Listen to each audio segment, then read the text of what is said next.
What's happening, everybody? Welcome to the NHL 94 Challenge. Sega Genesis Stanley. I told you I'd be doing this stuff during the summer. One thing I didn't know or forgot, more than likely, I actually forgot that the NHL 94, you couldn't have just a quick 7-game series with any two teams. You actually have to go through the playoffs. So that's what we're going to do. The New York Rangers are on a quest to win the Stanley Cup, and we're going to do all 4 rounds until it ends. I'll be taking your calls from 1-839-57660. I'll be talking about hockey or anything you want to talk about. What's going on in the Joe Cronin universe? What's going on in the shotfromthepoint universe? Any bits you want to talk about and any socializing we can do? I'm all for it. I'm ready to go because you can see I got my HD TV and I'm ready to hit it up. And we're going to play the Sega Genesis version this time. Let me give you a little bit of a history on NHL 94. This is generally considered one of the greatest sports games of all time, at least certainly when it came out in October of 1993. Woo, woo, woo, woo, woo. The only active player that is still remains from NHL 94 would be one, of course, the great Jaromir Jagr.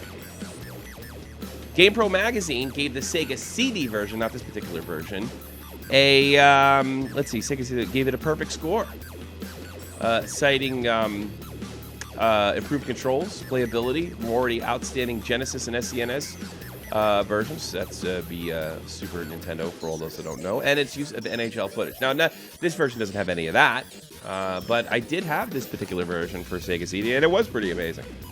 Maybe I should blow the dust off the old Sega CD and see what happens. Biggest improvement, the one-timer. The one-timer pretty much changed the game. Although, I personally like NHL 93 because they still had fighting.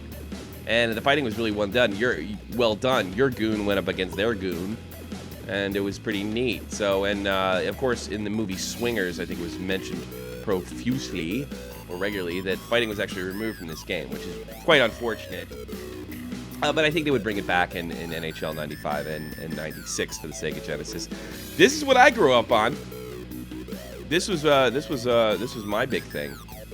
I'll be taking a look at what's going on in the chat, among other things. I'll be willing to take your call. Jared Stoll, he has actually been charged with cocaine charges out in Los Angeles. It was one of the downsides of playing in LA. You might get a coke charge. So Jared Stoll, Los Angeles Kings, as their personal problems continue to mount over there in L.A. Kings land. Welcome aboard, Mr. Roy from Florida. I'm trying to... Oh, see, that goes away. Man, I want to be able to see the chat, and that's kind of the whole point here. What else is going on in the National Hokey Dokey League? Former defenseman pleads guilty. Former Sabres defenseman pleads guilty to gambling charges. Former Rochester American defenseman Nathan Preach, P-A-E-T-C-R, sounds kind of German to me, accepted a plea deal with the U.S. government in his role for an alleged illegal gambling ring. Oh, lots of good stuff going on in the news. Hey, look, this time of year in the NHL, plenty of there's going to be a lot of you're already seeing in the YouTube community, people are warring. There's just like less things to do in the summer, so there's going to be a lot of warring, a lot of incidents. Of course, the biggest thing probably happened in the hockey community last year was Harrison Mooney last summer was unceremoniously kicked off of Puck Daddy, foolishly, stupidly, to keep a social justice warrior theme going. He had a bunch of dating fails that got posted on YouTube, and they tried to make him some kind of sexual predator, which was a joke. Greg Wyshynski didn't stick up for his friend. But that's the kind of stuff that we'll be talking about basically the rest of the summer. Ducks taking one more shot on Matt Beasley. This coming from Sean Leahy of Puck Doubting. Only 2 days of talks between pending UFA Matt Beasley. Yes, I have problems with the name. And the Anaheim Ducks were progressing. The 27-year-old forward is coming off a career season after posting 22 goals and 32 points. And, of course, the top story would be Jared Stoll. Alex Williams, what's up? What's happening, everybody? And let's get in to the video game part of this. If you can see it right up here, I got my TV. I'm ready to go. And it's time to play that. Oh, yeah, there we go. Look, the black and white pictures and what have you. Mike Modano. Doesn't even look like Mike Modano. It's like Mike Modano's missing child in the back of a milk cart. Russ Courtnall, who I think, was it one of the Courtnalls? He was rumored that he knew somebody over in EA Vancouver, and they made him like extra good, even though he probably wasn't as good as maybe he should have been. I don't know. How do I say it? He wasn't. He's a lot better in the game than he was in real life, I suppose. I mean, whatever that's supposed to mean. 7-game series. So what we're going to do is we're going to find a New York series. I'm going to take up New York. Of course, I'll take your recommendations on what game to play in the future. I am definitely working on, especially NHL 16 this summer, see if we can pull that off. Get a nice thing. I think that's a good start. The New York Rangers versus the New York Islanders. That was the first round. Because, like, we're trying to change history here. We're trying to... or actually keep history correct. Line chase up, make up a 1-0. Penalties on. Goalies auto control. No, I want manual on that sucker. If I can remember how to do it. I mean, it's only 7 games. So we're gonna go for it. John Van Beesbrook in goal against the New York Islanders. Glenn Healy on the other side, who would actually end up on the 94 Rangers. Wow. And we're gonna try to make it right. Make it right. Darius Kasparaitis. You'll notice in the New York Islanders, they're actually some pretty decent players. They would eventually get Zdeno Chara, all those guys. Steve Thomas. I think he came from Toronto, if I'm not mistaken. All right. Is it time? Does everybody agree that it's time to get going on this NHL venture? I'm ready to go. How about you? I like the video. And like I said, I'll be taking your calls and all that other happy crap. Let's get into it. First round of the Stanley Cup playoffs. New York Rangers versus New York Islanders. Which actually was the first round in 1994. Of course, this game came out in 1993. Let's get it kicked off. Let me make sure my phone line is open just in case you guys want to call in bullshit. Yeah, everything seems to be up and running. It's time to play some NHL hockey. What do you think? Let's get the full screen going, and let's do this. I'm ready. Here we go. Start this bitch up. I don't want to put my name in. New York person. I skipped that. Good. New York versus New York. Here we go. Hi, I'm Ron Barr for EA Sports. Who's Ron Barr? Welcome to the Nassau Coliseum. Tonight's National Hockey League game features the New York Rangers and the New York Islanders. Actually, the Islanders, I think, did finish better than the Rangers. Yeah, the year the Rangers won the Stanley Cup, they actually missed the playoffs the year before. Darius Kasparaitis versus James Patrick. Wow, this really goes back. Brian Leach. Was it Sergei Malkov? I forget him. And Jan Van Beesbrook. I actually could probably flip in Richter if I really wanted to. But here we are.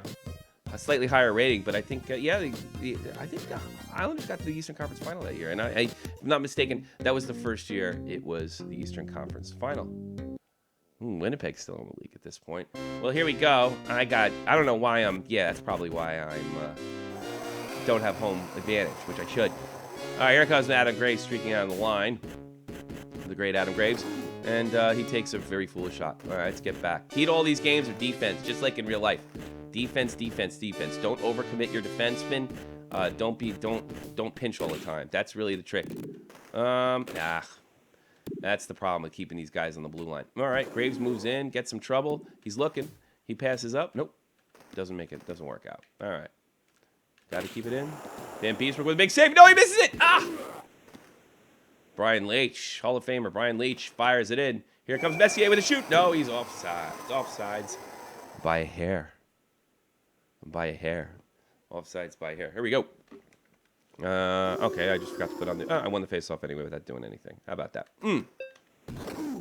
Tony Amonte, who would be traded to Chicago by the end of the 94 season. He became a bit of a star there, but that was the beginning of the decline of the Chicago Blackhawks until 2009 when they finally turned it around. Here we go. Interesting in the Joe Cronin universe. Tommy NC220, somebody actually broke into his account again. Some hacker group, or probably just one dopey guy, by the name of Hydra, which is kind of lame. actually uploaded some pornography, which really easy can get your channel taken away. Oh! Looks like Healy bobbled the puck, and the Rangers are up 1-0. Let's see. Let's see what we got. Alex Lewis, I don't know what you're playing, but I'll watch anyway because you're crazy. Well, this is NHL 94, young buck, and this is where it all kind of started. This is a big deal when we were kids, playing NHL on Sega Genesis. How old was I when this came out? 14, 15, something like that. Here's James Patrick with a big shot, but he doesn't have much of one, so he dumps it. Nope, out of the thing. I got to start making sure I dump the puck. So Tommy, somebody actually uploaded porn to his site, which is probably an attempt for Tommy to lose it. Tommy, of course, has a lot of really, really jealous fans. They think they're gonna become YouTube stars, just by being on somebody with 3,000 subs because they think they're so brilliant, and they're not. Book of them keeps it in. He keeps it deep. Leach tries to keep it deep. No, see what I'm doing with Leach right here? I'm trying to bring him back. That's the end of the first period. End of the first period. Winnipeg down on St. Louis. We'll get it right in there. Here we go. Here we go. 1, 2, 3, 4. Tony Amonte with the puck.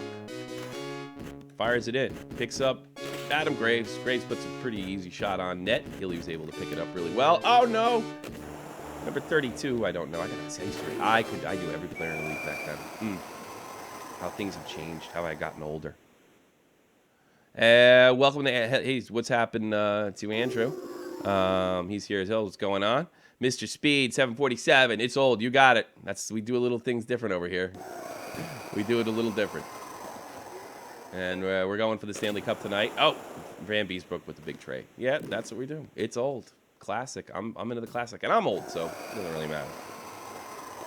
It doesn't really matter. Oh, jeez. Here we go. Big pinch. Oh, Messier puts it, just flies over the net. Here comes Amonte. Amonte's actually moves pretty well, so he must have been rated pretty high.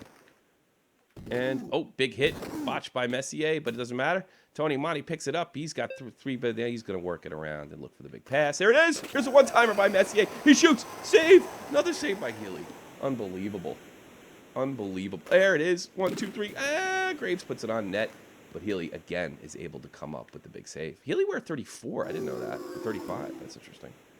That was Richter's number. Oh, big breakaway pass. Oh, did I not put penalties up? I thought we had offsides on. That should have been a two-line pass. Should it not? Well, it wasn't. I was so surprised it wasn't a two-line pass. I ended up missing the goal. Put it. Oh, big interception by number 8, defenseman on the Islanders, who I don't remember. Uh-oh. Might have been Darius Kasparaitis, if I'm not mistaken. I saw someone hack Tommy's channel. Tommy NC does not deserve such cool treatment. That coming from Drew. Yeah, there's some pretty sick fellows out there. I was actually gonna make a video on the whole thing, but I decided against it. And I may actually make a comment about the whole thing, but it's, the internet's a really wonderful thing, especially for us in the first world. It shows you how wonderful it can be, and it also shows you how cruel and misguided people can be. And it's kind of the up and the downside of being in the world that we live in. That's the end of the second. Rangers, all I got to do is keep it away. Rangers up 1-0 against the New York Islanders, and that'll be game 1. Leach with the big one. Here comes Tony Amonte. He's looking for somebody. He doesn't have anybody to see. Brings it over the net. And he's taken out by the Islanders goalie. Of course, I know all these guys. Oh. What's going on? What's going on? He certainly doesn't deserve that treatment. Yeah, well, it's just, I think what happens, Drew, is like people get hooked up with them. They see his subs like, well, all I got to do is get on it. And it just doesn't work the way they think. I remember Tommy told Dave that he thought he was going to get up to 10,000 subs by being on Detached 0.0. I think I went on record and said that that's not simply going to happen. It's not the touch of God. I mean, I know that from when I first got involved in Cronin. He had 5,000 subs. They came, but I'm only up to 1,000 now, and I've known Cronin for 2 years now, and he's been doing nothing but promoting my channel.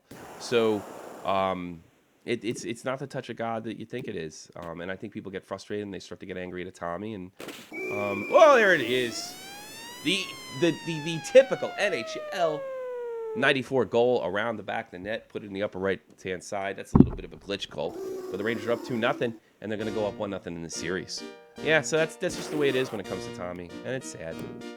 It's sad. People are really sick, and that's why I probably gave Dave Rose such a hard time. I just don't understand, you know, because I had a lot of respect for him. That he doesn't understand these things. You know, Tommy can't be disciplined. You know, I mean, not in the way that he thinks so. You know, you expect him to have normal etiquette, but that's the way it's going to be. I may make a video about it. I may not. I'm not even terribly sure. Oh, there we go. Yeah, I'm actually, maybe I should have started this years ago with the video games. I try to get it intercepted. I wonder what the second round would be great if it was the. It would be really wonderful if the second round was the Capitals. Oh, that's right. I won this game. There's the empty net, and bow, 3-0. Game 1, it's all but over. It's all but over. Game 1 is all but over. So my quest for the cup is going to continue. I'm taking your call, 718-395-7660. 718-395-7660. Love to hang out, chat, talk about the good old hockey games. Plenty of stuff going on in the NHL. And you check my TV here, and we're going to get it on. Stars of the game include John Van Breesbrook with a big shutout, Mark Messier, Tony Amonte. That's right. So let's get on to game 2. Look at that. Look at that. 3 points. All the star players doing what they need to be doing. 1-0 versus New York. And, yeah, continue playoffs. Do I have to change anything? Penalties on. Yeah, it's weird. It's like offsides. Maybe, I don't know. I swear to God, I thought I saw a 2-line pass go by. They let that get by. I guess I'm A. Here we go. Second round of the playoffs. And here's my friend Ron Barr. Hi, I'm Ron Barr for EA Sports. Welcome to the sold-out Nassau Coliseum. Pierre Turgeon, another great player for the New York Islanders. Detached supposedly hot. I'm going to get him in and get him going. Mike Gardner, one of my favorite players for the New York Rangers. Never won a Stanley Cup. What a great champion he was. What a great player he was. Never won a Stanley Cup. James Patrick, number 3. He's on the power play. He's pretty cold. Malakoff's cold as well. Let's see. So, you got to remember that. Esatikanen, keep that in mind. Let's go to the full screen and start game 2 of the, I don't know, what conference? Patrick Division? What do they call it in those days? There we go. Here we go. Old. Yeah, that's right, it's old. Jeff Buchman struggling with the puck here, looking for somebody to dish to. He fires back to Brian Leetch. Brian Leetch brings it around the net, and he's stripped of the puck. Uh-oh, big turnover late in the Rangers zone. And Adam Graves clears that up. Well, looks like the Islanders are still keeping their momentum going. Oh, and the Rangers cannot work it out of their zone. Finally, Buchman makes it. Here comes the play. It doesn't quite work out. You know, it's funny. I've almost as much joy as I get out of when I played this when I was a kid. 1994, I was 17. Now that I'm thinking about it, 17, senior. Would this have been? No, I was a junior in high school. Yeah, 17, 16 year. And here we go. Oh, and Messier in the slot. Backhands one in past Glenn Healy. Super duper. Here we go. In those days, you know, I'd like to be shooting up, but in those days there was no always up option. In those days, there it is. I'm trying to fight it in. Kovalov. Yeah, it's got to be Alexei. Kovalov rumored to come back. Okay, I got Esatikanen in. He's really hot, so I'm going to go with the EA glitch goal, but he stripped the puck. Kovalov flips it back up to Tikkanen. Tikkanen tries to fight it and keeps it in the zone. And it doesn't work out. Overcommitted defenseman Kevin Lowe comes in and tries to break it up. No, he can't do it, but John Van Breesbrook finds a way. And Tikkanen over the line. That's offsides, and we'll take it to the face-off circle. Woohoo! Having as much fun as I am? Let's see. Woo-wee! And Rangers trying to get Brian Leetch taken down in his own zone, but Messier's there to scoop it up and get it away. Here comes Tony Amonte streaking down the right wing. He's looking for somebody. Gets it up to Messier. Messier's looking back to it. Oh, Graves. Graves is taken out. And here we go. Adam Graves right to Messier, the number 1 line. Messier, Amonte, and Graves. Here it is, and oh, he is crushed in the corner. Rangers lead after the first period, 1-0. Yeah. 1-0. Oh, God, am I going to have a cigarette break? Here we go. Here comes the Graves Meister. He elects to pull it out of the net. He's trying to do the big goal, and no, he's not able to do it, but Brian Leach is able to keep it in, and there comes Tony Amonte. Big save by Glenn Healy. Big save by Glenn Healy. Oh, looks like Boom Boom's the only one back, but oh no, Richter takes out, and there's a penalty from behind. Give me a 5-minute major. I was checking from behind. No, Pierre Turgeon. He's going to get 2 minutes. Rangers go on the power play. That's right, bitches. Rangers go on the power play.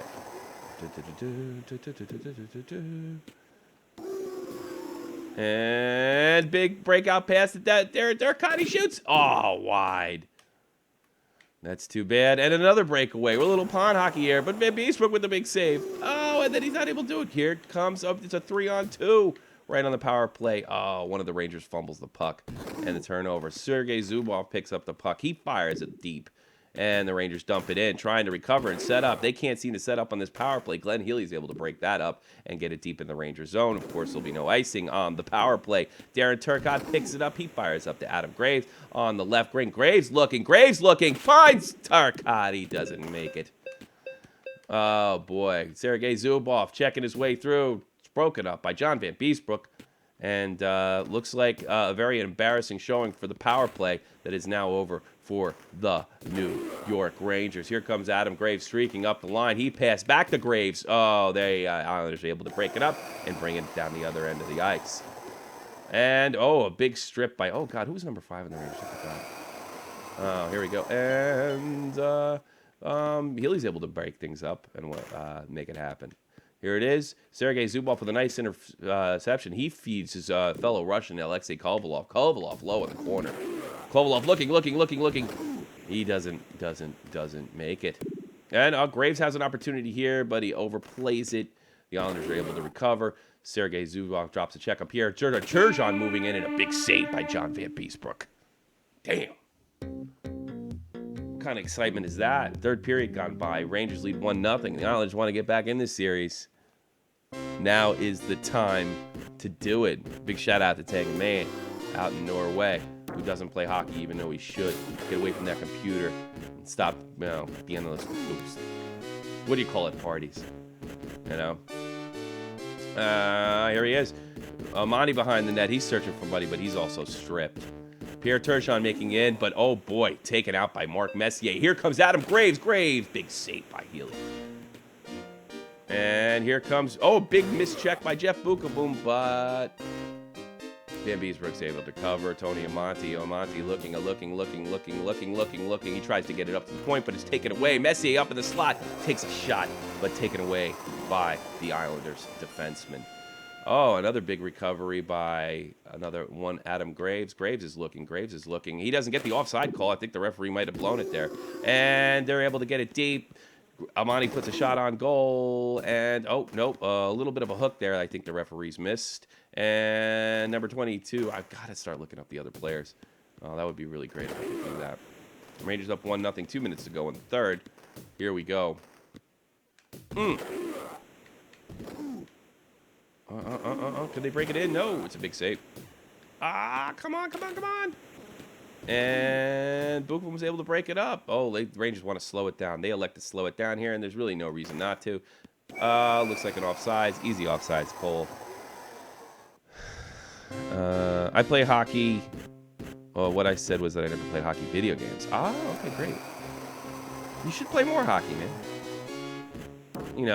Matt Zuccarello, the Norwegian wonder for the New York Rangers, who's actually trying to recover from a horrible skull fracture that he got from the New York Rangers. One of my favorite players on the modern New York Rangers. Matt Zuccarello. Yes, he's Norwegian, half Italian. If you didn't know that.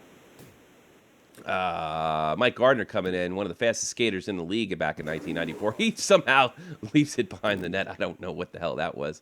And then look like a fired goal. That was an attempt at a pass. And it doesn't matter, but the Rangers, another shutout for John Van Beesbrook. Exactly what the Rangers needed. And yes, that's game 2 of the of the whole shebang. What's happening, everybody? 718-395-7660. Welcome to Shot from the Point Hockey. Today we're doing a little Shot from the Point game. NHL 94 style, Sega Genesis style. Hit me up on, you want to chat hockey or anything else going on in the whole Joe Cronin family. Anything from the great Shot from the Point Live podcast last night. Whatever you want to do. I'm all for that, and then some. That's right. I'm all for that, and then some. And if you didn't know, now you do. Shot from the Point Live, 3 p.m. Sundays, Eastern Standard Time. Shot from the Point Live, the most badass hockey broadcast. We do it all here on the Shot from the Point Hockey channel. Live podcast, hockey highlights, you name it, we got it. Make sure you give us a chance, 3 p.m. Sundays, Eastern Standard. Let's get back to the big game. Of course, Messier with 2 goals. All the people. Oh, number 29. That's not Ray Bork. That's the other Bork, and I forgot his name. His first name. He did that. He was one of the first guys to put his stick on the puck and do some sort of crazy breakaway thing. And everybody got mad at him. I can't remember when he was on Pittsburgh. Not the great Ray Bork. Of course, the Rangers leave this series 2-0. And we will continue the series with the Islanders. Rangers head back home to Madison Square Garden. Just to ask Mr. Ron Barr here. Let's turn the sound on, please. All right. Well, I'm Ron Barr. Welcome to Sold Out Madison Square Garden tonight. Features, key features, whatever. Former New York, for New York, John Van Springberg for Brian Leach is off his game. Leach is kind of off his game. Number 55, Darius Kasparaitis. He wore 55 for the Islanders. I thought he wore 6 or 8 or something. You ready? Ron Barr's ready. I'm ready. Let's do this. We're full screen. We're ready to go. Good. I'm actually going up twice now. I got the home field advantage. Let's win that face-off. Tony Monty with the face-off win. Moving in. Here it is. Big shot on goal. Messier, the slotty shoots. Stripped away by the Islanders defenseman. Pierre Turgeron. But Turgeron wasn't able to keep it. Messier's looking around. He's got a big way. He's coming around. He's going to do the EA Sports glitch goal. No, he doesn't. Doesn't get a chance. Turgeron to number 32. He parts. Big save by Van Beesbrook. I tell you something. I don't know if they roll this like they do in D&D, but Van Beesbrook is really coming up big for me. Here comes Turgeron. Taken out by Brian Leach. Great defensive play. He gets it up. Almost a 2-line pass by Tony Amonte. Oof. Bang. Oof. And Mark Messier gets a hooking call. So it's a little penalty killing time. I'm going to play this pretty conservative, I decide. I'm going to play this like a real hockey game. Oh, big save by... Oh, no! Van Beesbrook. After 6 straight periods. 6 straight periods of shutout hockey. Yeah, Zuccarello's the first name. Is Mats. Dave Rose prank call yesterday. I was dying. Yeah, me and Alex too. Hey, Tommy, see Matt Zuccarello. Isn't Zuccarello his first name? No, yes, no, Zuccarello. I don't, yeah, I guess you guys don't do that in Norway. Athlete, oh shit, I blew it because I was talking to you. Athletes, even like at lower levels, not pro levels, we refer to them as our last name a lot of the times. Like we don't say Sydney, we say Crosby, you know, like, or Sidney Crosby, both words. So I say Zuccarello, it's kind of a cultural thing, you know? You say by his last name. Oh, man. Islanders up 1-0 after John Van Beesbrook puts it in his own net. Hey, why doesn't the Hockey League have a huge fat-ass goalie over the whole net? I believe me, if they thought that would work, it would. They'd do it, believe me. You got to be pretty... I don't know if you've been in front of those nets. You got to be a pretty big fat ass. And even if it worked, you know it would only work 1 year. They'd have a weight limit in the NHL if that worked. Oh, wow. 2-line pass. Damn it.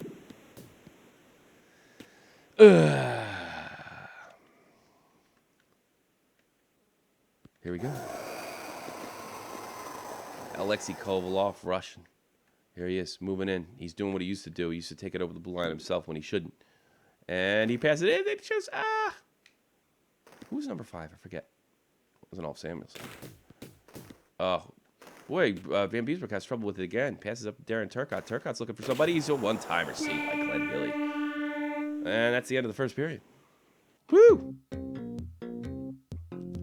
Just kidding. Yeah, no, we say it by the last name, but I was just curious about it. Yeah, I just call him Zuccarello because it is. I knew his first name was Mats. He's half Italian, half half Norwegian. My stepmother is Norwegian. Her last name is Burl.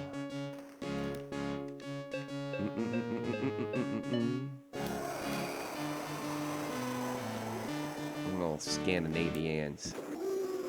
Oh, I just picked up Adobe computer penalty. God damn it. Messier roughing. I was going to play that conservative, and look where it got me. 2 minutes to go in the 4 and 5 minute period. There he is. Bang.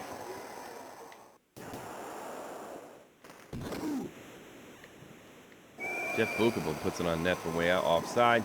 Islanders can't get onside. They'll have to go to the face-off circle. Here we go. Actually, they have it wrong. I should have went to their face-off circle, I think.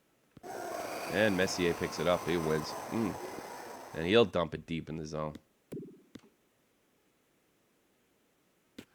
Let's see if the Islanders get it out. James Patrick just crushes. Here it is. Here it is. Rangers looking for a short handy. Go. He can't get it through. He does get it through on net. Oh, he wasn't able to do it. Another shot. A goal. Oh, boy. Islanders having a little trouble in their power play as well. Big interception by Sergei Nemchinov. Here it is. Here it is. Here it is. Here it is. There it is. Here it is. Here it is. Oh, yes. What a goal. Did you see that? Did you see that? Whew. Actually, I play this with a Xbox controller. Haha, big secret. Xbox controller. How do I do that? I'm not telling. Oh, no. Oh, shit. I could lose it. That was a beautiful pass. That's going in my highlight reel, folks. Highlight reel. Let's get back to the game here. I'm not doing this right. Highlight reel pass. If anybody ever played this game, you have no idea how hard it is to make a pass like that. It looks easy, but it's not. Adam Graves, the left wing, streaking down the zone. He's looking. Tries to get it to the point. Graves, the big shot. Put it on net. Or Graves. That was actually Brian Leach, wasn't it? Oh, Leach with a big check. Van Beesbrook picks it up. He gets it up to Graves. Graves dumps it in over the red line. And they're looking for the puck. And nobody's really able to get it. Fights back all the way back to the Rangers zone. Oh, boy. See there? It should have been a fight right there. That's the one problem with NHL 94. Actually, like 95 a little better. I played it the other day for the first time in a long time. And that's the end of the second period. The Rangers are tied up 1-1. He plays it with his tinfoil dick. Yeah, eat me, Alex. You just come in and goof on me, don't you? That was a beautiful pass. I don't care what any of y'all say. Any of you. God, I'm going to need a cigarette after this. Big shot. Big score.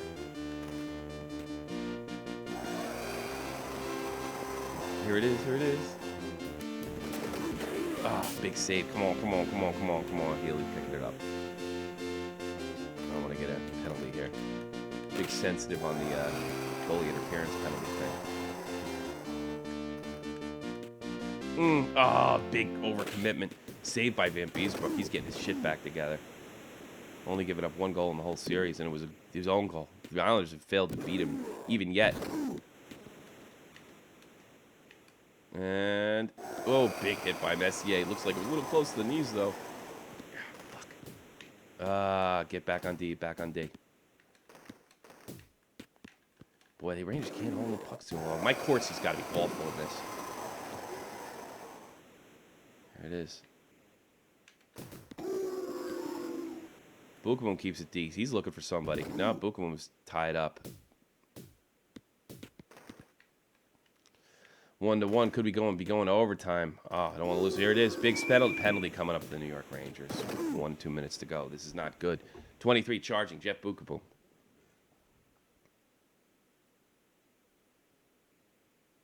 Tangaman, I must insist. I do believe that I'm the most persistent viewer that doesn't give two shits about hockey.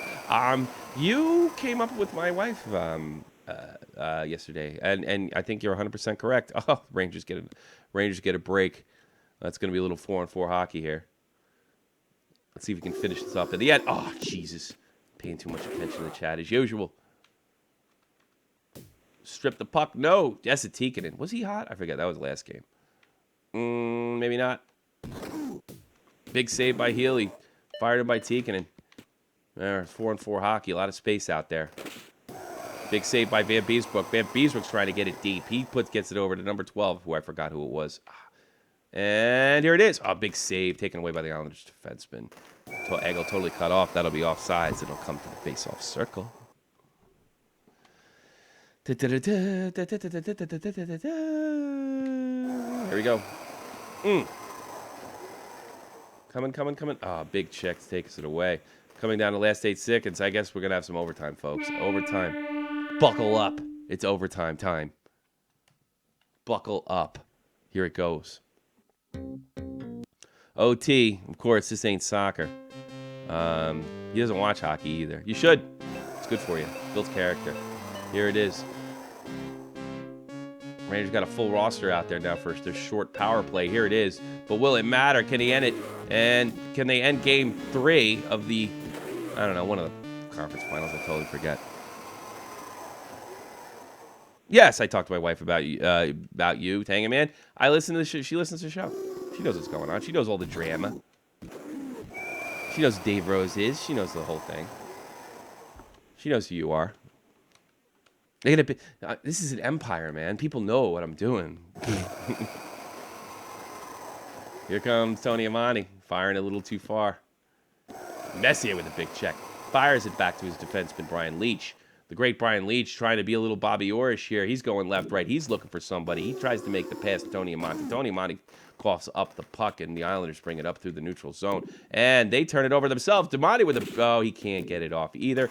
And the Rangers struggle to get around the net. Oh, boy. It's not looking good. OT is... It's pretty... Hockey is fake. WWE is real. That's from Alex Williams. Yeah, whatever. You don't like hockey, Alex, or you just you're listening to it because I'm a Cronin? I mean, I'll be honest. I mean, a lot of guys listen to me because I'm more of a Cronin guy. You know, I'm definitely more Cronin famous than I am shot from the point famous. When I say that, I say YouTube famous, and that's not even all that famous. Oh yes, there we go. Here it is. Here it is.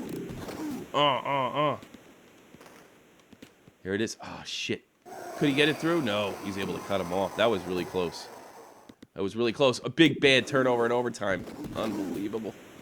Messier trying to get it over to Brian Leach. Leach fires it up to Graves. Graves right back to Messier. Messier carries it over the blue line. He's looking for somebody. He flips it to Graves. Graves looking for somebody. He can't get it off in time. And the Islanders, Pierre Turgeon, star brings up the... Oh, but holy Christmas does Brian Leach give Pierre Turgeon everything. And Messier drags it over the line. We're coming to the end of the first overtime. Looks like it's going to be the second. And here comes Tikkanen. Tikkanen just fires a wild shot at net, trying to make anything happen. Kevin Lowe grabs it, and he's taken out. Here comes Alexei Kovalov. Does Kovalov want to be a star? 14 seconds, but no. One of the Rangers is offsides. That's right, folks. And here comes Kevin Lowe. Kevin Lowe's looking. It's 5 seconds to go. He's going to try to fire a shot on net, but Healy's able to come up with the save. We're going to double OT, folks. Islanders, Rangers tied up game 3 of the first round of the Stanley Cup playoffs. All Norwegians should be in hockey. You're all cold-weather blondes. All Norwegians, hanging man. All of you. It should be your national sport. Screw football. It's so boring and for wimps. God, the only league worth watching is the English League, and they're becoming wimpy too. Here comes Messier taking it to the zone. Here he is. Messier fires. He shot, and looks like Healy fumbled it a little bit, but here comes Thomas with a big shot. And I think Van Beesbrook will sit on the puck.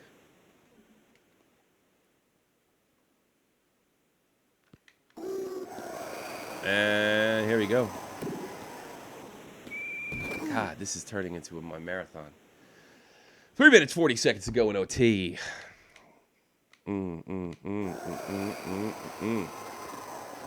Here comes Monty with a big save. Got to get it back on. Oh, Rangers playing too aggressive. Oh, Van Beesbrook with a big save. Here comes Brian Leach. Brian Leach looking. Tries to fire it on net. It doesn't go through. Messier. Turgeon trying to break through. Pierre Turgeon. Rangers have a power play in overtime. Here comes Messier. He's stopped by Healy. Messier injury out for the period. Super. My number 1-7 on the power play going into this is going to have an injury. Wonderful. Here comes Darren Turcotte on the faceoff. He'll be on both the first and the second power play. Here he comes. Doesn't win the faceoff. Hold on, he does. They fire it on net. And number 5. Who was number 5 in the Rangers? I can't remember. Sergei Zubov picks it up. He should have been on. Zubov fires it up to Alexei Kovalov. Kovalov becomes the hero. Unbelievable. Kovalov. Heroic. The Rangers up 3-0. The Islanders have no chance of getting out of this series. I think the biggest problem the Rangers face now. Face now is getting too complacent. Alex Williams, not a fan of hockey, but you're funny as fuck, so I always watch. Hey, thank you very much, Alex. Really appreciate it. Take him in.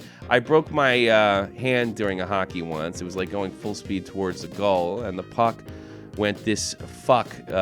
When this fuck just hit me, his stick full power on my leg. I flew fucking 20 feet. Yeah, that's hockey. Landed on my arm, broke my elbow. Hey, heal that up and get back on the ice, sir. Heal that. I mean, I wish I was as young as you guys where I could go heal that. I broke my jaw. Here, check it out. See that, bitches? What do you think of that? Here, listen to that again. Here. Actually, it's TMG. It's just made really worse by a broken jaw. God's honest truth. Yeah, what do you think of that? I think Rangers got to wrap up the series. That's what I think. Mark Messier with 2 goals. Rangers lead 3-0.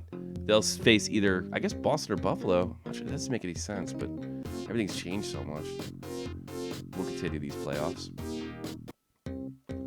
And we're gonna go into the next round. Let's go to Ron Barr. Ron Barr, are you there? Hi, I'm Ron Barr. Me Ice Boys. Welcome to the sold out Madison Square Garden tonight. Jesus Christmas. Somebody tell me if Ron Barr's actually real. Was he a real announcer? Or was he one of those weird EA weird guys or something like that? Here, Rangers lead series versus the Islanders 3-0, but they had a double overtime game. Could have changed the outlook of the entire series, but didn't. Mark Messier was coming off an injury, and but he was able to enter for Game 4. Rangers look to lock it up tonight in Madison Square Garden. Healy with the big save. And Messier strips the puck. Big turnover in the neutral zone. Can't be making those neutral zone turnovers. They'll kill you. They'll kill you. Brian Leach, future Hall of Famer. Well, he is. Well, back then he was a future Hall of Famer. And here comes Tony Monty with a big shot, but it's saved by Healy. And looked like there's a whistle on the play. And the New York Islanders would pick up Scott LaChance. 2 minutes. 2 minutes for slashing. Super duper. Mackie Poo's in there. Big shout out to the Pooh. Mackie Poo, Boston Bruins fan. Here comes Alexei Kovalov. Kovalov tries to fire, but it's intercepted. Picked up by number 5 of the New York Rangers. I don't remember. He's Adam Graves trying to do the EA glitch goal, but he might have a chance. Big save by Healy. Oh, looks like, is that a penalty? No, Turcotte does not get called. Refs wave it off. And he stripped the puck behind the net. Adam Graves picks it up, and he's tries to find Turcotte, but no luck. Bang, bang, bang. Oh, big turnover by Graves. Graves tries to get it over again. It doesn't work out. Rangers looking to wrap up the series. Rangers with the power play. They can't seem to get anything going on the power play. Can't set up or anything, but it's almost impossible to set up in this game, by the way. And here comes Van Beesbrook. Van Beesbrook gets it to Turcotte. Turcotte shoots, save. Turcotte was a good skater, if I remember correctly. And there's Sergei Zubov. He'll get the icing, and the Rangers will get it in their own zone. Here it is. Big face-off coming up. Rangers get the face-off. And, Messier misfires. Really misfires. He really misfires. That's funny. Brian Leach, tries to hit Mark Messier. He can't find him. And here comes Boogabo. Shoots. Save. Another to Boogabo, who never scores, tries to get it on net. Mackie Poo from Massachusetts, big Boston Bruins fan, who's really in. It's gonna be a rough year for you guys, more than likely, guy. It's gonna be a rough year. And to Alex, I don't know. I don't understand to me, I don't understand why everybody's not into hockey. Whether it be hockey, gaming, or anything else, I don't understand it. It's just it's too good not to have. Rangers going in the second period, no score, looking to eliminate the New York Islanders. Here it comes. Ooh. Here comes the Islanders. You know, I should put some YouTube. That's what I gotta do. I gotta get some YouTube music to go so I can take a break between series. That's what I'll do next time. You guys can send me what team you want me to win the cup, and just about any video game from the past. And one day I'll get in some of the other videos. Just about it. You name the video game, I'll play it, and we'll get a theme around it. If that's the sort of thing you like. I'm new to this whole Twitch thing. I'm new to this stuff, and yeah, I'm hoping that Alex thinks I'm funny, so trying to be entertaining for y'all. This is different for me. I'm more so the radio, the podcast thing, but I think I can handle this. I watch some of these guys. I watch some of these Twitch guys. I mean, I'm a little older, but I think I can be okay. Ugh, Rangers offsides. I think I can entertain. You're not from Mass, Mackie Poo? I didn't know. Well, you're a big Bruins fan, so what do I know? Where are you from? Rangers fire it deep. Kovalov. Who was number 12 in the Rangers? Oh, the Rangers had it behind the net. And Kevin Lowe pops to the number 12. Who was number 12? I gotta look. I can't take it anymore. At lines. I gotta do it. Play Mike Tyson's Punch Out. I will play Mike Tyson's Punch Out on Twitch one of these days. Promise you that. Actually, I gotta find out who that is. No, that doesn't do it. All right, fine. I don't have to find out who that is. Here comes Tikkanen. He fires one on net. Healy's able to come up with a save. This is before they had commentary. Yeah, that's the thing. If I ever get NHL 16 rolling or 15 or whatever, I'm turning off the commentary. I'm doing my own. That's what I'm doing. And I'm also going to troll people and play. I'm going to rip off Bacon a little bit, but it'll be a little different than what I do. I'm just going to yell at people for playing bad, not play bad and get yelled at. That's my plan. Here comes Alexei Kovalov. He's streaking in, but he decides to hold up with the puck. Number 12 in the shot. He puts a shot on goal, but Healy's able to pick it out. The Rangers and Islanders still tied in Game 4 of the first round of the Stanley Cup playoffs. And we're going the whole way until I'm eliminated. You got it. I lived in fucking Georgia for almost all my life. How did you become a Bruins fan? Just out of interest. Sorry. Just assumed. Just assumed. Tangaman. Here it comes, here it comes, here it comes. Big shot, powerful shot by Leach, but boy, Healy wisely covers up. Wisely covers up. Here comes, wow, just big slap shots coming from the Rangers. And it looks like Tergeron had a goal. Tergeron looking for pace, but he's decimated by, oh boy, he was decimated by Adam Graves there. Graves actually is going to bring it back in. He'll slowly bring it over the line, but he actually dishes to Messier. Messier's going to fire another shot. I think that's the Rangers' strategy. Just get it on net. Get it on net. There's very simple game plan. Card defense, get it on net. Oh, Steve Thomas just completely stopped by John Van Beek because he's only given up one goal in this whole series. The Islanders are unable to beat him, not once. And here comes a big save on Messier with the one-timer attempt. Rangers have a penalty upcoming. Ooh. What do you think of that? Rangers have a penalty upcoming. And what's popping? Give me a call, 718-395-7660. Or Skype me at Shot from the Point.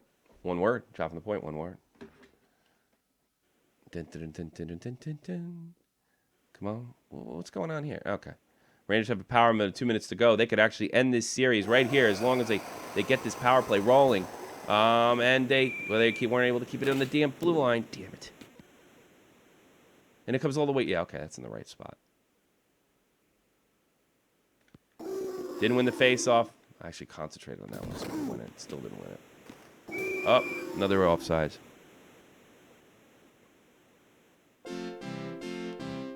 Yeah, you didn't think so. Mackie Poo left probably because he's mad.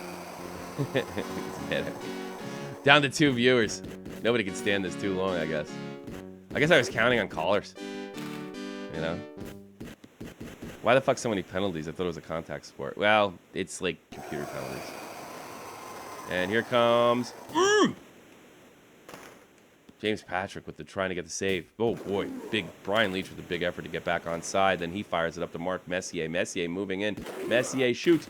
Oh, big save by Healy. Couldn't get it over. Messier still, the play still alive in the Islanders zone. Messier fires again. Another big block by the Islanders defense, but oh boy, Tony Amante had an opportunity, but he wasn't able to convert. Here it is. Here comes Grace. The end of the third period. Are we going to overtime? Are the Islanders going to have to fight for their lives in overtime? That may very, very well be the case. Wow. Drew's still here. You're a good man, Drew. We're going to OT. After this, I'm going to take a little bit of a break. Tangaman says he can stand this. Well, thanks. I mean, I thought it'd be fun to do. There's not a lot to talk about in the NHL. I mean, I'm willing to take some hockey calls. I mean, I don't know about this like Twitch type broadcasting. I'm just learning. Well, I hope I can make you all laugh. Here comes Brian Leach with the big shot. Oh, blocked by the Islanders defense. Here comes Pierre Turgeon trying to move in. They're trying. Islanders, they get a penalty, or they draw a penalty, and they're trying to keep their playoff hopes alive. But they're down 3-0. Here we go. Here we go. Here we go. Here we go. Here we go. Here we go. Here we go. Ah. I wish I could play some of my some of the fans, some of the people that actually come in and listen. That would be kind of fun. Here, big defense. Oh, who was number 5? I forget. Was Mark Hardy? Damn it. I just don't remember. Here comes Zubov. Zubov, he slows it up towards the line, so he could bring it himself. That's a little interesting. Rangers trying to flip it up, and no, it's intercepted by number 14, who I don't remember. And they get it to Darian Turcotte. Turcotte right behind Gretzky's office. He's looking for somebody. Turcotte can't make the thing, but he decides to. Big put a bit back on that. Teemu Solani-like backhand did come through. Big trip. And looks like the Islanders are offsides. We're in OT. Rangers win. In the middle of the night and the shit internet. Yeah, I wonder what the internet was like. Tangaman. But then, Tangaman, would you come on and start saying crazy racist stuff? For a joke, of course. Would you? The only thing I care about who is staying and who is leaving on the Blackhawks salary cap. Well, you could kiss Sharp goodbye. They may stick with Vermette. I think Sharp is going to definitely be a casualty. Oh, wow. Pierre Turgeon. That's the first time John Van Beesbrook was beat. Ugh, jeez. That means I got to do another round. Ugh, we're going to Game 5. Maybe the Rangers have rested on their laurels in this game. God, I need something to drink. Something to eat. Cigarette, something. Oh, man. What do I do here? I think it's, I don't know. I think it's time for me to take a break. I don't know. I'm not used to going too long without a cigarette. Let's see. Let's put some text here. What do we got? And we're going to go... Well, everybody knows what this B means. BRB. Bang. And biggest. Pow. That looks fair. Right? BRB. I think it is time. I think I also want to I should probably go to YouTube and download some of those stupid songs they have. They'll probably be really, really awful. But I think I'll download one or two and roll them up. Keep it going. Because I'm a little tired. Right? It's God, it's 12:30 for Tangaman. It's let's see, top of the point. I wonder what would make a black goalie added to this all black team. Beautiful. LA King says to me on the other video, I wonder would a black goalie added to this all-black team would beat an all-white team. Hello. That's LA King Henry regarding LA King. Let's see, LA King Henry.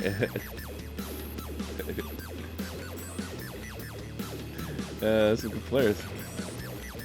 Great players on that team.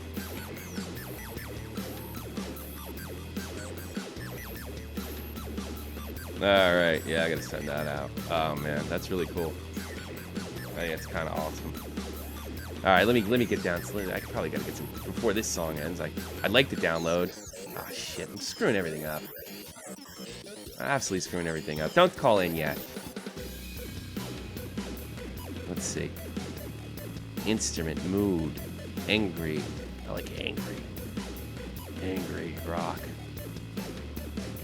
Let's download this sucker. These music's gonna be. This music. It actually just like might be funny. The Silent Partner I'm familiar with. They're actually a pretty good sort of YouTube band, and the one that what's his name uses Thunderfoot. Yeah. So yeah, I'm gonna play some other songs for you, and I will be right back. And we'll continue this challenge going to Game 5, first round of Stanley Cup players. We're going all night, folks. Peace. Yeah.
Rested, ready for the New York Islanders.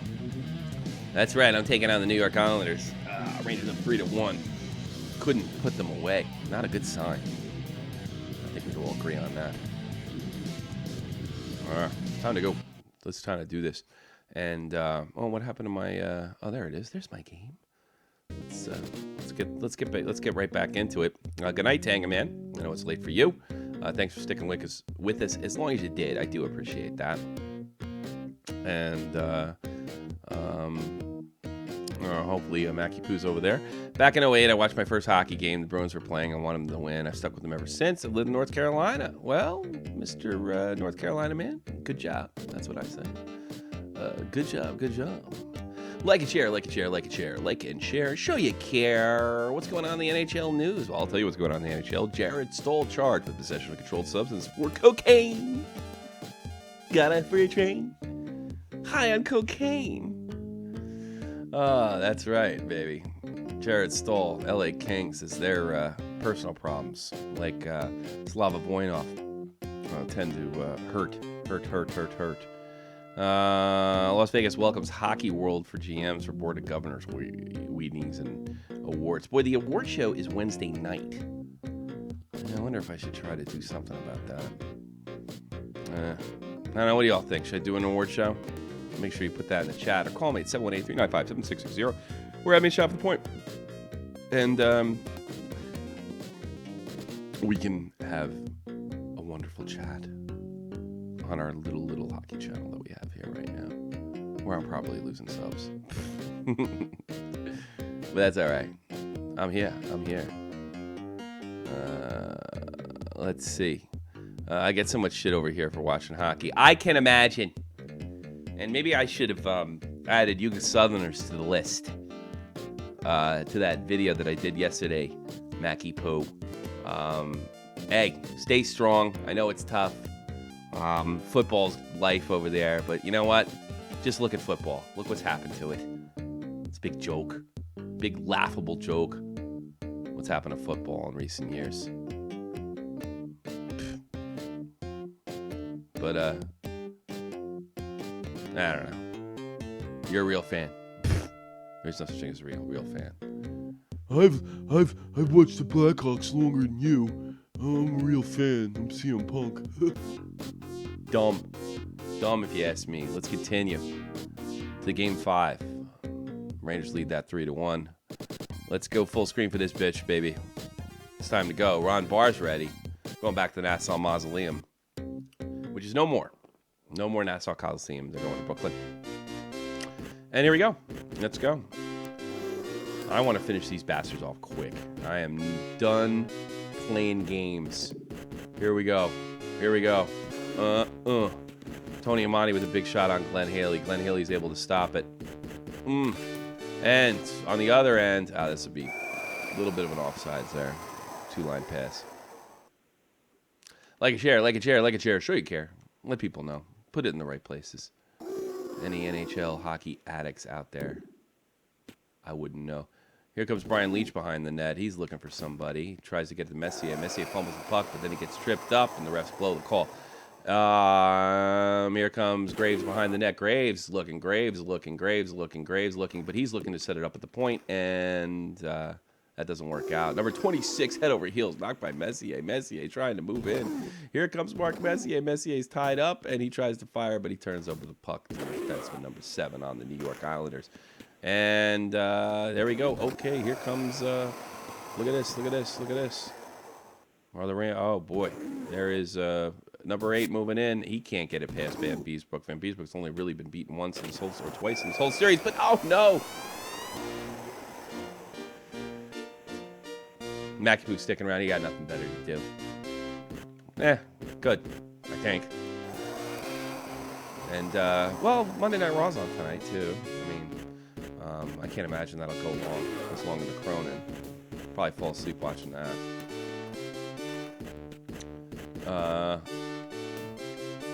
Here it comes. Kovalov moving in. Couple off a big shot. Puts it on net.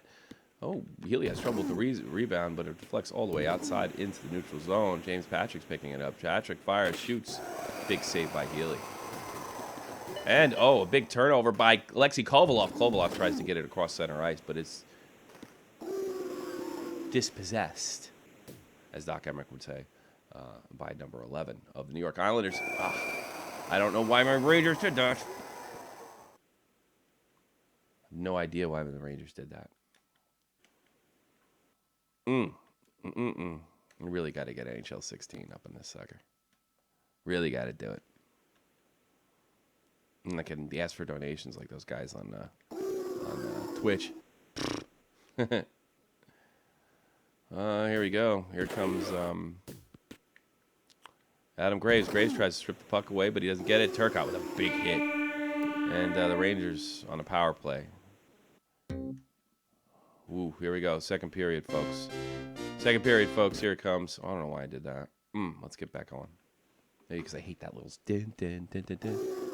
Rangers on the power play. Amandi's moving it in. He's trying to cross the line, and he's trying to set up in his own zone. So here he goes. 1, 2, 3. Messier with the slot. Big save by Healy. Comes back to Messier, but he able to miss the puck. But Messier recovers with a big hit.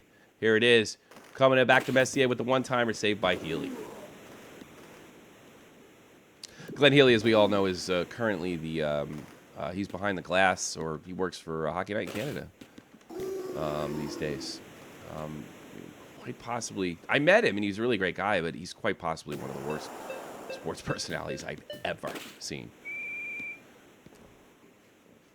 Definitely one of the worst personalities I've ever seen.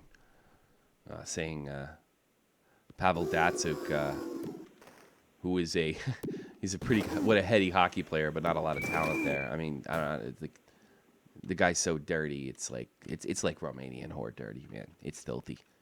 What's going on with that Pavel Datsyuk character? Who's getting up there in age, actually. Dax's best days maybe behind him. Oh, and the Islanders have it. They're up 1-0 versus the Rangers. Rangers, who lead the series 3-1, lost last game in overtime against the Islanders, have not really put up many goals. Having goal-scoring problems, as the Rangers usually do. Big save by Van Beesbrook. Van Beesbrook gets it out to Adam Graves. Graves doesn't get the other. Oh! And he's not able. He gets tripped up in his own zone. But Healy covers.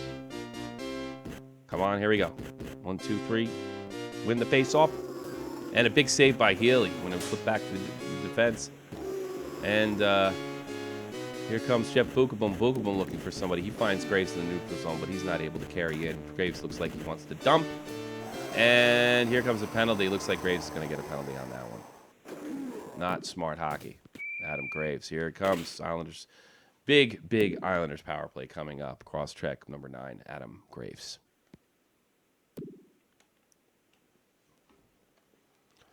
Sergei Nemchinov with the face-off right here on the penalty-killing team. And here it comes, and he takes it away. Rangers got to think maybe they have to make a run at it. Even on the penalty kill. Looking, doesn't have it. He couldn't complete the one hybrid to Turcotte.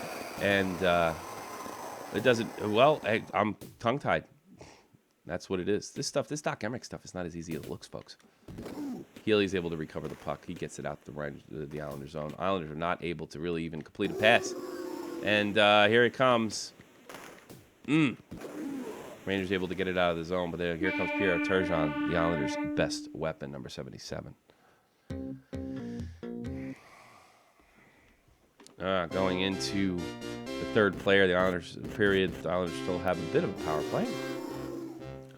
Face-off 1 to Brian Leach, back to Jeff Bookabum. Bookabum flips it up to Mark Messier. Messier fires on net for an easy save by Glenn Healy.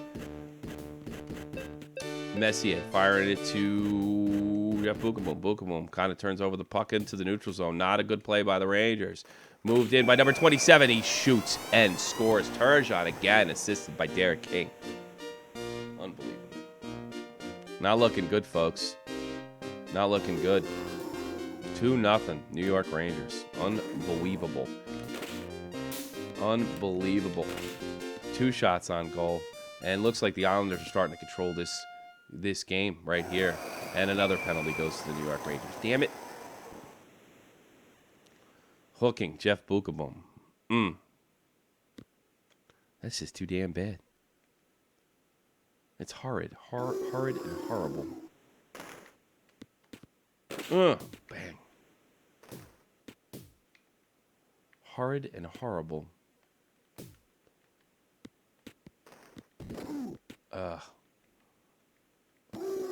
Rangers able to turn over the puck in the Islanders power play. They're just going to fire it in on net over the up and over the glass. Up and over the glass. Take it away. Ah, fired.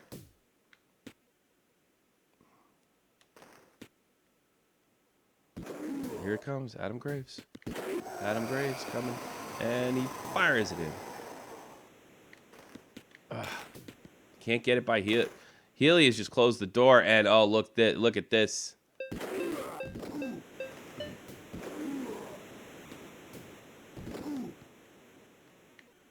Bookaboom, bookaboom. And Messier with the big turnover. He softly dumps it in the zone.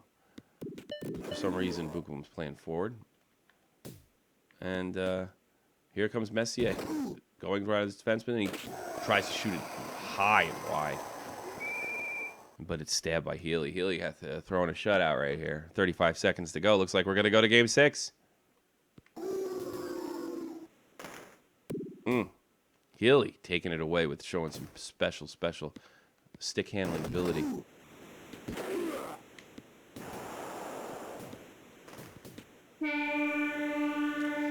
Islanders win this one. Your own family makes fun of you. I don't know why. God, not like you're into ballet. I don't get it. I don't get it, Mackie Poo. I don't get it. I don't understand. Come on, I just want to get to the next round. Come on, I had enough of this. Going to Game 6. I can't believe this. Rangers still lead the series. If I get eliminated first round, I'm going to be super pissed off.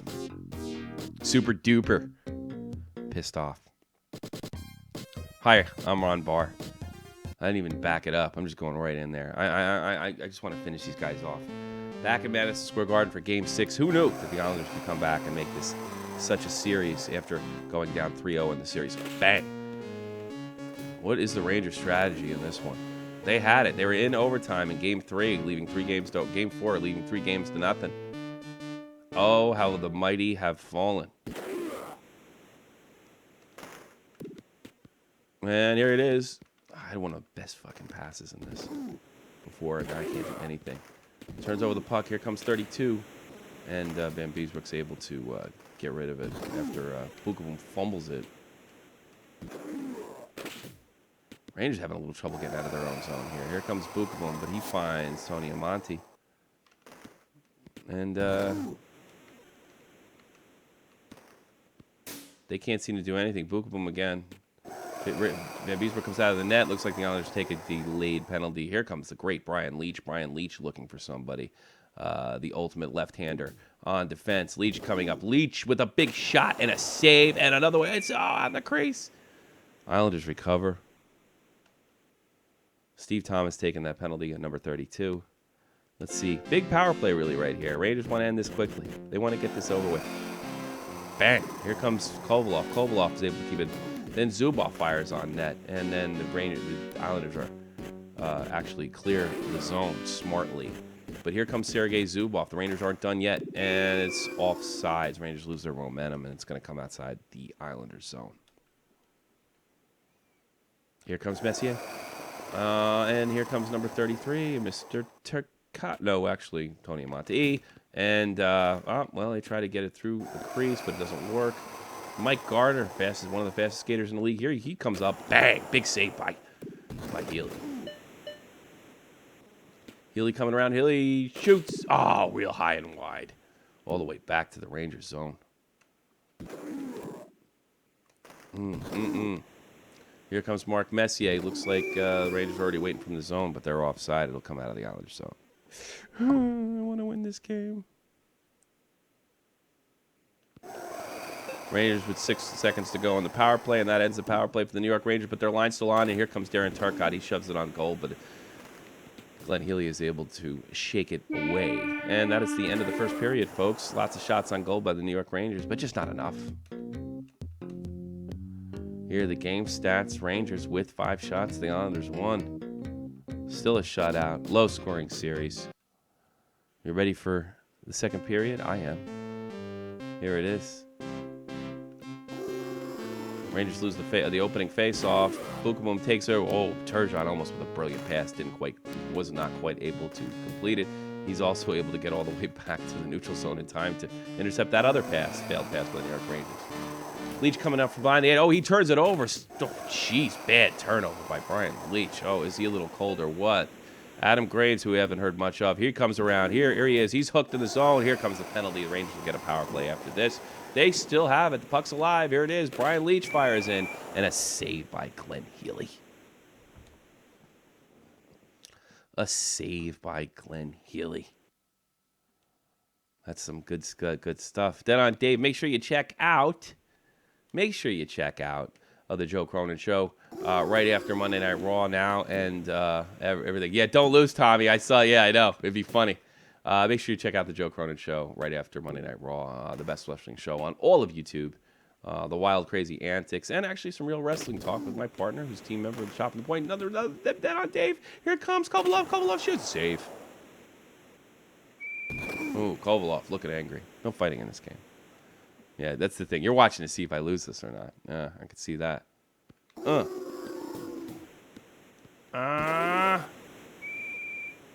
And Mike Gardner. Rangers getting mean out there after the whistle. Rangers with a minute to go on their power play. They got to win this face-off. And they do. Messier with the win. Messier trying to fire it in. He gets it high and wide. Ooh, here it is. Messier pops it. Van Beeswick's not able to pick it up. Gardner with the big pass. Gardner fires it over to Messier. Here comes Messier. He shoots. Save by Healy. And, oh no! Oh, he's trying to get the backhander and he scores! There it is. Now, do you attack or do you keep going forward? Do the Rangers decide to keep going forward? I think they will.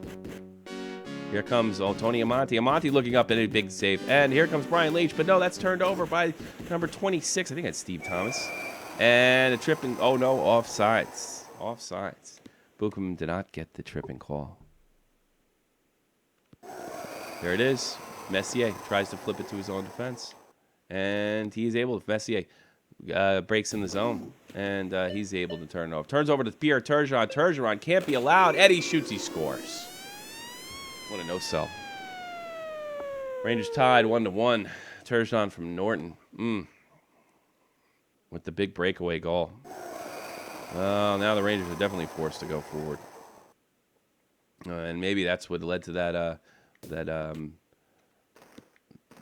actually going forward. Maybe that's what led to that clean breakaway by Pierre Turgeon. Can't give Turgeon that kind of space. No way, no how. Here comes Tony Amonte, but the Rangers are offsides, and they'll bring it out of the Islanders zone. Here comes the face-off.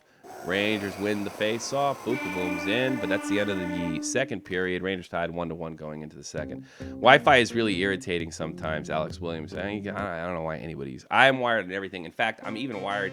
I'll show you bastards something.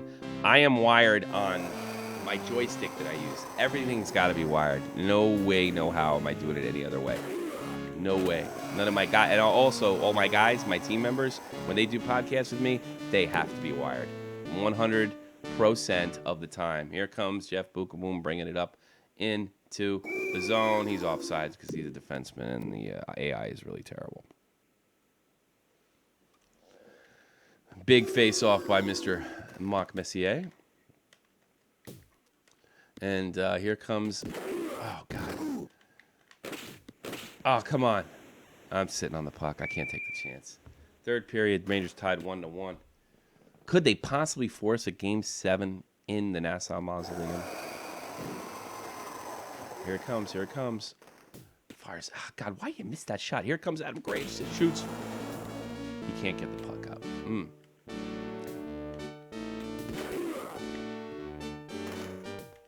Uh-oh. It is a big... Oh. Messier gets it. They missed the two-line pass. Messier shoots. Saved by Healy. Ugh. Graves fires it high and wide. There's Messier with an open net. He couldn't convert. Here comes Thomas in there. Breaks up the play. Is one Brian Leach. Brian Leach is pond hockey, ladies and gentlemen. Pierre Turgeon with the puck. He drags it into the Ranger zone. And a big save by John Van Beesbrook. And this is just pond hockey, but this is utter madness. What level of ice hockey are we seeing here today? This is unbelievable. One for the ages. Bro, Jeff Bookabum. Slow Jeff Bookabum on the breakaway. He shoots a save by Healy. Unbelievable. Bookabum got Healy to go down, but Bookabum could not finish it. What was he doing? Oh, he's a defenseman. No, it's a breakup on the zone. Tony Amonte comes away with the puck. He's looking for somebody, but he elects to shoot. And, Healy gives up a big rebound, and nobody's there to recover. Okay, here he comes. Islanders working it behind the net in Gretzky's office. Islanders trying to make something happen to force Game 7. Here comes Mark Messier. Messier he moves around. 8 seconds to go in overtime. It's off the post.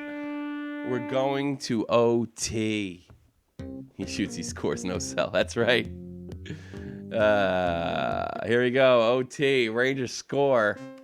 It's over. Off to the second round. The Islanders get it. They're going to force Game 7, and the New York Rangers are in big trouble. Here comes Mark Messier with the shot that's easily turned over, but it's fiddled around with the Islanders zone. Number 32, Steve Thomas is able to get it deep. And now number 9, Adam Graves, brings it the other way. He's looking for somebody. Can't find it, but Messier tries to break in, and he can't do anything with it. Oh, looks like Jeff Bookabum was caught out of position, but Mr. Brian Leach actually is able to recover from him. Leach fires a slap shot high and over the glass. Face-off comes out just outside the Islanders' zone. Mark Messier, of course, with the face-off win. Back to Adam Graves. Boy, this stuff's tough. Back to Adam Graves, but he's not able to do it. Here it comes. And number 11, Mark Messier, is absolutely able to do this. Oh, big hit. Here comes Brian Leach. Brian Leach with an open net. He fires it high and wide. He cannot get it on net.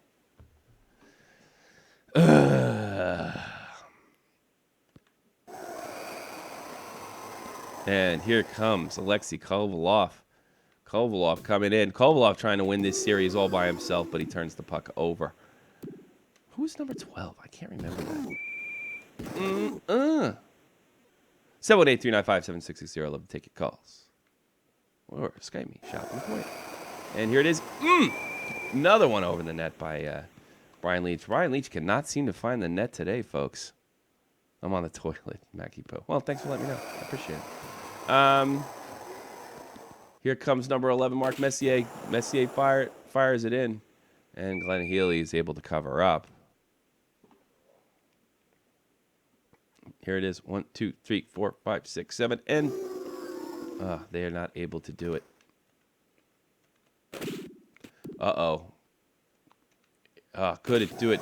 Big save by Van Beesbrook. Van Beesbrook looking for Kevin Lowe, trying a crazy play there. They can't pull it up. Oh, no. The Islanders almost scored and forced Game 7.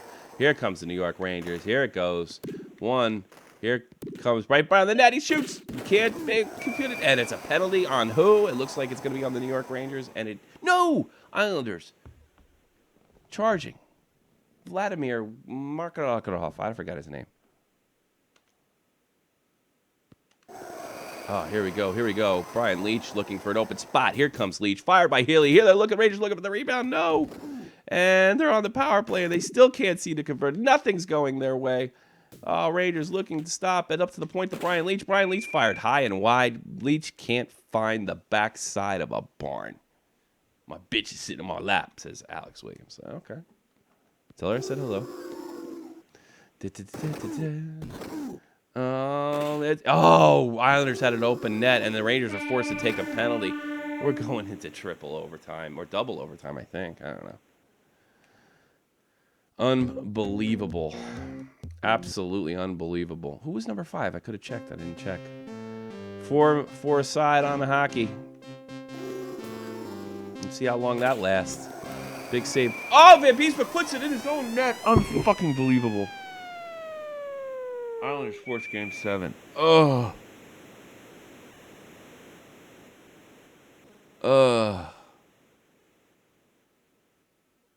What the fuck?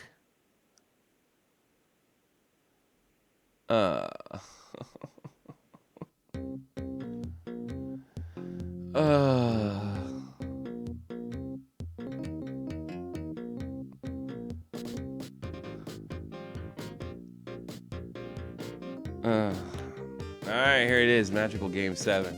I lose this. I'm done, bitches. 3-3. Boston already wins their series against Buffalo.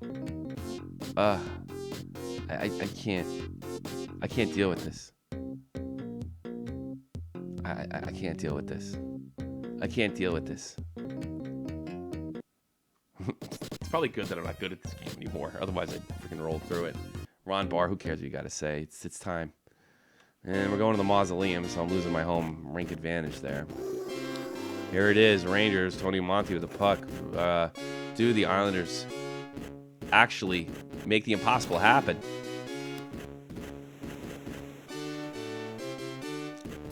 And come back from a 3-0 lead. I just fucking, I lost 4 games in a row. Ugh. Here it is, Messi. Yes! I'm not. You lost. What did I tell you? Well, it's game 7 now, Mackie Poo. And I'm up 1-0. There's no way I'm going to let this happen. And I'm going to need a break after this. I should have freaking finished these guys off in no time. Here comes Graves. Graves shooting, firing in, but he's offside. Y'all rooting for me to lose. You think that'd be funny? You think I'm going to pull a Jeff the Huffman and throw a big fit? You're wrong. Well, maybe I will. Ugh. You think that's what they're going to do? It's not going to be the case. Oh, I fucking fucked that up good. Oh, come on, man. Come on, man. Oh, big play by Brian Leach. Brian Leach trying to pull his best Bobby Orr imitation. He's coming around the net. Here comes Leach. Shoots. He scores! Rangers came out to play today, boy. Rangers came out to play today. They are not going to let the Islanders come back from a 3-0 lead. Here it comes again, Tony Amonte. They leave the red, and he scores! No, the Rangers just said no. The Rangers just said no in Game 7. They're getting their shit together. The Islanders, they're not even possessing the puck. It's redonkulous.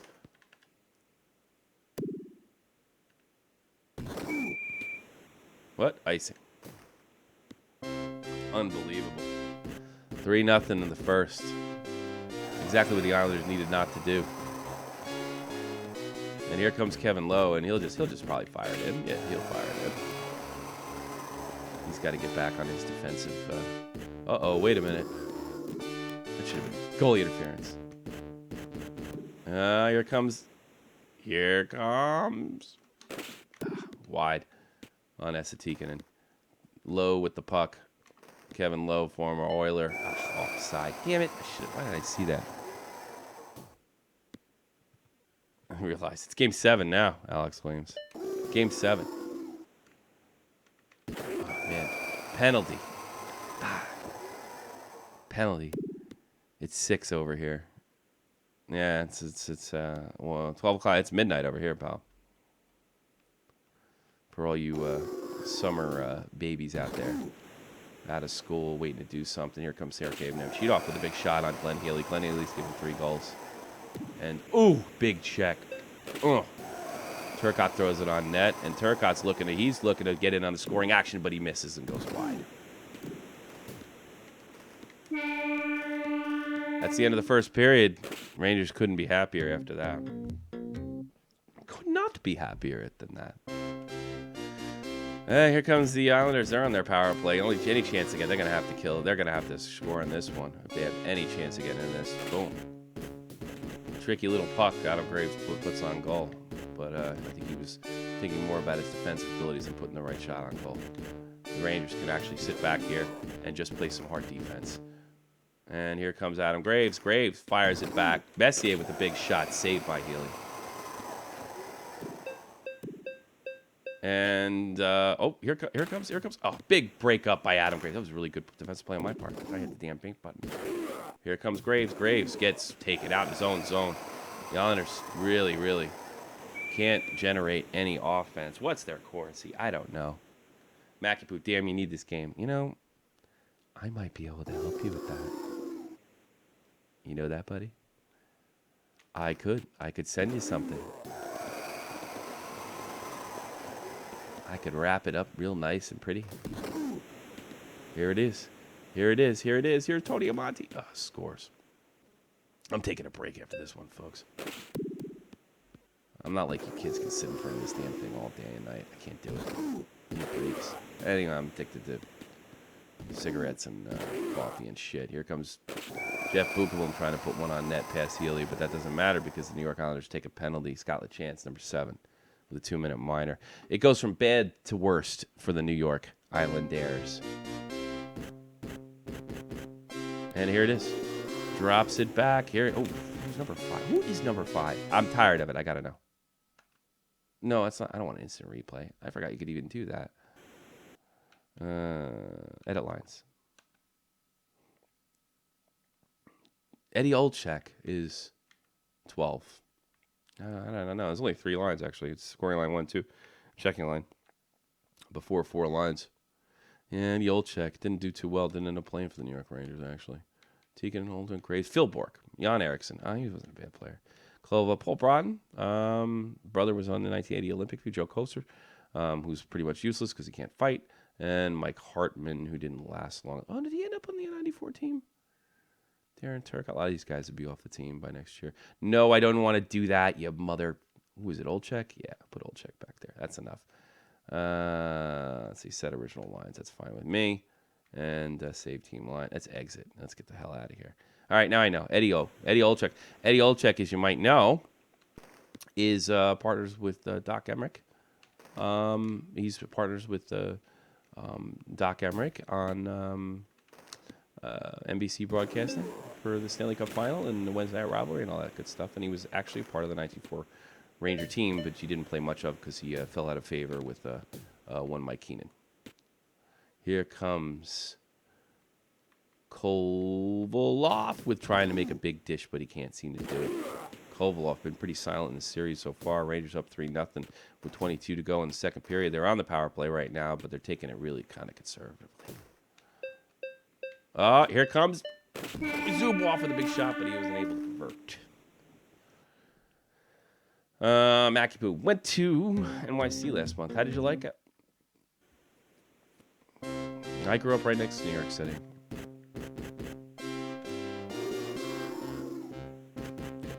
Here it is. Pow.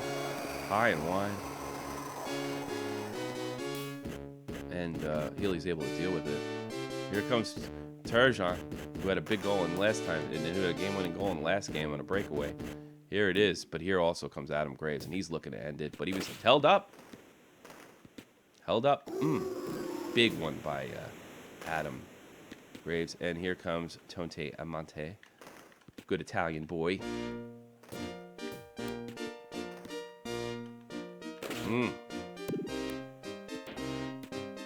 And here it is. Mark Messier coming up with the puck. Mark Messier stick handling, shoots, and he got him to go down, but oh boy. You gotta actually see, yeah, you gotta push up to go for it to go up on this angle. And you lift the puck up. Big save by John Van Beesbroek. Bang! Van Beesbroek.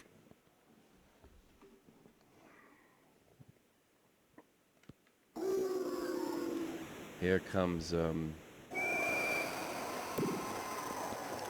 Zubov.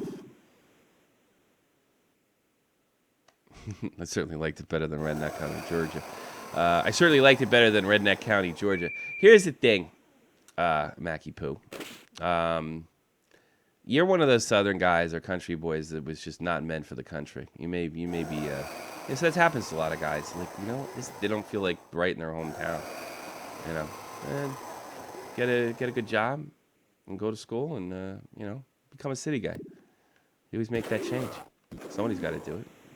The call of the city. I was going to see the Rangers Tampa Bay the day they came back. Holmes League. Well, you wouldn't have got tickets for that, bud. You have no idea what it's like to get tickets for something like that. You would have had to pay $2,000, probably minimum. But nice of you to try. I've only been in one playoff game in my life, to be honest with you. Rich people go to those games. And Rangers are going to wrap this series up in Game 7. Boy, the Islanders just teased and teased and teased. 23 seconds up, the Rangers lead 3-0 3-0, and they are tied with the series at 3-3. Here comes Phil Bork with a shot on goal on Glenn Healy. Last seconds of tying off. The Rangers are taking it easy, as you might expect. Rangers looking. Here comes Mike Gardner, and that's it. Rangers win the series. Stars John Van Beesbrook with a shutout. He's had, what, three shutouts in this series. Mark Messier and Tony Amante, who would become a Blackhawk in the coming years after this particular game was made. Silent Partner. That's a really good YouTube. Listen to that. Oh, man. I would like... What the hell was the name by Silent Partner? I wish I could just look up Silent Partner songs. Big shout out to... I played that one already. Big shout out to Thunderfoot. One of my hero YouTubers. Silent Partner, country and folk. Oh, they do all sorts of stuff. Because I feel speed ahead. Pushing through the stone. Heartland. I don't know the name of the damn song. That's the problem. This is all by some. They do a lot of stuff for YouTube. That's really funny. Well, you know what I'll do? I will play some. Yeah, I'll just be some very Silent Partner friendly, I suppose. When I get onto whatever I'm doing. Uh-oh. Don't crash on me. Not allowed to crash on me. Can't do it. No way. Yeah. Can't get me having that. I don't want any of that crap. I don't need that. Root. I wish I knew the name of the famous song by what the hell is his name? Thunderfoot. One of my favorite one of my very, very favorite YouTubers. The great Thunderfoot. All right, I'll be right back, everybody. Listen to Silent Partner. I got a few songs for you. I'm gonna finish this series. Who are the Rangers playing next? I'd like to know. Want to check? Who are the Rangers playing?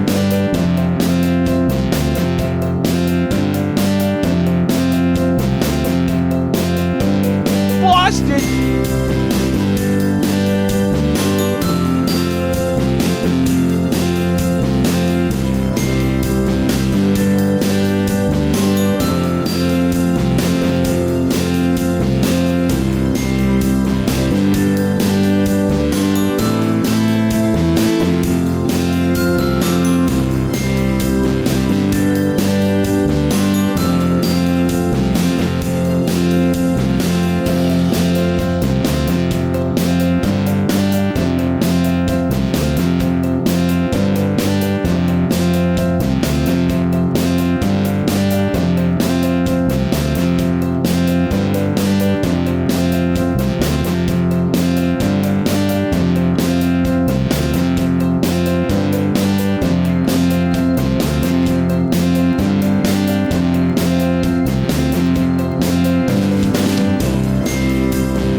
happening, everybody?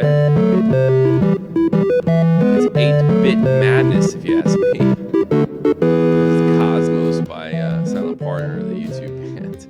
I gotta go through some of these songs. Here we go. NHL 94. We're going into the second round. Eastern Conference playoffs, quarterfinals, as some like to call it. And we're going to continue these playoffs until I get eliminated or win the Stanley Cup. I hope you come along on my adventure. Here comes New York versus Boston. Let's go down to Ron Barr. Ron Barr. Hi, I'm Ron Barr. EA Sports. Welcome Madison Square Garden. Oh, that means I get home field against home ice against what's his face? Cam Neely's on that team against Boston. Cam Neely, some of the greats. Sweeney. Amazing. Ray Bork. Got to watch number 77 versus Brian Leach. Definitely Van Beesbrook over Andy Moog with only a 58 rating. And the New York Rangers get a slight advantage. Here we go. Here it is, first round. And wait a minute. Why are we even missed it? I thought in the guard. Shit. Yeah, I'm not gonna even have home ice the whole damn time. Probably goes by where they finished in 1993, which pisses me off. This game feels a little faster. Here comes Messier. Messier looking to shoot, and he puts one on Moog. Moog stuffs him, but Moog turns the puck over, and here comes Tony Amonte. Another big save by Moog, but he shoots. He scores! Tony Amonte unassisted. Although this does feel a little bit faster, I'll be honest with you, than the Islanders series. I don't know who the pass that was to. And it doesn't matter. The Bruins are offsides. Got to remember everybody's number. I forget. Bruins with another face-off win. Rangers got to start winning face-offs. It plagued them during the playoffs last year.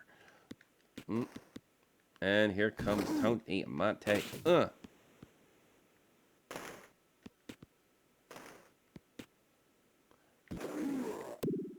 Okay, off the post.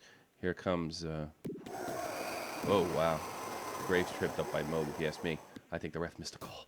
And lots of attacking, but the Bruins are bringing it in. Here comes Tony Amonte. He's trying to look for Mark Messier. Finds Messier with the puck. Messier streaks down the right side of the ice. Messier looking. He puts a shot on Moog. Moog handles it quite easily. Moog delivers the puck up to Cam Neely. I think that's Cam Neely. Here comes Adam Graves. Adam Graves trying to flip one back, but it's offside as I think Cam Neely touches it.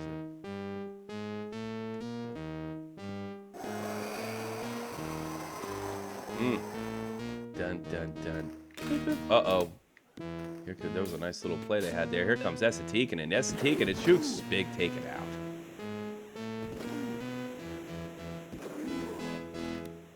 Tikkanen, the great agitator for the New York Rangers, the Edmonton Oilers, but Vladimir Rizhitska from Joey Juneau and Wesley.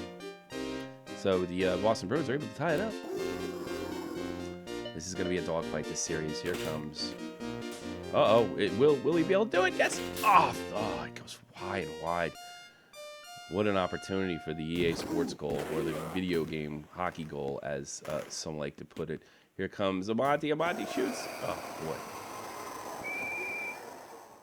Not able to complete. Very good first period. Only 6 seconds to go. Let's see what y'all are doing in the chat. Let's check it out.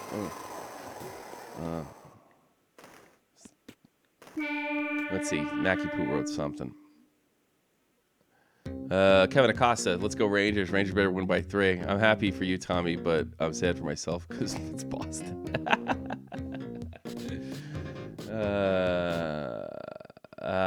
Let's go Rangers. Hey, big shout out to Kevin Acosta. What's happening out there, everybody? Glad you could join us, and you're more than welcome. Give us a call, join us.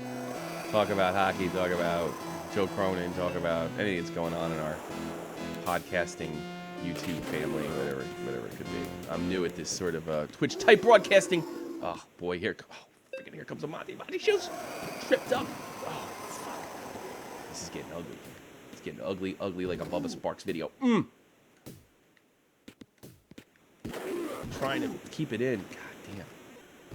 Here, oh no, he didn't break away. Had to take him out. Had to take him out. Will he give him? Here comes Cam Neely with the penalty shot, number 8, hooking from Adam Graves. I forgot how to use the goalie. Damn it! Big save by John Vipp. What do you mean? You can't do that. What is this? What is this? I made every save. Thank God. Nobody knows the shootout rules over here, folks.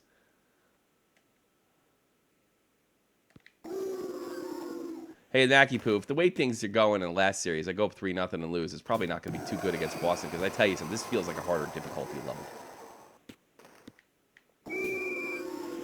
This is not easy. Not easy. Especially been so many years since I played this game consistently. 22 to be exact. 21 to be exact, actually. Came out in October '93. Jesus. Can you imagine I was playing this in between periods, all the Ranger games when I was 17. Oh. How time has flown, my friends. How time has flown. Here comes Mark Messier. He's looking, but it's actually taken away by Sweeney. Sweeney gets it up to number 12. Number 12 with a big save. And, oh, Messier almost with a breakout pass by John Van Beesbrock. John Van Beesbrock. I'm the one talking to you on Skype. Yeah, I figured. Mr. Acosta, Kevin, Edward, whatever you call yourself. Yeah, I got your little message. I hope you're enjoying our wars, our hockey, our wrestling, and all that other stuff. Welcome to the community. If you haven't been here for a while, I don't even know that if you haven't. If not, throw me a sub. Here comes. Ugh! Andy Moog stuffs. Ooh, look at that. Look at that touch pass. Ah. Patrick pinches, but it's not enough. I should have dumped that puck. Moog picks it up. Andy Moog wasn't a bad goalie. I don't know how good he was that year, but he wasn't a bad goalie. He played for Edmonton, if I'm not mistaken. Maybe he won a cup with him. Wow. Well, that's the end of the second. Here we go into the first. Tied 1-1. Game 1. Quarterfinals. Stanley Cup. Here we go. Oh, Jesus. Get on side, you dope.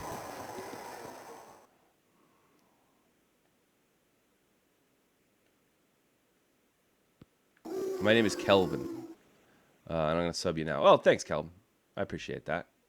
I didn't read it quite. I said Kevin. I shouldn't have said wasn't reading it. Got a lot of things going on.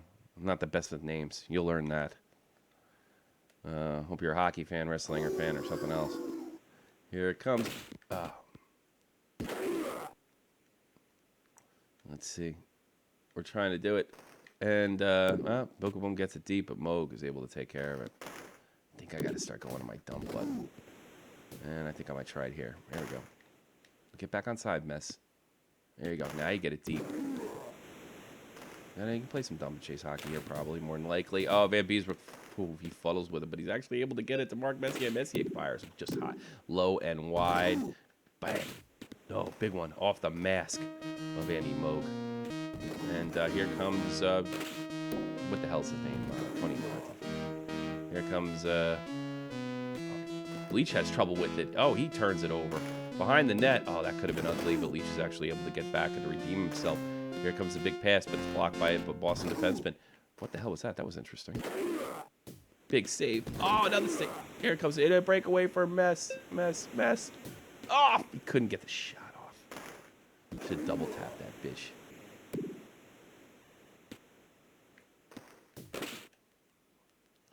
There we go. Coming around the net.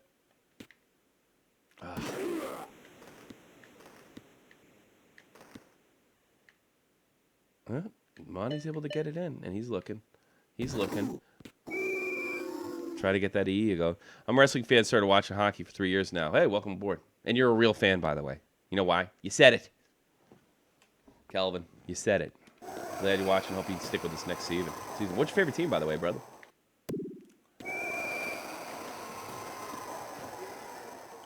Rangers offside. They have a power play here. This is a big power play late in the third, and it's going to travel all the way to overtime if the Rangers let it. But here comes Alexei Kovalov. He's doing his dancing magic. Here he is. He's doing all sorts of stuff, trying to make things happen. Do it all himself. Does he get the chance? He fires, but it is actually taken away by the Boston defense. Here comes Adam Graves, who's able to turn the puck over, but it's not in time. That's the end of the third. We're going overtime, folks. Welcome to the Stanley Cup playoffs.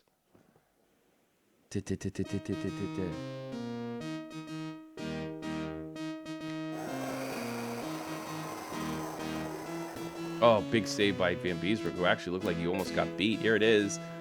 Oh. Tries to get it by Moog. Damn it.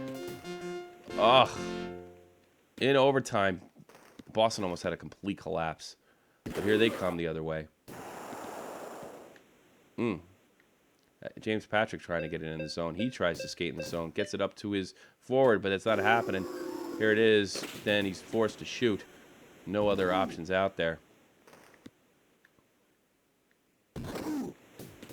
Rangers playing a little more of a defensive game, but they're actually caught up. And number 34, Boston Bruins dishes it. Penalty. Penalty coming up on the New York Rangers. Oh, that's not a good thing.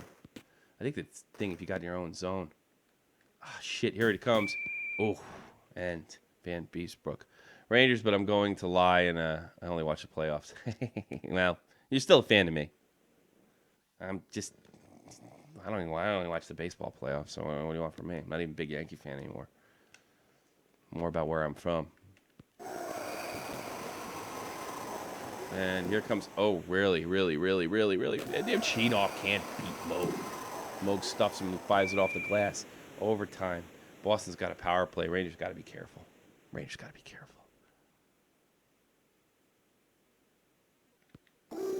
And here it comes... You know, I really wonder if Cronin's actually gotten a lot more people, wrestling fans, into hockey. You know, I wonder. I hope so. Because, you know, Cronin's actually a really big Boston Bruins fan. And he really does pay attention to what's going on there. And he loves the Bruins. He loves Boston sports. I mean, he's really a hometown guy. And here comes Messier with the shot.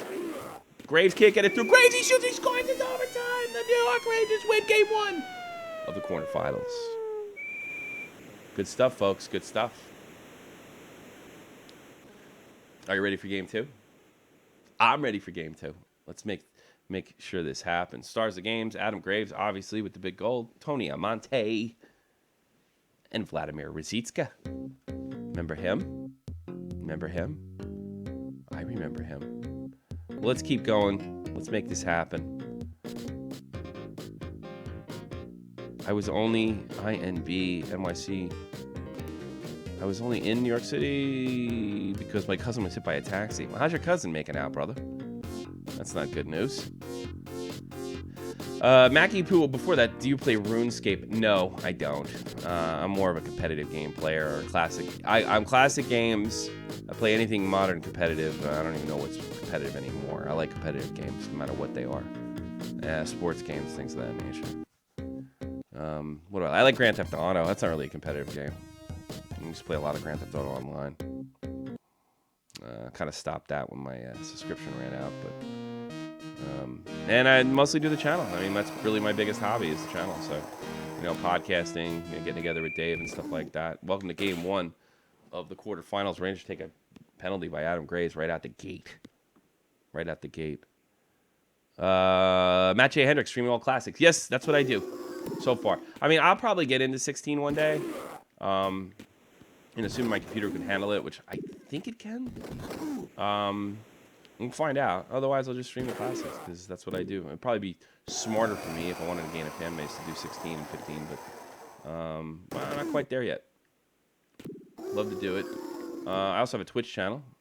It's called Shot from the Point Live. You guys are more than likely to follow, sub that, or whatever they call it. And you know, sometimes I broadcast just about anything. Anything can happen over there, including hockey games. Anything. And here we are. Boston with the power play. Rangers up 1-0. What was the first game you ever played? Video game? I think I know the answer to this question. Let me think. Video game, like the first game. Wasn't Pong. Actually, I know what it was. The first video game I ever played was probably in 1980 or 81. and it was like when Pong came out. Pong was by Atari, but it was like a Pong knockoff, and the Pong came out in the early '70s. But they had like a Pong knockoff system at my aunt's house, and I think it might have actually been called hockey. You actually had to flip the dip switches to change the game. There was no cartridges. And I think that was the first video game I ever played.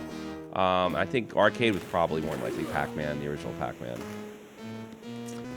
Yeah, probably more likely the original Pac-Man. I got a 2600 in 1982. That came with Pac-Man, but I had played in television. My neighbor had it next door. Here comes Messier. He shoots, he scores. That's the end of the first period. Yeah, that would have been it. I've been pretty much with the video game thing since the beginning of time. I mean, since it all started. I mean, I missed the 70s video gaming, which wasn't much to brag about. I had, I didn't have the Odyssey, which was, I think, the first home game system. But the first big one was actually Atari 2600, which is a damn good system. So it was probably this version of Pong, which I don't remember, because there was a million check your gaming history, a million Pong knockoffs. Yeah, I think that's pretty much what it was. It was like a million Pong knockoffs. I want to thank you for shouting out my name and Anime Positive Full Metal Otaku, one of your videos. Oh, yeah, I remember you. That was a long time. That was like a year ago, wasn't it? Matt J. Hendricks. Well, yeah, no problem. I don't know if you kids like the old school gaming, but I do. I guess that's what it's about. And here comes Messier with a big shot, and Moog takes it away. Rangers up 1-0 in the second period. Boston's got a power play. Rangers playing a very aggressive penalty kill, and Leach will go get it, and he'll actually draw the icing, and they'll bring it up the other side of the ice. And I think I'll let the Bruins win this. Oh, well, so much for letting them win anything.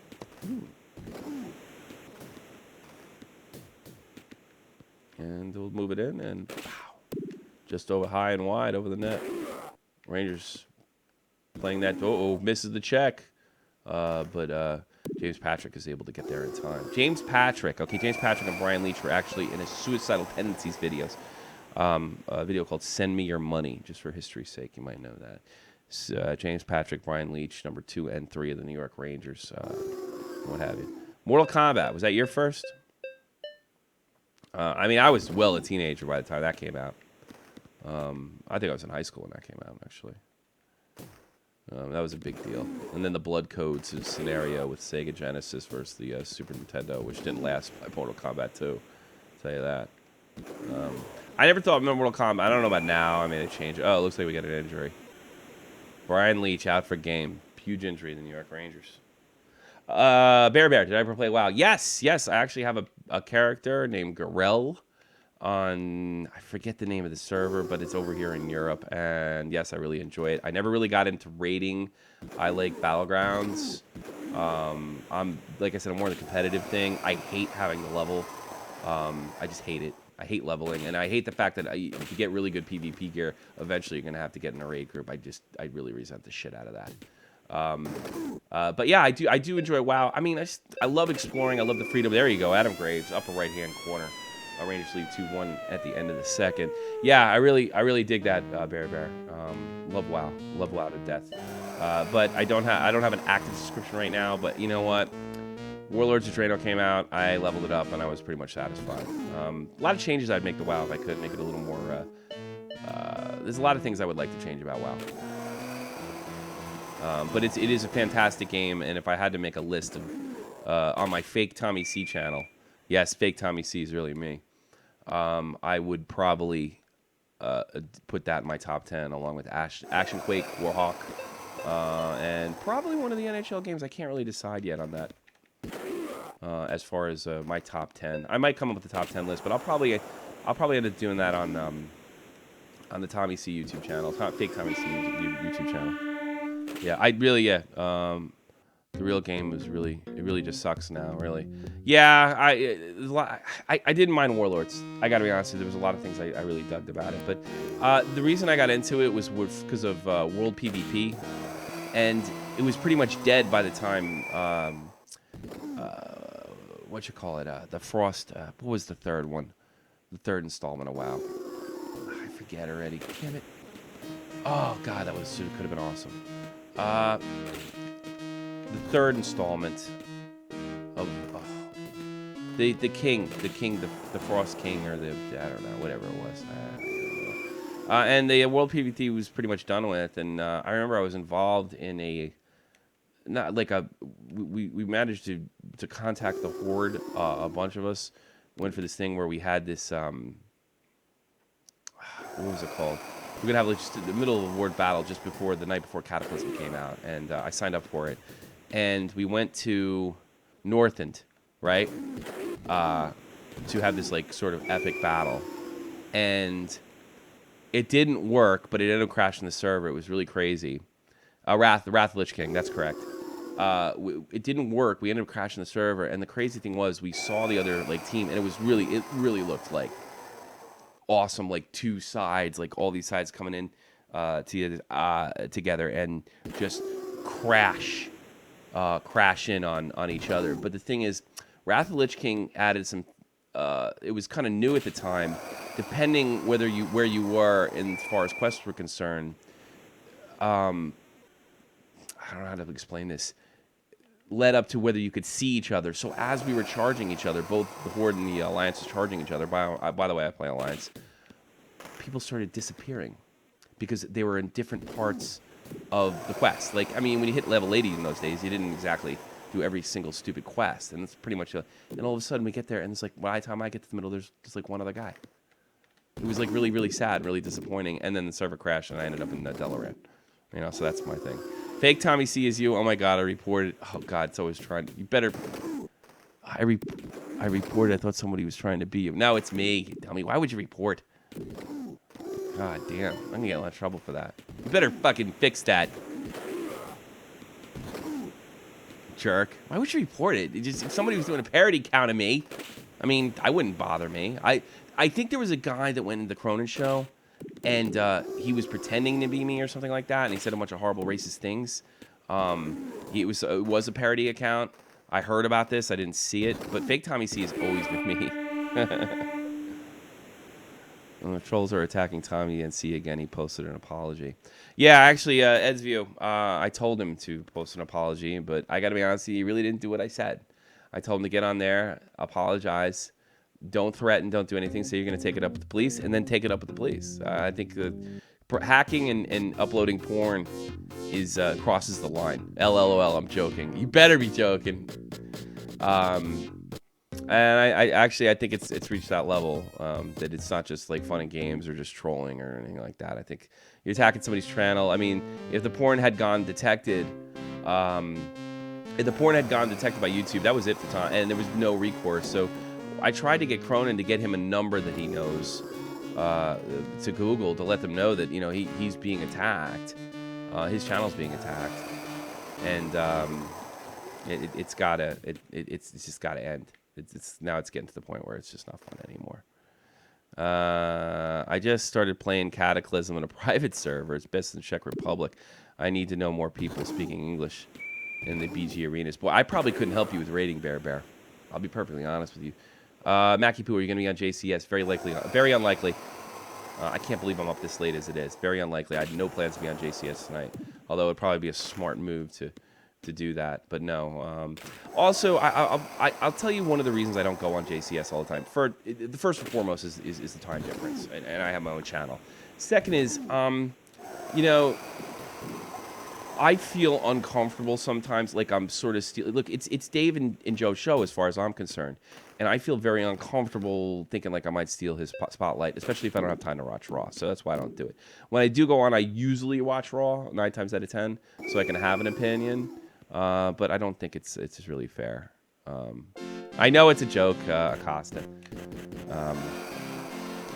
I would only be interested in playing PvP on a private server. I'm a player versus player guy. Yeah. Trolls are attacking. He posted an apology. Tommy, are you into DC Comics or Marvel Comics? I don't have. Well, the comics are all in German here, so there's not much chance. But I do have some favorites. Of course, The Dark Knight Returns that came out in 1986 or 7 when I was a kid. Pretty much inspired the new Batman series in a lot of ways with Bane and stuff like that. Highly recommend. It's the best the best Batman story ever, and it completely beats pretty much any of the movies, including The Dark Knight, that came out with, what's his face, Joker. So I used to really like comic books. I have a big collection. My cat threw up on them, even though they're in the plastic. So what have you? Alex William Tommy is like Brock Lesnar. He really shows up, but when he does, it's always awesome. Well, that's I guess kind of that's the idea. I don't want too much overexposure and make it seem like I'm begging for hits or for subs. So I'm part of the Cronin team. I'm in the chat, and I give my 2 cents, and but I don't want to show up anybody. And those guys, not only do I work with them in a 2 cents, I do consider them very close friends. Will you go see Batman versus Superman? If Ben Affleck wasn't in it, I would. There's nothing that kept me out of there. No chance I go see it now. I'll probably end up renting it. I'm just not that interested. Although I was not hard on. I really, really enjoyed the last Superman movie. I thought it was really good. It didn't. I don't know if the nerds went for it as much as I did, but I thought they did a spectacular job with that film. And I think it's a little bit underrated. And I think over time, people will realize how great it is. Definitely enjoyed the last Batman. But I probably won't, because Ben Affleck makes me physically ill, and not just because of his acting. It's just the kind of person he is. I just don't like him. And that's probably a stupid reason not to go see a movie. But nonetheless, it's just I don't want to watch him because I know who he is. He's just a real self-righteous guy that lives in a bubble. Bill Maher and Steve Harris proved that back in October. So it's really tough for me to get there. I'll admit it's a dumb reason not to see a movie, but I don't like the guy. I think he's a jerk. I think he's lost touch with his Boston roots and being what do you call it? Being sort of a working class guy. I think he just kind of lost touch. He's such a socialist jerk. The Alliance on a private server is so damn bad. It's hard to carry them when they turn their keyboards and click on their abilities. You know what, Bear? I honestly probably think I'd be worse or much worse than them. What about Suicide Squad? Don't know what the Suicide Squad. What does Costa say? I think I'm up. What am I up? 2-0 on the freaking what you call it here? Almost had him on Boston. I gotta check where I am at. Bookman with the big shot. It's funny when you go on GCSY sub because you use logic and you're an army guy. Well, thank you very much. I try. I'm not the smartest guy in the world. I wouldn't say it, but that's actually a very nice compliment. I really appreciate that. What are your thoughts on Jason Momoa as Aquaman? Who the fuck is he? Jason, I don't know. Would I see an Aquaman movie? I think he's one of the worst comic book characters in history. I think I just have to see the trailer. I'll be honest with you. What's your favorite food? Boy, it used to be pizza for years, but now I think it's sushi. Nothing I like more than sushi now. My ex-wife, she what did she really got me into it. And the only reason I decided to get sushi because it used to freak me out just thinking about it. And the only reason I got it was because I just didn't want to think I was weird and not get laid that night. You know what I mean? So I was like, I had to show like, oh yeah, I'll eat sushi, even though I was dreading the whole night. But then I got hooked on it. So I'm definitely a pizza guy. Like salty stuff. So, kind of shit's gonna give you a heart attack. That's it for me. That's what's going on for me. All right, I think the Rangers are up 2-0 in this series. They're going in the third period. Why should anybody? The real question is why should anybody care about Mark man? Well, I don't know if I'd go that far, but I'm not really that interested in it. I like comic book movies. I know I do a show that you guys may be interested in called The Nerd and the Jerk on Dave's channel. I hope you guys enjoyed that if you checked it out. Where I kind of goof on sort of nerdy hobbies because I'm the nerd's anti-nerd sort of. And I'll let you go check out Nerd and the Jerk if you see like that sort of stuff. It was an episode from not the last episode, but the episode from 2 weeks ago. But it's a really good show, and we have other jerks that go on and talk about very, very nerdy stuff like E3 and stuff like that. Sushi pizza, that's right. That was actually Cronin's idea. I can't take credit for that. And you realize the sushi pizza joke was 2 years ago.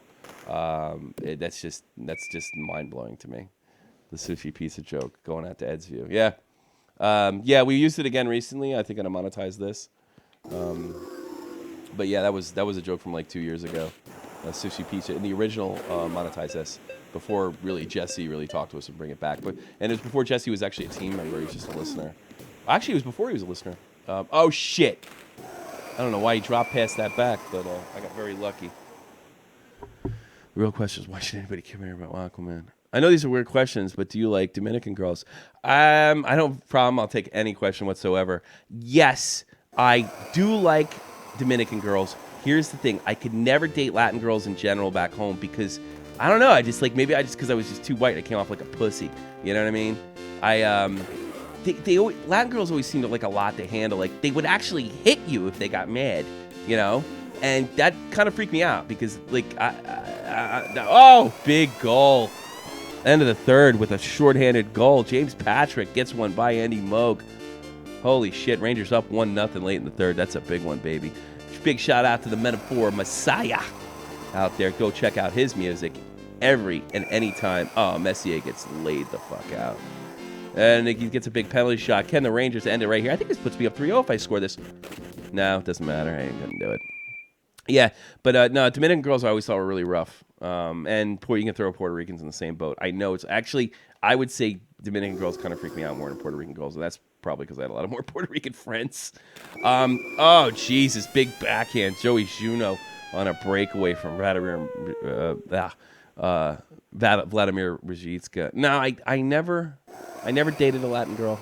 It's too bad because I always found them sexy, but I think at that time in my life, I wasn't ready for Dominican girls till I was 28. You know, I couldn't even handle one, you know. I'd probably be just scared me away, you know. Matt Keeper, my mom's half Hispanic. Yeah, no, well, you know, it depends what kind of Hispanic you are because, like, you know, I was in Spain recently. They're different than Latins, let me tell you. You know, Spain's a whole different thing. You know, the thing is, like, the Spanish guys are all, they're like, because they're Europeans, they're all tall and shit, you know? And, like, everybody Latin, when I was a kid, was a lot smaller than me. Except that guy from Boston that killed everybody, whatever his name is, Eric Rodriguez, I don't know. But I always really was attracted to Hispanic women, but I never thought I could handle it. Never. And yeah, I know that's stereotyping, but that's how I felt when I was a kid. You know, now my relationship with women is very, very different. I only know adults. And knew a lot of Hispanic girls in the Army, had nothing but respect for them, but definitely had a... When I got here to Europe, all I thought about was, big backhand and a goal in OT, Marc Messier. That's a big one. That's a big one, bitches. What do you think of that? What do you think of that? That's amazing. Love talking about chicks, girls, and nerdy stuff. NHL 94, baby. You give me a call, 718-395-7660. Chat about anything you want, hockey, whatever's going on. Biggest news in the NHL right now, Jared Stoll, the Los Angeles Kings. He was charged for possession of cocaine. LOL. Acosta. I'm Dominican. My parents said if I bring a black girl home, they'll kill me.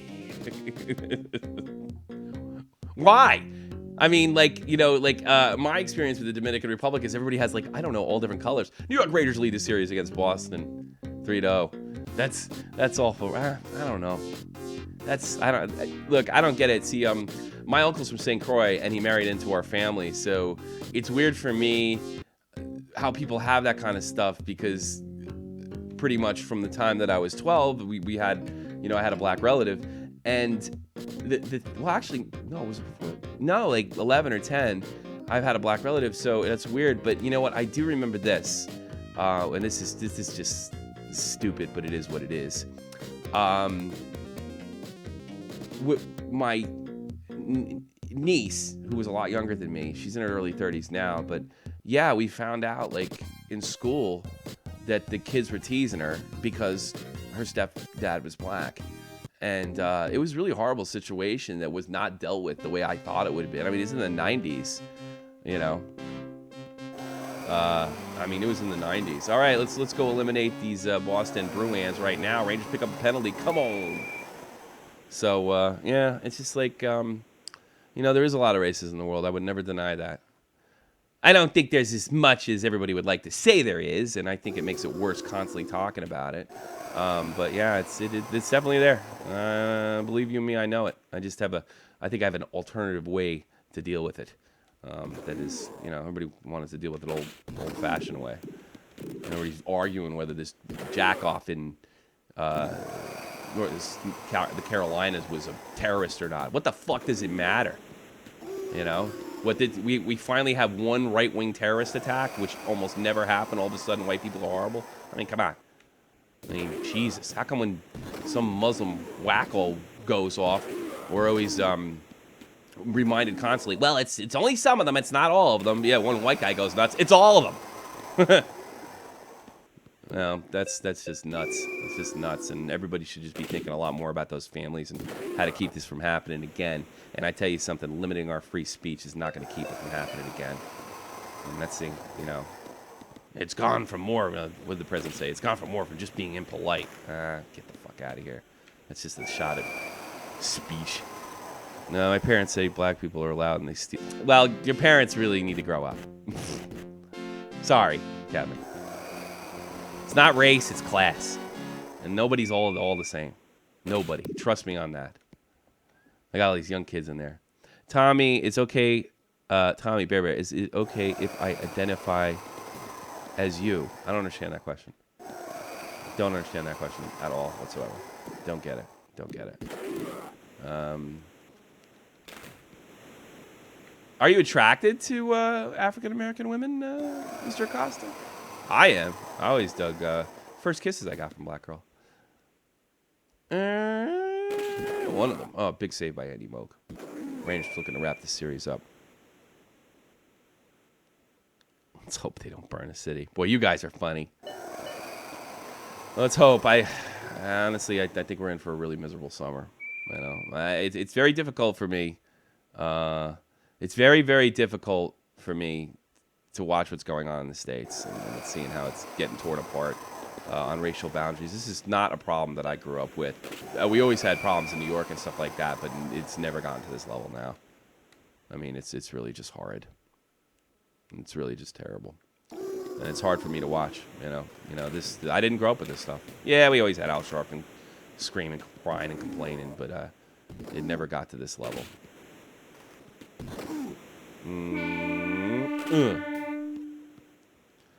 Yeah, I like the booty. Yeah, well, that's where you go. I like the lips.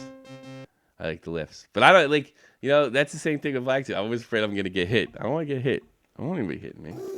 So I don't want to be emasculated. Where are we? I don't want any of that stuff, man. Let's go full screen, man. I forgot to do that. I want to finish these guys off. I want to cover up here. And, yeah, your parents, Mr. Acosta. I mean, not everybody's the same. Yeah, that's very broad generalization, bud. I don't think they're right, but I think you know that. You're just telling me the truth. I like when I think Real Talk appreciates that too. He appreciates the real talk. That's what people are saying. So you want to hear it? It's crazy. Yeah, it's just so lame. Yeah, it is lame. Man, how are you doing anyway? What's going on? You guys getting ready for Raw in about an hour? I don't know if I'm gonna finish this up by the time Raw starts, so I'll probably lose y'all. I don't know how to save this stupid thing. So I gotta win the cup or bust. And I'm up 3-0 this series after dropping a 3-0 lead and going into dropping a 3-0 lead and then going into a Game 7 the Islanders forced in the first round of the playoffs. It'd be great if the Devils were the next round. Probably not, though. They're probably eliminated. Well, since I can identify as whatever I want coming from Bear. Yeah, I know what you're getting at. Gender is a social construct. Race is a social construct. Considering that girl over there in Washington. She's just black because she says so. Yeah, I know. The whole thing's crazy. And I hope she gets that reality show because it just shows how crazy this social construct for everything is. Race isn't a social construct. First of all, race is the wrong word. Ethnicity is not a social construct. Gender isn't a social construct. It's a scientific fact. It's a scientific fact. At the very least, it's a location. You know, I can't just wake up tomorrow and say, I mean, look, if race is a social construct, why doesn't this guy Dylan Roof just say, hey, when I committed those terrible murders, I was black? Yeah, it's not a social construct. It was a maniac. It was a white guy, maniac, that committed that terrible crime. You know? That's it. Here we go. Esatikin trying to break in. He's trying to move, but he's stripped away by the Boston defense. Let's see, number 10. 1993. I think girls are attracted to me, but they keep it secret. Yeah, I think so too. I'm keeping my secret. Ty Davis, what's up? Welcome to the chat. True. Well, I don't know what you're saying true to, but if you're agreeing with me, you must be a good guy. This is kind of fun. I didn't think this would be as fun as I thought it would be. Patrick, Glenn, what's going on happening? All the point men and point women coming in tonight to see some NHL 94 action. Right now, I'm in Game 4 of the quarterfinals up against Boston, going for that Stanley Cup or bust. And I'm up 3-0 on this one, but I actually got dragged to Game 7 in the last series against the Islanders, if you can believe that. Tommy, Chinese girls are where it's at. Asian girls, all right. See, I don't want to get racist and shit, but I mean, like, I don't know, women are like fine wine sometimes, man. And I like when they all look different. I can't help it. That's what I'm attracted to. No making no apologies for it. Chinese women are probably the best in bed. And you know why? And I'll tell you why. They're pleasers. They're absolutely pleasers. It's Asian girls are just... Dave Chappelle has an Asian woman. I know damn well why. You know? Asian women were absolutely the best I've had to deal with. Bear, I think about becoming a dolphin. You know, why not? Why not? It's a social construct, being an animal. Why not? That's how crazy this shit is.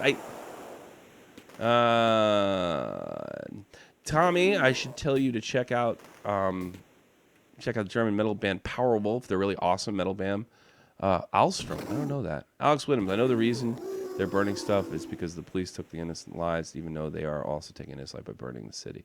I don't know if it's that simple, Alex. That's all. I'll just leave it at that, bud.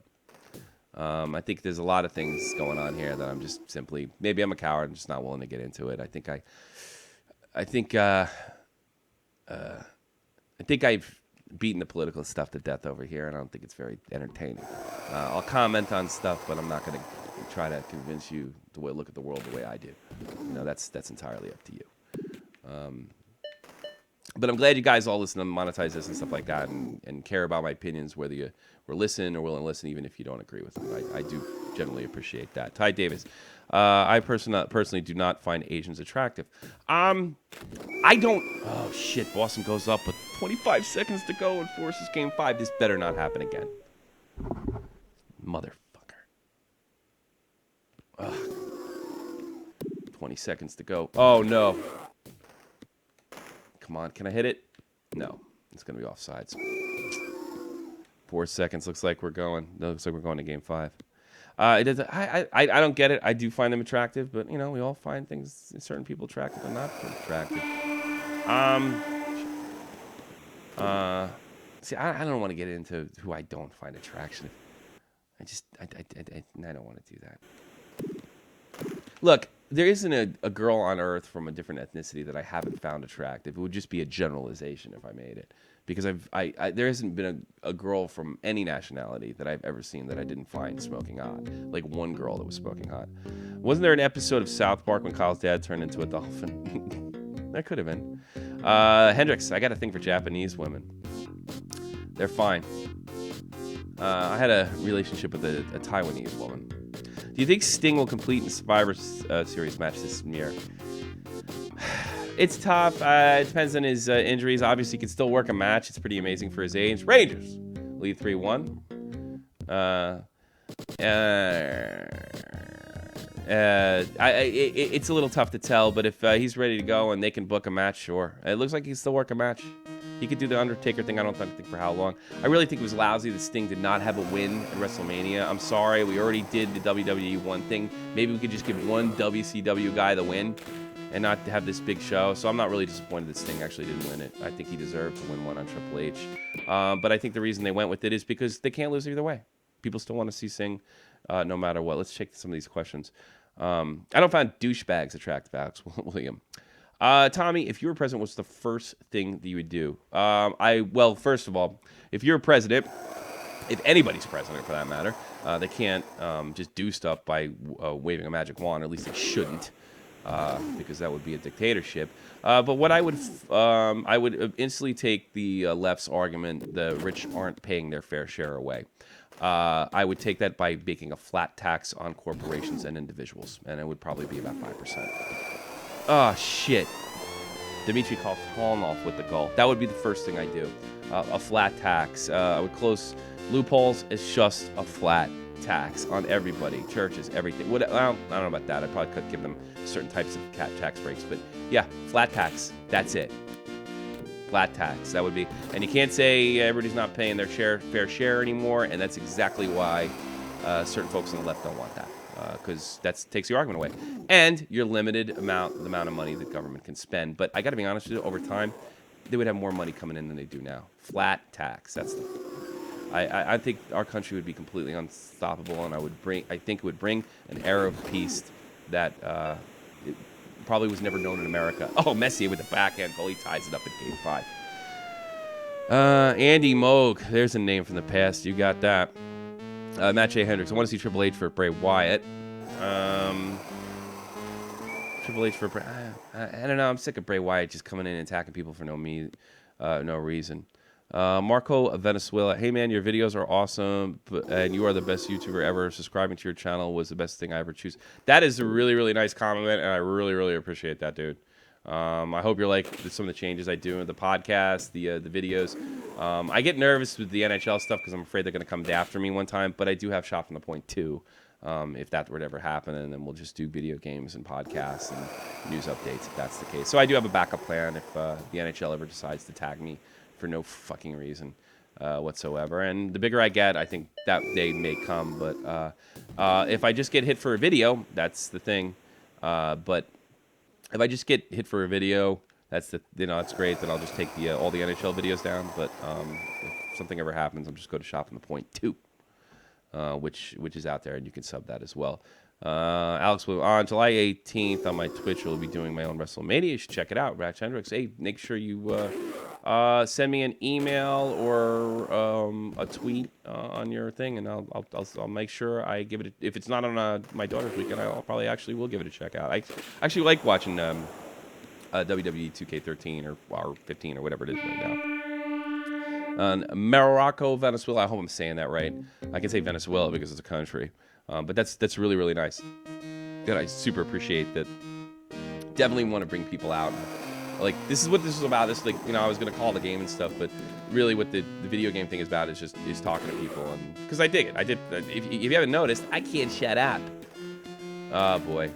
Cam Neely with the big hit. Here, gets it up to Mark Messier. Mark Messier flips it up, and Tony Montes tries to dump the puck. He gets it in deep. Here comes Messier. Messier around the net. Messier, he looks to flip, and Mo blocks that, and almost had it.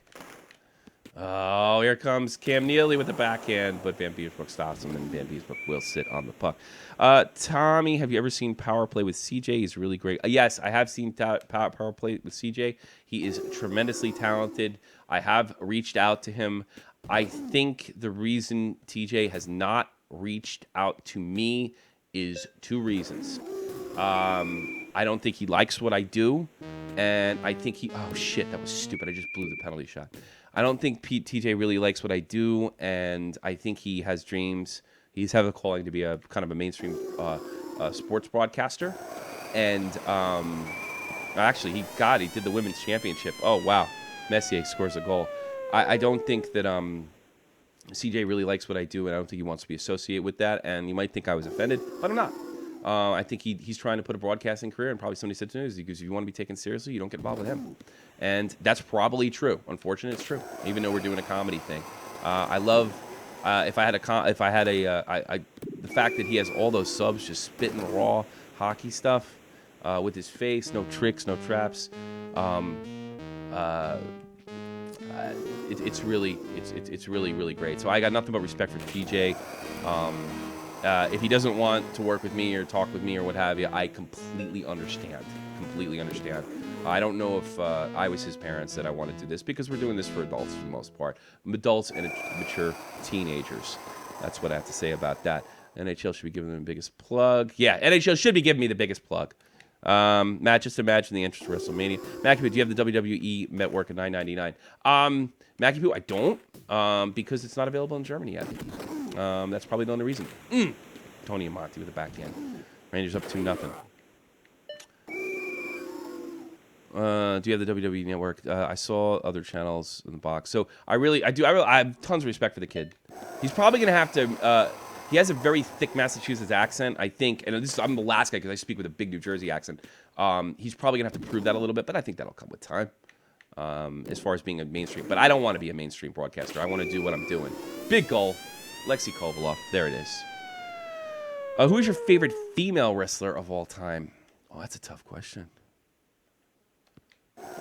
Wendy Richter. No, that's the first one I remember. The best looking was Stacy Keibler. Who did I really enjoy?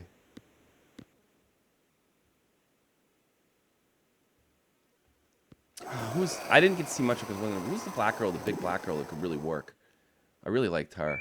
She's mostly played a heel because she had a mean look. But what was that? I forgot her name. Stacy Keibler couldn't work. I'm not really into any of these current girls. I don't have one. And if I had to pick one, it's that the heavyset black girl that was in WWF, WCW. She's a tremendous worker. I really dug her stuff. I don't know what happened to her, but I don't know enough because I was getting out of wrestling at the time. So Lita. See, I liked Lita, but I don't know. I just couldn't connect with her totally. I mean, I think she's one of the best of all. You can make it. I totally accept somebody saying Lita was the best of all time. Definitely. A third period of Raiders up 3-run. We're going to the Eastern Conference Final after this, folks. Oh, big penalty. Let's see. I think Wyatt and Sting may happen at SummerSlam, but Kevin Owens, Brock Lesnar is going to happen at SummerSlam. Oh, that'd be nice. Lita. Jazz. I think her name was Jazz. Yeah, I really kind of dug her. I really didn't get to see enough of her. I really dug her. I'm a little more.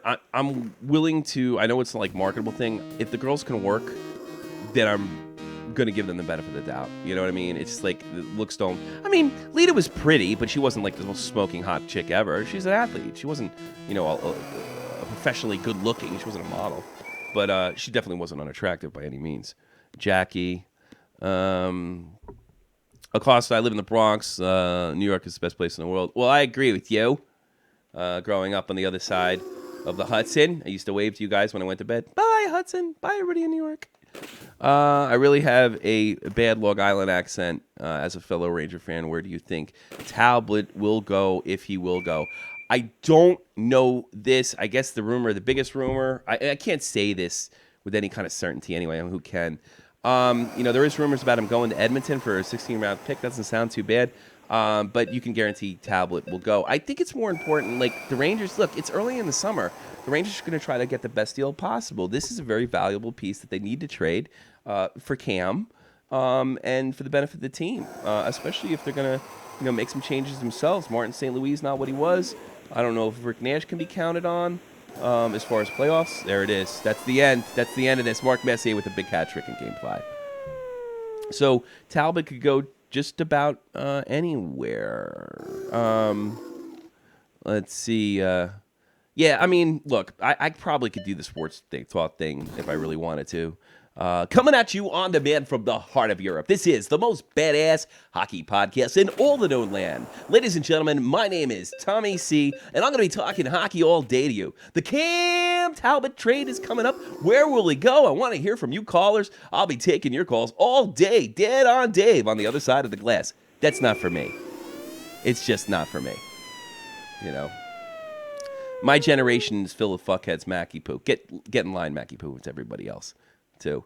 Are you glad that WWE is finally doing an Owen Hart DVD, hopefully, for the Hall of Fame? anything Owen Hart, who I named my cat after, by the way, is just absolutely wonderful for me. I've always been a big fan of Owen Hart and everything that he did. I loved his work. I loved his high-flying stuff.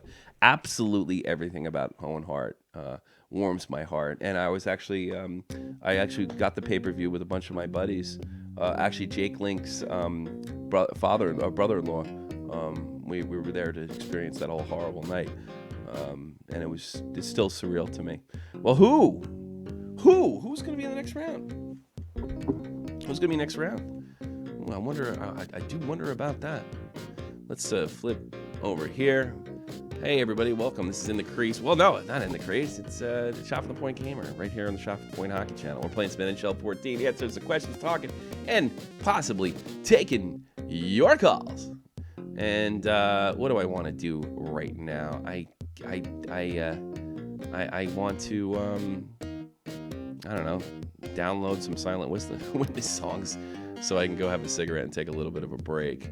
I hope you guys don't mind that, but I think everybody needs a break from time to time, and I am no different. I wish I could find that great Silent Witness song that what's-his-face uses. God, Sweet and Low's Secrets of Pink Lemonade. I'm never going to find it, and I'm never going to be able to get out of here if I do. But it's time to play some elevator music. And Silent Witness is the YouTube artist, and they play all sorts of other stuff. And I am definitely trying to do some stuff. So check out the music. I'll be right back. Time to take a break. And I'll see you guys. I'll be taking your questions if you want to stick around. Going all night until we finish the Stanley Cup Final and beat it all. Thank you very much. It's time, and I'll be right back. Peace. Stick around.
sure you check out the most badass hockey podcast in all the known land. That's Shot from the Point Live, the most offensive, obnoxious, and hysterical hockey podcast. 3 p.m. every Sunday, all through the summer. We're talking hockey with none other than comedian Jake Link, Jeff the Huffman, and covering all the hockey news of the week. That's 3 p.m. Sunday, Shot from the Point Live. What's happening, everybody? Welcome to Shot from the Point Gamer, where we're right in the middle of our series.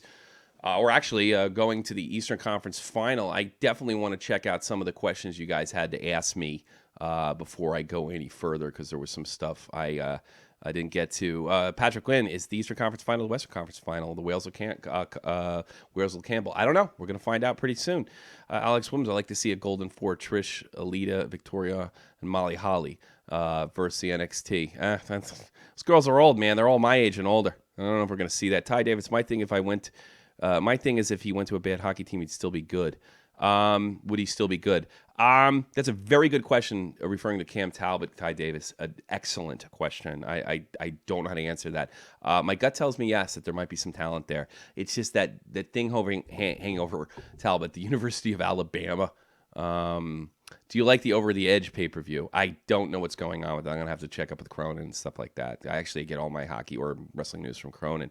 Do you think it'll go into do you think who will go into the WWE Hall of Fame next year? I say Taker, Sting, Owen, and the Freebirds. I can't believe the Freebirds aren't already in. They definitely belong. I don't think Sting gets in until he actually retires. And same thing goes for Taker. You guys are talking about the Silent Hill taser. That's from Matt Hendricks. Don't know. Patrick, what's your favorite NHL team? I don't know who he's talking to, but he certainly knows mine. Does anybody here play Smite? Couldn't tell you. I think it's time to get back. I met everybody in the chat who's their favorite NHL team. Well, some of these guys, Pat, are just here from the Cronin show, and they're not exactly NHL fans. So, we'll be getting back into that pretty soon. Let's see. What's going on? Let's see what the hell is going on. Make sure you like and share. It really helps me out. More than you probably want to know how much that helps me out. I got some questions in. Okay, I just saw it 4:30 live. Do I have? I don't have anything in Skype after all. Okay. And that's more than fine. 18 past the hour. Let's get back into the big series. What do you say, everybody? Matt Hendricks, Sting vs. Taker is totally happening at Mania 32. Well, I hope so. I just worry about it being a well-worked match because the guys are old as dirt. I hope you finished before Raw. Who wins that match, by the way? I work before Raw starts. I don't think that's going to happen. I don't think that is going to happen at all. I got Pat in South Jersey on the phone. What's happening, brother? Not much, brother. What's going on? I'm playing a little 94 Quest for the Cup, and I got the Montreal Canadiens in Not a shit jersey today, though. What's on your mind, man? Good to hear from you. Nothing. Just enjoying you playing this old school games that I used to play when I played religiously when I was a kid. Well, actually, your question in the chat is going to be answered. They just call it the semifinals, but I think in 1994, at least that year, of course, this game came out in October of '93. It was definitely. I think that was the first year it was called the Eastern Conference Final. Could be yes, I could be wrong. So this is. All right, yeah, because I wasn't sure because I remember the original game for Genesis. There was the Wales and the. Yeah, it was Wales and Campbell, but I Campbell. think this is the first year. But they just called it the semifinals as far as the game's concerned. Oh boy, you're playing you got to play Frenchie Ben's team. Yeah, I gotta play Frenchie Benson with Patrick Waugh in net. Think about that. Yep. Here he is. He's Ron Barr. Let's go to full screen. He's Ron Barr. He knows all. Remember Ron Barr? Mark Messier has the advantage over Kirk Muller, Esa Tikkanen over Vincent Damphus, Mike Gardner over Bellows. We should be able to... There's very interesting in the Western Conference there, Vancouver and St. Louis. Yeah. I wish there was a way to update the rosters. I know I can do it with NHL Hits if I do some little hacking tricks. But I don't know. I'm pretty sure there's a way to do it. Yeah, well, or there's a different game to get, but I would definitely love to have that. Who would put the time to update how good the player? Well, you actually could do it based on the current NHL rankings, I suppose.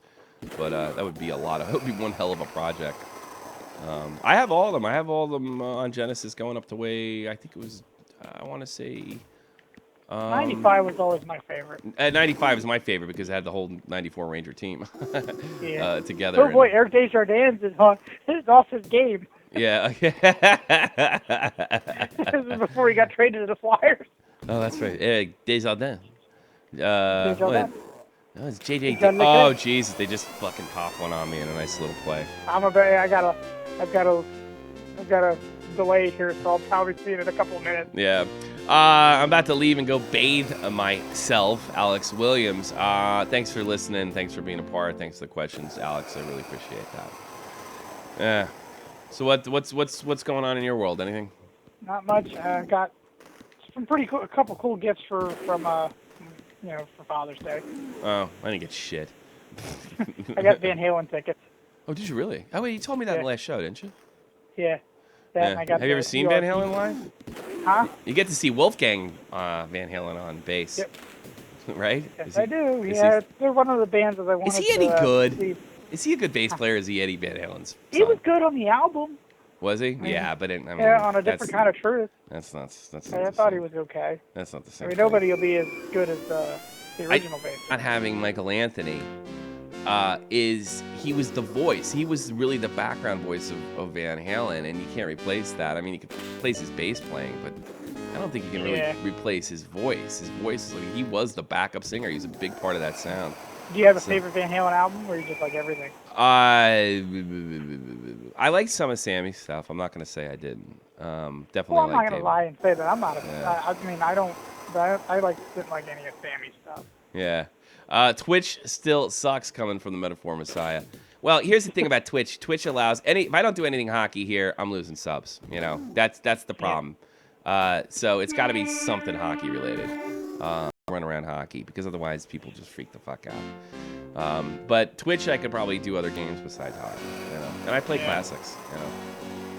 You know, games I like. Because the only problem with this game is no fighting, because if you remember the original NHL Genesis version, every time you hit somebody after the whistle, they'd automatically fight.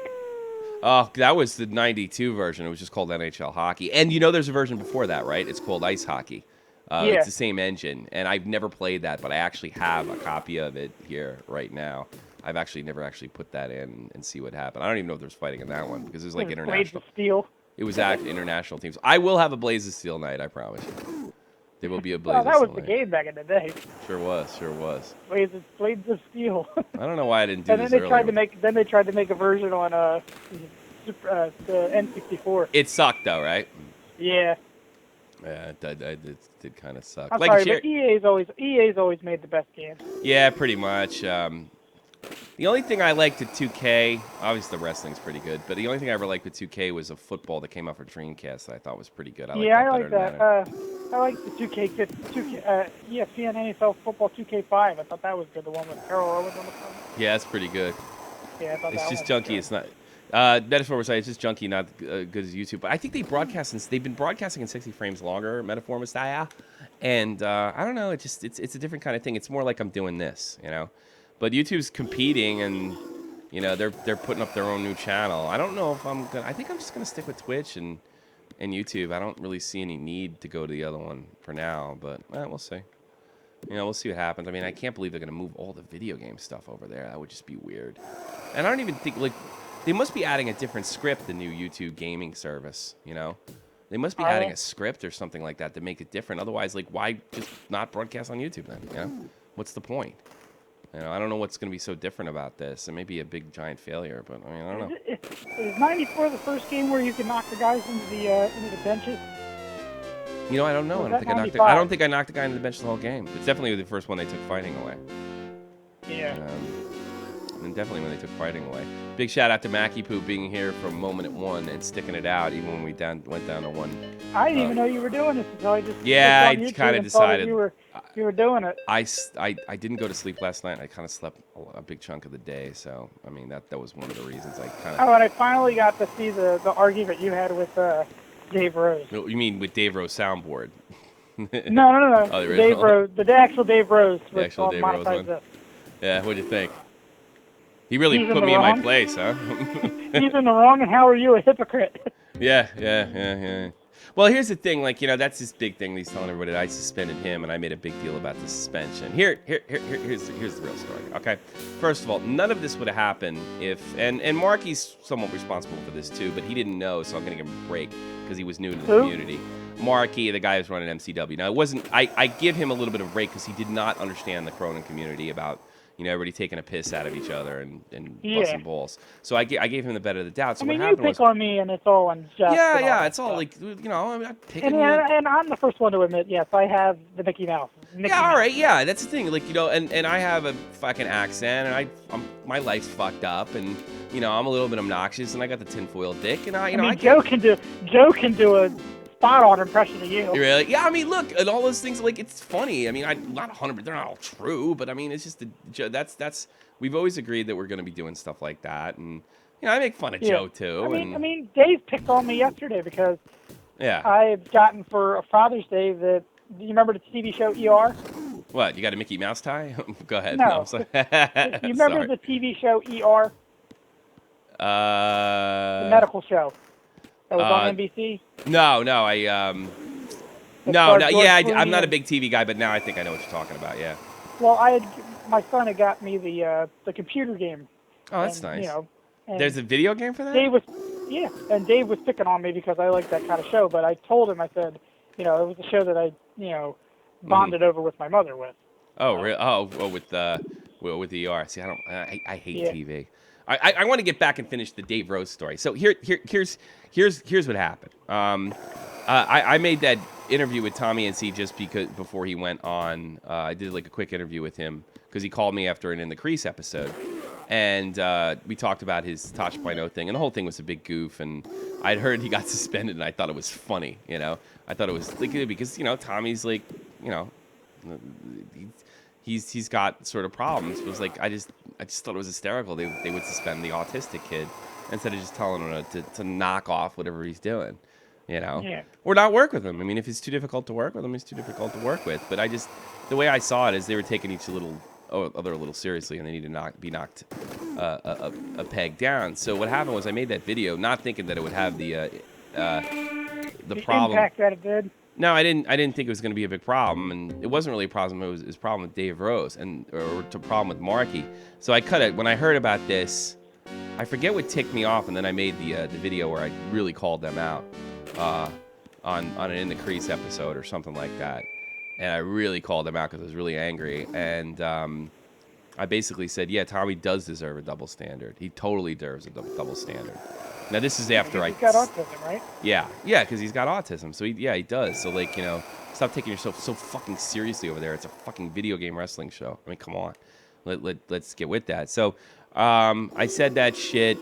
That was it. And then I think I had the bachelor party either that night or the night afterwards. And then Dave Rose called in, and he was ripped. And yeah, I remember. I saw that. I told him, I said, look, maybe you ought to listen to that because I'm pretty upset right now. But, I didn't want to, like, be a dick on my birthday. And then he basically said, word for word, what I was accusing him of and not giving Tommy a fucking break. Everybody needs to, everybody needs to be treated equally. Are you saying Tommy? Like, no, I'm saying Tommy doesn't get treated equally. That's what I'm saying, And, I basically hung up on him and because I didn't want to hear his bullshit. And then he started saying nasty shit in the chat. And I was like, all right, fuck you. We're done. You're not on the team. Which he had pretty much abandoned his duties anyway at that point, Yeah. He had abandoned his duties with me. He'd left the chat. He was working with Cronin. He was doing everything else. Reckless TV, the whole nine. So his thing came after that. Like, I was a hypocrite because I had suspended him, which we did keep kind of quiet. But the word suspension was actually used by him. I just told him, you're a pain in my ass. I'm not having fun. And you need to take a little break right now because I'm getting sick of you. And that was at the advice from Dave, dead on Dave. Because I was just so sick of them that I wanted to get rid of him. But Dave talked me out of it because he started, him and him started, I guess they thought they were starting to get close or something like that. Yeah. So that happens. And I go on vacation. Now, the night we did monetize this, I see them, and it's the Tommy, Dave, and Joe Cronin and Jesse show. They're just, all they're doing is talking about us. So I brought it up. And then he called in and was So gonna. was this on his drunk show? That he Yeah, talked this is about on you his guys? drunk show. His I never got around. I never watched this show. his wanetize this or whatever this Yeah, Dave called I it. thought that was a good line. Whoever was that was you Dave. that came up with that? Or was, That was definitely Dave. yeah, it was good. So basically, what have to happen if I started joking around. Dave was more pissed off about them talking behind our backs than I was. I really couldn't give two fucks. I mean, look, this show's about hockey fans, but it's also what's going on in those hockey fans' lives. That's what this is about. I mean, that's what we do here. You know, Matt does a lot of stuff to embarrass himself with his personal life and stuff like that. And it's about the fan. You know, we talk about hockey, but it's about the hockey fans. It's a reality show as much as anything else. So I talked about that. Dave got pissed off, but the thing is, on the drunk show, Dave Rose had been giving his address out, telling people to come fight him. So that's one of the things. So he's basically talking tough, and he's got a handful of fans like, yeah, you know, if you ever got the chance, you would put Tommy in his place. Which, by the way, he had been talking about for months that he could somehow put me in my place. You know, which I don't even know why, because we were supposed to be friends. Like, we don't even disagree on too much. You know, it put me on a place, but that's what it became, like a competitive thing. That's really what it came down to. And I just was joking about it. So him and Dave got into it, and he called it, like, he put himself in a bad spot because he was running his mouth saying he was going to be able to take care of me, make me look ridiculous. He called up, made himself look ridiculous. All I did was goof on him. I don't even know why Dave got so mad because he was making such a fool of himself. And it became really obvious in the call that you heard that he wanted us to, like, kind of hang up on him or start yelling at him or something, you know, and saying, I can't get a word in edgewise, because he had no argument. He simply didn't have an argument. Well, and when he he was allowed to talk, you can't. when he was allowed to talk, he was just saying, you won't let me talk. He just kept repeating it over and over and over again. And then there was no fight. And then the best part is, you know, we left him on because we're not really threatened by him. If anything, I think Cronin and maybe even Jesse are really getting an idea who this guy really is, and this is something wrong with him, you know. Yeah. And I don't know if you heard about it. I woke up this morning and I don't know if they want me to say who it was. Somebody sent me a Dave Rose video. They took the prank call yesterday or something and had me in the Starship Enterprise blows me up. That's what I've been told. Which that would have been great. I would have loved to air that. I really would have loved it. I thought it was really funny, but it got taken down by the time I woke up, right? Yeah. You know, because they obviously want to get in a little war, and I was like, well, what the fuck was this? And we were just like, well, what could it have been? Dave never saw it. Like, Cronin saw it, but he says it was, like, really edited well. And I was like, oh, wow, I would love to see that. That sounds great. Yeah, but then all of a sudden they took it down. And it wasn't deleted by YouTube, so it wasn't like a Paramount Pictures thing. It was definitely there. Whoever, you know, it was their thing. They decided to take it down for whatever reason. And at first we were like, yeah, they're just afraid I'm going to make a Neverfull video on them. But then I started thinking about it. I don't think that's it at all. I think what happened was Dave Rose can't get any subs because he's really not entertaining at all. He's only good for spots and the way we used him. You know, he's not really talented. So I think that Dave Rose, when Grant's on vacation, he used the channel to do what he really wanted to do, which was get into it with us. But it just failed miserably. It just absolutely failed miserably. And he went on our show and made a jackass of himself, and really did kind of like. Well, you can't if somebody, and I've been around somebody who drank. Yeah. A lot. You can't reason with anybody because they think that their right is wrong, and when you pull out their fault, they'll throw it right back at you. Yeah, they'll pretty much. give you your fault. Look, I don't care that he has a drinking problem. I mean, that's my opinion. I don't know that for sure, but I mean, looks it, you know. But what gets me more Look, is I shouldn't reword my mouth. This guy might come after me now. He'll probably hear this and hear me talking. Don't worry about it. I don't think they're coming after anybody. But I think what happened is Graham saw what was going on. I don't think this is a move that Graham would have made. I think he deleted the video. Remember, he's not home. Yeah. I think and the only thing is they did another show, some rip off of them. They're in the Jerk, and pretty much everything we're doing because they don't have original idea between them. And I looked at the description box and it just says "fuck you, Tommy C." Let me tell you something. Here's the thing, and I'm not bragging here. It's just a fact. I'm way smarter than Dave Rose. I'm more entertaining than Dave Rose, and I think I'm a better person than Dave Rose. And that's the bottom line. And Stone Cold said so. Dave Rose The Dave Rose logic is a blind guy can drive. Kevin Yeah, Acosta. I was waiting for you to get to that when Kelvin Acosta Yeah, said I that. was waiting. Yeah, I can't do it all at once. Too busy trying to win the Stanley Cup, and so far it's getting to be easier. Had the Islanders. I went 3-0 on the Islanders, and they took me to Game 7. Did they really? Yes, I don't know what happened. All I know is that earlier I saw Tony Monty get wrecked. Who? Tony Monty. Yeah, Tony. He got wrecked. He got wrecked. Yeah, poor Tony. They only gave the guy a roughing call. So you remember, like in the original game, he hit somebody, like the one before this, the NHLPA hockey game. I he like hit somebody, that their one. leg looked like they'd be broken and stuff like that. The best thing about this one is the one-timer. That was really the best thing about this. Yeah, that was the innovative one in this one, and Yeah. I think the innovative one in the other one was you can hit the guys into the boards. penalty box. Well, I always like I remember they advertised it. People, it's in the game. People are banging on the glass, and you probably saw it just a little before. Yeah. Well, there's It's like one guy. It's the same guy on both sides. He bangs It's the on same glass. guy, It's but funny. there is a glitch in it. If you shoot the puck and hit the glass, Yeah. it'll break and knock him over. No, Yeah, you're lying. I'm not lying. I've seen it. Really? He won't knock him over. He just disappears. Yes, you will. You can break the glass with the puck, and if he's up by the glass, it'll knock him over. Get the fuck out of here. Are you kidding me? I'm not kidding. Mackie Poo's joining us. What's happening, Mackie? What's happening? I've been freaking watching this thing for like, how long has it been? I don't know. How long has it been? That's a At good least question. 2 hours. Well, I can't keep track of time anymore. I think I'm going insane. Yeah. Well, you guys are probably going to all leave me during Raw, which I don't blame you. But now I'm on, I am not leaving this because I'm not leaving this because I have to win the Stanley Cup. Graham don't care. Forget Raw. That's a waste of time. This is the real show right The here. real shit. All right. Well, thank you very much. That's quite All a right, compliment. Tommy, let me let you go. I gotta go give my son a bath. Hey, all right? thanks for calling, Pat. Not a And problem. if I didn't thank you enough, thank you for being a fan this year. You're a really big part of promoting the show. I'm so glad that I found your show. I've been able to meet some really nice people No, you're definitely a big wig in this community, and I appreciate you being around. All right, brother? all right. Take See you care of later. yourself. What's going on, Mackie Poo? Mackie Poo. What, isn't this Mackie Poo? It's like 100 degrees here, man. Oh, I'm sure. You're in Georgia. I don't That get any sucks. air conditioning in my room, and I think I'm hallucinating. Yeah. Kevin Acosta. Graham doesn't care who's right and wrong. He just wants to help him on his channel. Any idea, Acosta, why did... Oh, by the way, I have zero problem with Graham.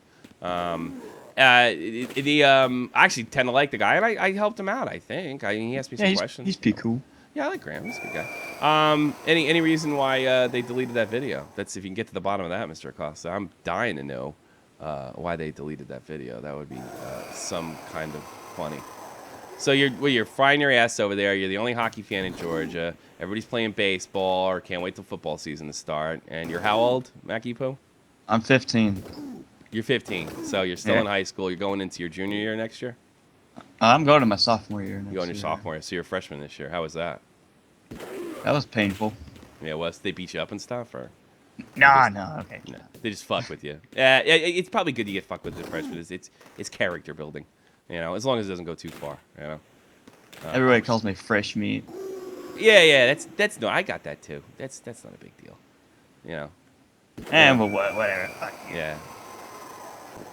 Let's see, Grand. Okay, I agree with Tommy overall. What are you talking about, Metaphor Messiah? I'm not.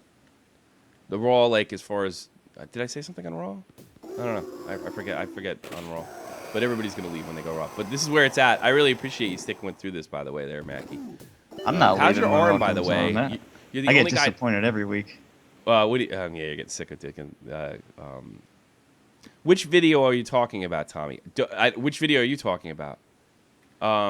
Well, the monetize this was the most recent argument, Mr. Acosta. The monetize this was the most recent argument. Fuck! Gave away a breakaway. Montreal up 2-1. Damn. Oh, I don't like that. On a power play, Jesus Christ, that was awful. I gotta fix this shit real quick.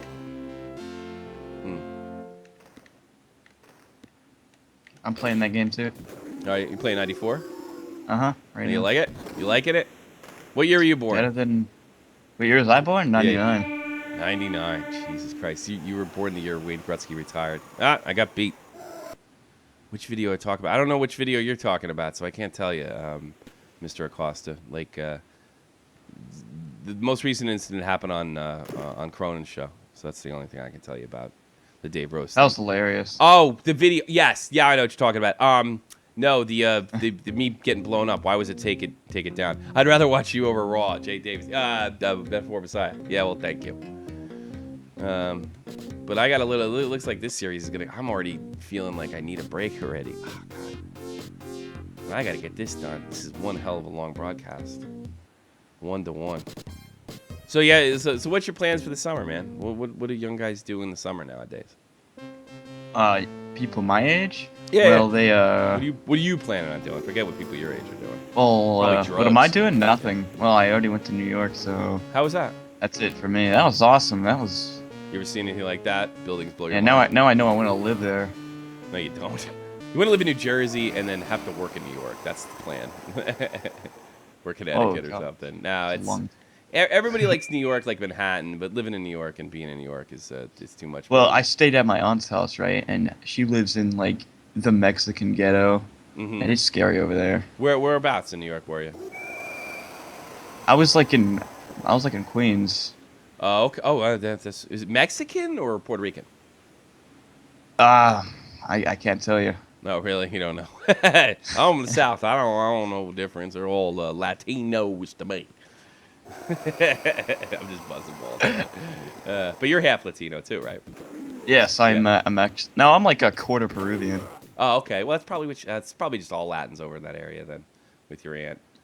Probably just a bunch of different types of Latin. Queens has a lot of Latin folks there. They always did, at least as far as I know. Kevin Turcotte with a breakaway? No, Kevin Turcotte. I actually knew a guy named Kevin Turcotte, but it was Darren Turcotte in the New York Rangers. No, like over there, like everything's just, it's like it's Mexico. There's nothing in English there. Oh, that's funny. You go to No, a Papa John's and the workers don't speak English. Oh, It's that's ridiculous. You said you got to get laid. You got to work on getting laid. Well, you're too young to be having sex. You know that, young man? Yes, Yeah. I do, old Yeah, man. yeah. But basically what you're telling me is I may be too young, but if it pops up, it pops up. Yeah, it pops up. Yeah, right. That's the way I took it. But it's a lot harder to... There's always that one guy that's always bragging in school how much he's getting laid. He's probably lying for the most part. And even the guy that you're pretty sure might be telling the truth, he's more than likely lying. That's the way it works. No, I know what he's getting laid at my school. My No, school oh, full really? of pussies. Well, yeah, it might be different now. It's like, these feminists, they ask for it. They ask for No, it. I live like in a really, really rich people county. Oh, do you And really? I'm like the poorest one here, so. Yeah, you have like a 2-car garage, right? No, I live in a duplex, and nothing works here. Oh, really? And my mom's out of a job right now, and it's Oh, like it's hard to, well, it's that hard. sucks. What does she do, or what did she do? What did she do? Yeah. Something stupid. All right, if you don't want to, it's okay. Okay, something stupid. I don't pay attention to her. Why don't you get a paper route or something, man? Why don't you contribute, huh? Well, I would do that, but nobody would hire me here because I'm too poor. You're too. Why don't you work at I was- McDonald's or something? McDonald's? Or something, Yeah, that yeah. didn't work so well. Oh, that's right. That's where you first met. Oh, you got fired. Yeah. What happened? But Yeah, even though my you- brother's the manager. Bro- Your brother's a manager and you got fired. What did you do? You gotta tell me the story, man. This could potentially be shot to the point gold. Well, it's not gold. It's just that my grades were bad, and yeah, he's like, you can cut back when you get your grades back up, but that never happened. All right. Let me take another caller. 708. You're on the air. Hello. I got a Oh. question. What do you think Chicago would do next after winning a Larry Cup? What? I said, what does Chicago does next? Try and First of win all, another turn cup. your computer or your radio down. Whatever. I can't hear you, bud. I said, what do you think Chicago does next? Oh, what Chicago does next? Try to win another cup. Here's what they do, bud. Here's what they're gonna do. How old are you, by the way? Okay, How old are you? I'm 17. You're 17. Good. Then I can talk to you the way I want to talk to you. Here's what Patrick Kane Yeah. does next. He goes to his nearest college where there's a lot of hot blonde chicks, and he bangs as many of them as possible, followed by Taze and the rest of the team. Then they get ridiculously drunk.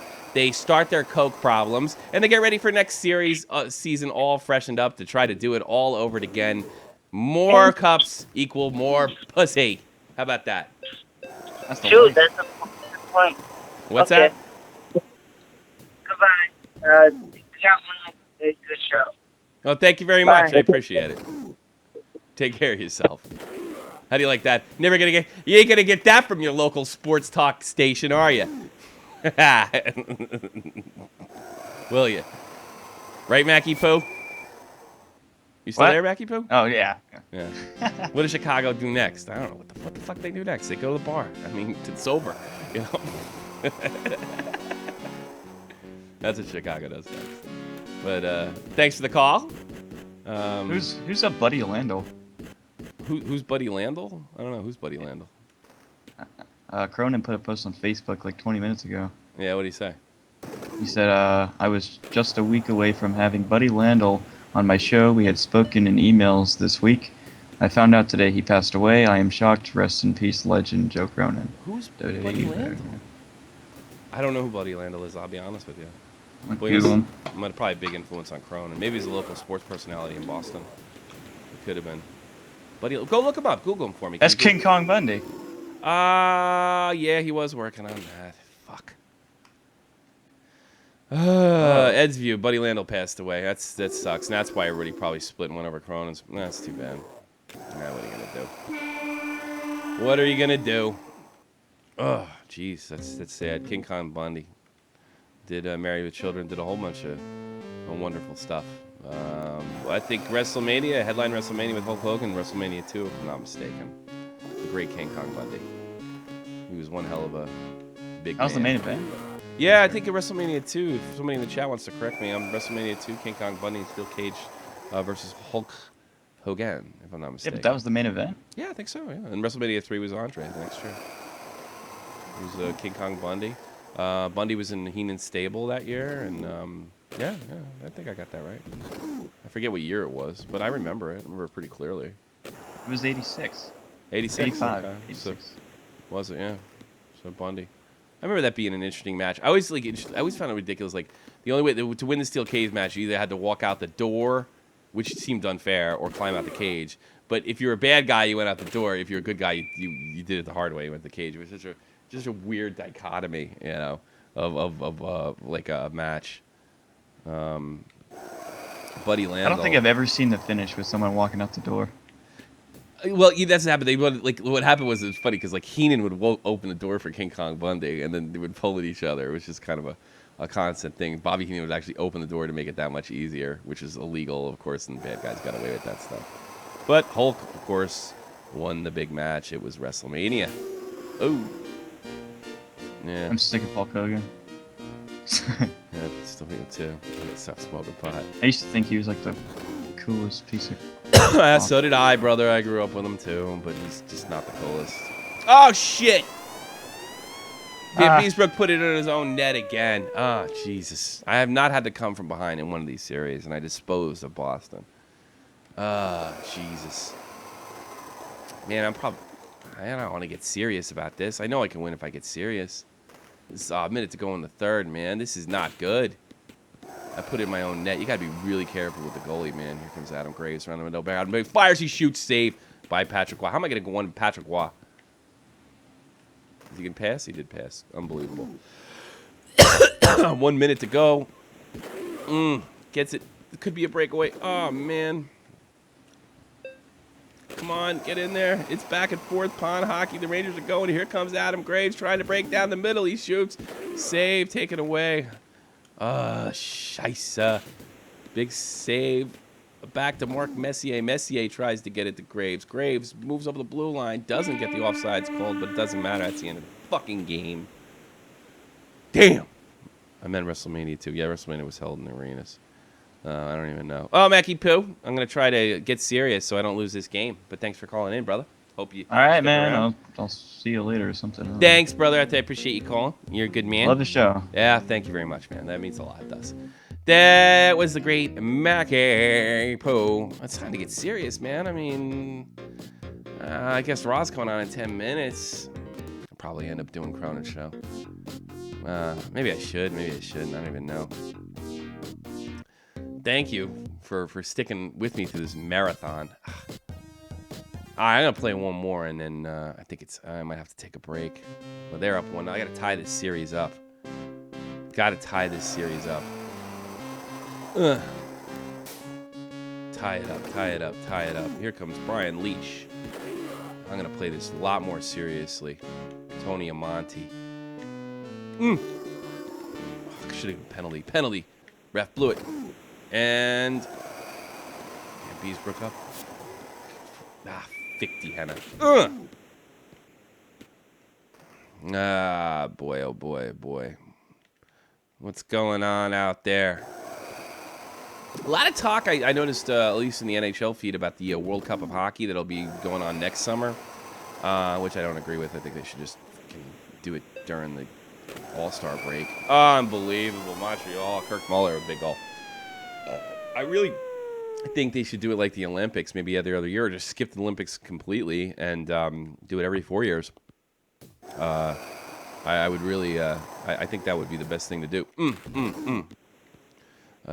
Let's see. I mean, do JCS, you get more subs? I get a lot of subs from JCS, obviously. It's probably the biggest source of subs of my performances there. Some of them are kind of mercy subs, too. Like, they know it's not in the hockey, but they dig me.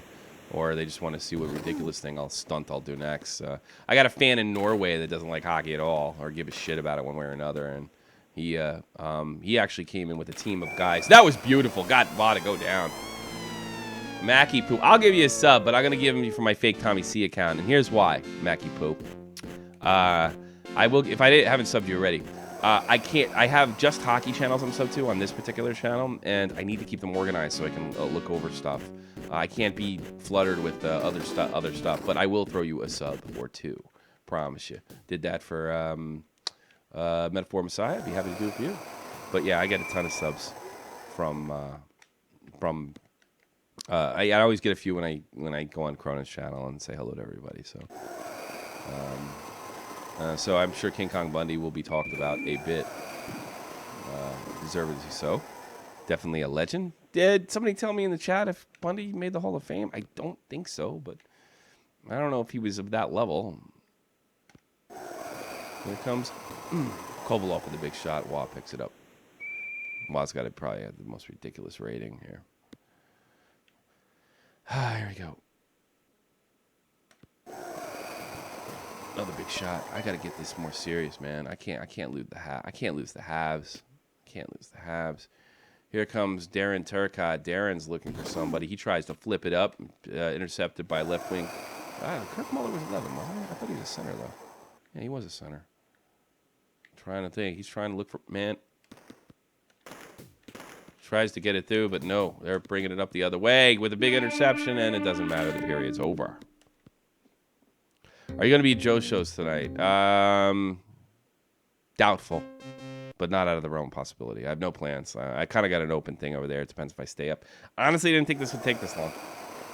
And I'm going to see it through. If nobody ever watches it again, I am going to see this through.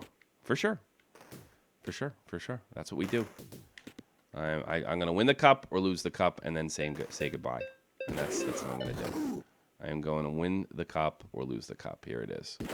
Mike Gardner with a big shot. Goes wide. Gardner held up. He looks to the ref. He's trying to get the interference call, but it doesn't look like he's going to get it. Wait a minute. No, slashing. Lyle Olderline would then soon become a New Jersey Devil. I think he won the Cup of the Devils, if I'm not mistaken. And here we go. Rangers break out. They're trying to get in. They're still on the power play right here. Tries to get it up, but intercepted by number 12. I really got to get their names. If I had everybody's names, it would actually sound Doc Emmerich. I'll throw you a sub or two. Don't worry. Mackie Poe. I'll definitely throw you a sub. I'll work something out. And, here comes the Habs. And it was really, really difficult, if not impossible, in this game to work your point men Oh, Rangers take an untimely penalty.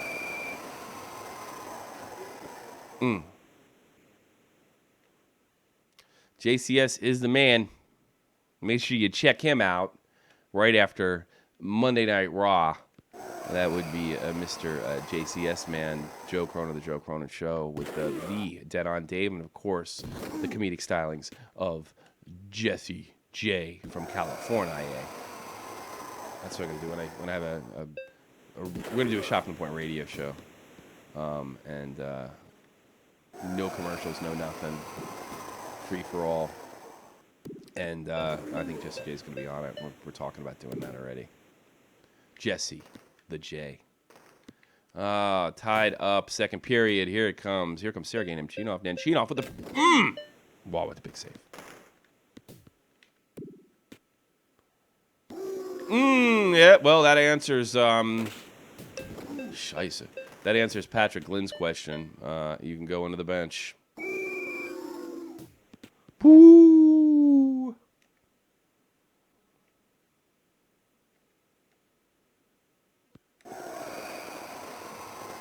There is none other than Tony Amante. There it is.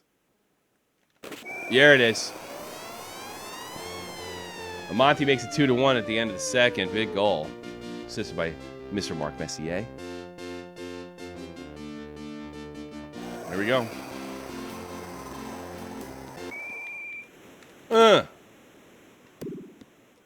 Tripping, number 9, Adam Graves. Untimely penalty. Big opportunity for Montreal to get back in this one. Boy, I am getting tired, fellas. Really, really, really want to... I don't know why. It's over. That period's over. Let's finish them off. Let's finish them off.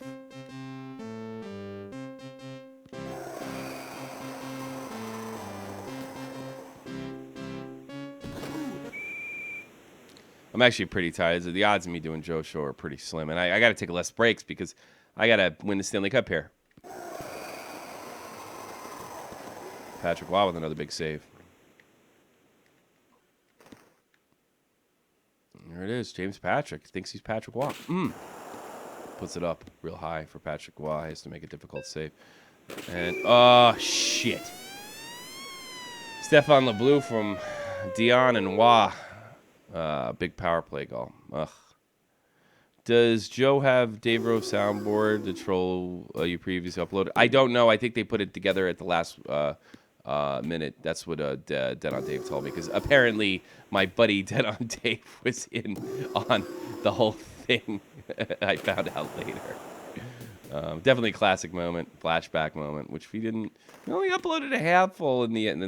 If you want to check out like the best Shot from the Point moments, and I think Cronin's one or two, check out Shot from the Point flashbacks. We have a playlist. It's pretty cool. It's pretty cool. And you can make me some money, I guess. I don't know. All right, here's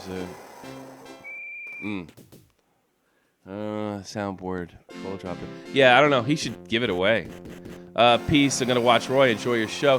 Thank you very much, Mr. Acosta. Appreciate you being around. Appreciate the questions and the support. And I hope you enjoy hockey next season. I hope you enjoy this channel. Thank you very much. Have a good one. I knew I was going to lose guys to Raw. It's no big deal. No, it's really not a big deal. Get Domi out there, Tommy. Not a bad idea. But here's the problem. In this game, there was no fighting. There was no fighting.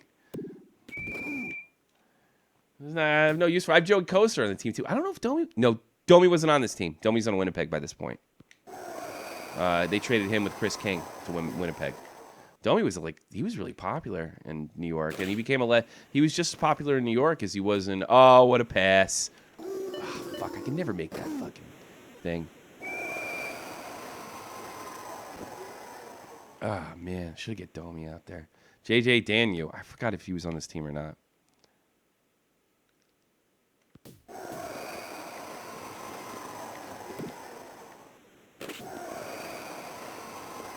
Come on, here comes Adam Graves. Graves streaking down. Wow, with a big save.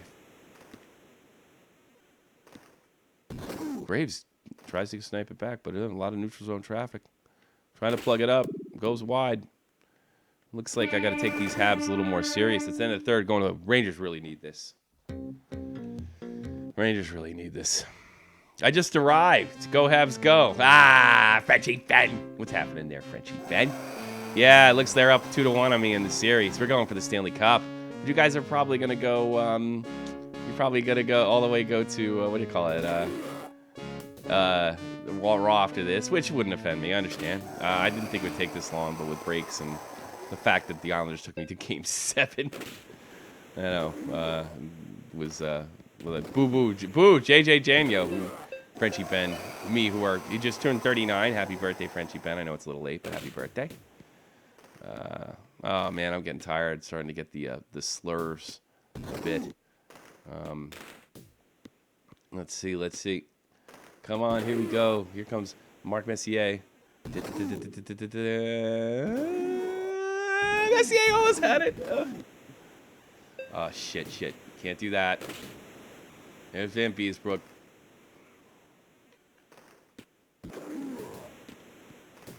That's right. I always thought if you used both buttons, it would pass better, but James Patrick doesn't get it. Big save. Way to control your rebounds, Van Beesbrook. Van Beesbrook, one of my favorite players of all time. Beat NHL 94. Here it is. Patrick Waugh. He says, no, I am Big Waugh. Only an English pig. Fick die Henne. Off the post. Always fear the Habs. Yeah, I haven't been taking the Habs too seriously because, get this, I took Boston apart in the second round. This is the Eastern Conference Final there, Frenchie Ben. And, of course, he's a big Habs fan. Oh, don't give me a penalty, please. Thank you. You're welcome for the wishes. I know we're on the same age. Mine's coming in September, bud. Maybe we'll have a birthday show. It's like we did we have a birthday show. Like we did the thing. We'll see. It's really going to depend on a lot of things. I'm actually slightly beating the idea, Frenchie Ben, of doing an award show. But I got to figure out how I'm going to get that broadcast. It's got to be a way. There's got to be a stream. Also, I'm a little afraid to air that. I don't know. I don't know if that's just such a good idea. But I think I might make the Shot from the Point draft logo. Here it is. Here comes Sergei Manchinov, but it's not enough time. That's the first OT over with. The Supreme Gamer. Can I have a shout out? I'm shouting out the Supreme Gamer. Make sure you sub the Supreme Gamer. You know why? Because he's supreme. If anybody plays Smite, or if you want to play Smite, guy at the bar, we can be literally gods together. Hi crowd, Jay Davis, Ty, Supreme Gamer. Who's huge in New York? Everybody says hello. Everybody's talking to each other, so maybe I shouldn't get involved in that conversation. Here comes the Habs. Beautiful stick check by Brian Leach. Here comes Mark Messier. Mark Messier's trying to look at it. Can't get one past Patrick. Wow. Everybody's about to get on defense, clog up that neutral zone like it's 1995. Supreme Gamer, what's everybody's favorite team? Just because I know doesn't mean he knows. Definitely put it up. Who's your favorite team? Put me down for the New York Rangers. New York Rangers. Oh, come on, in overtime. The Habs cannot have a 3-1 lead. It cannot happen. What was that? I don't even know. Oh, here comes Darren Turcotte. He's working around. He's looking for somebody. Oh, no. Is he actually going to take it in himself? Oh, Patrick Waugh stops the one-timer. But again, Darren Turcotte trying to be playoff or overtime hero. Out of the box, James Patrick. Rangers clogging up the neutral zone, trying to force a dump. Patrick gets the puck. He's moving, and he's a defenseman on the right wing. Big save by Patrick Waugh. And here he comes, and then Sergei Manchinov gets stuffed. Unbelievable. There's Darren Turcotte. Boy, if I had to guess, man, Darren Turcotte is going to score the world. Oh, there looks like a big trip. Not looking good. Not looking good. Ooh. Not looking good at all. Big save, big save. And there is James Patrick on defense. Oh, wait a minute. Montreal kind of screwed that up, but he fires high end right over the net, right off of the back of the glass. Messier's trying to work it in. He's looking. He's going to make a dumb puck. The Rangers going to change a little bit of strategy here. Messier comes up with the puck and then drops it. Then Graves comes in, but he's stuffed by Patrick Waugh.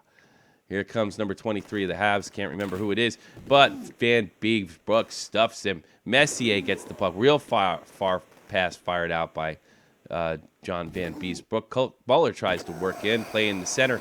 Mr. Face-Off himself, but he moves in and gets stuffed. Rangers trying to keep the Habs from getting a 3-1 lead in this series. Paulie and Brock are out. I don't know what's going on. You guys keep me up what's going on in Raw. Oh, shit. We're going to triple OT, folks. Triple OT. Wah is invincible. Well, I tell you something. My guy hasn't played too well either. I like to check some of his stats. All right, here we go. Loses the face-off. Kirk Muller was a face-off god, if I remember correctly, for you guys back then. And you guys were coming off Stanley Cup victory, if I'm not mistaken, that year. Yes, you were. And here it comes.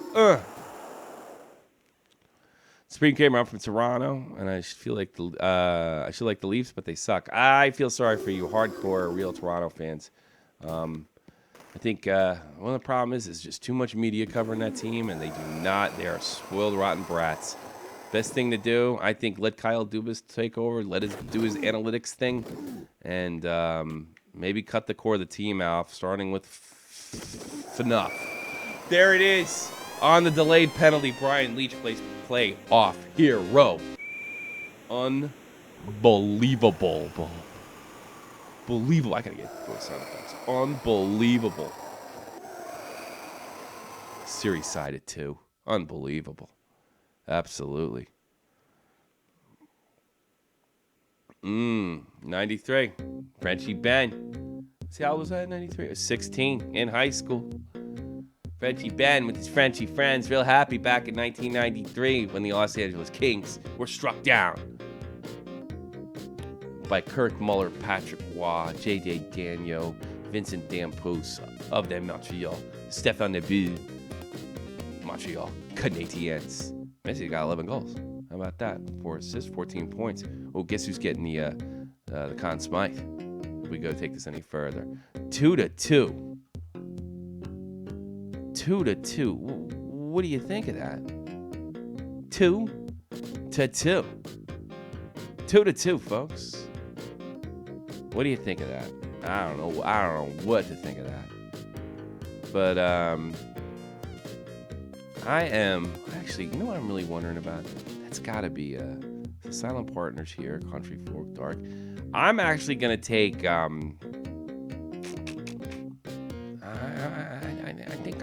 think I need to take a break.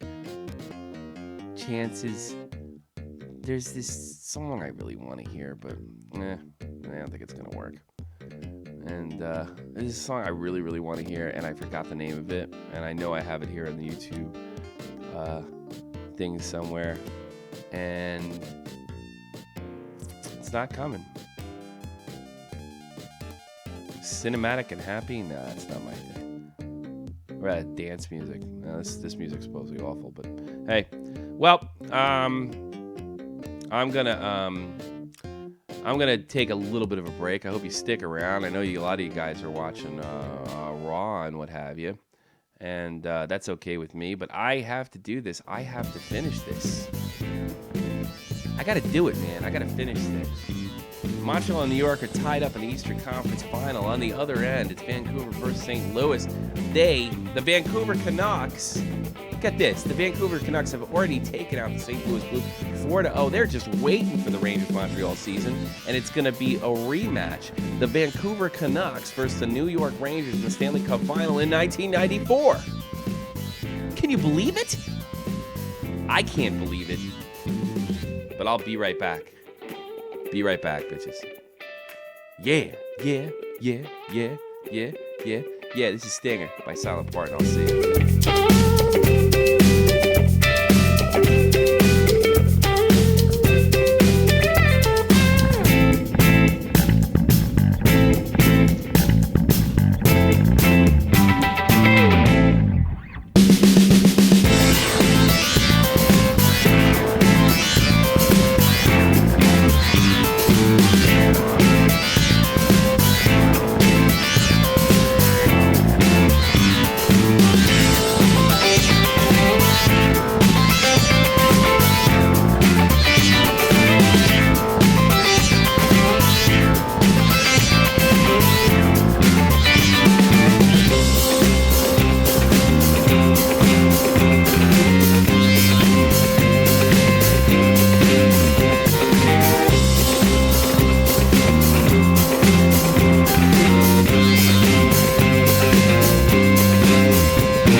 out. Shot from the point live, 3 p.m. Sunday Eastern Standard Time. We're doing it all summer. News of the week. There always stuff going on. YouTube Wars, Joe Cronin community, and the comedic stylings of legendary Jake Link. And none other than Jeff the Huffman bringing you the news every week. So we're doing hockey all week long. Let me get to some of the questions. Let's take that B right B off my face. That would be probably pleasant, I would imagine. Let's take some of the stuff that's going on in the chat. I saw a new Ethan Mitchell, welcome to the program. I do podcasts, all sorts of other stuff. I don't know if you're new or not. Welcome aboard. Right now I'm tied 2-2 with the Montreal Canadiens with the quest for the cup. Yeah, it did sound like a country music thing, like a Canadian country music band too. Welcome, Frenchie Ben. Look, it's music that they won't charge me for. I'm allowed to use this music, so I mean, what can I do? A big shout out to Spring Gamer. Make sure you sub him. He's really excited about Connor McDavid going to the Edmonton Oilers. Will they be good next year with the Oilers? I don't expect them, even with Connor McDavid, to make it. You got to build a team around them, and I think they're poison over there, to be perfectly honest with you. Take a bite of the apple.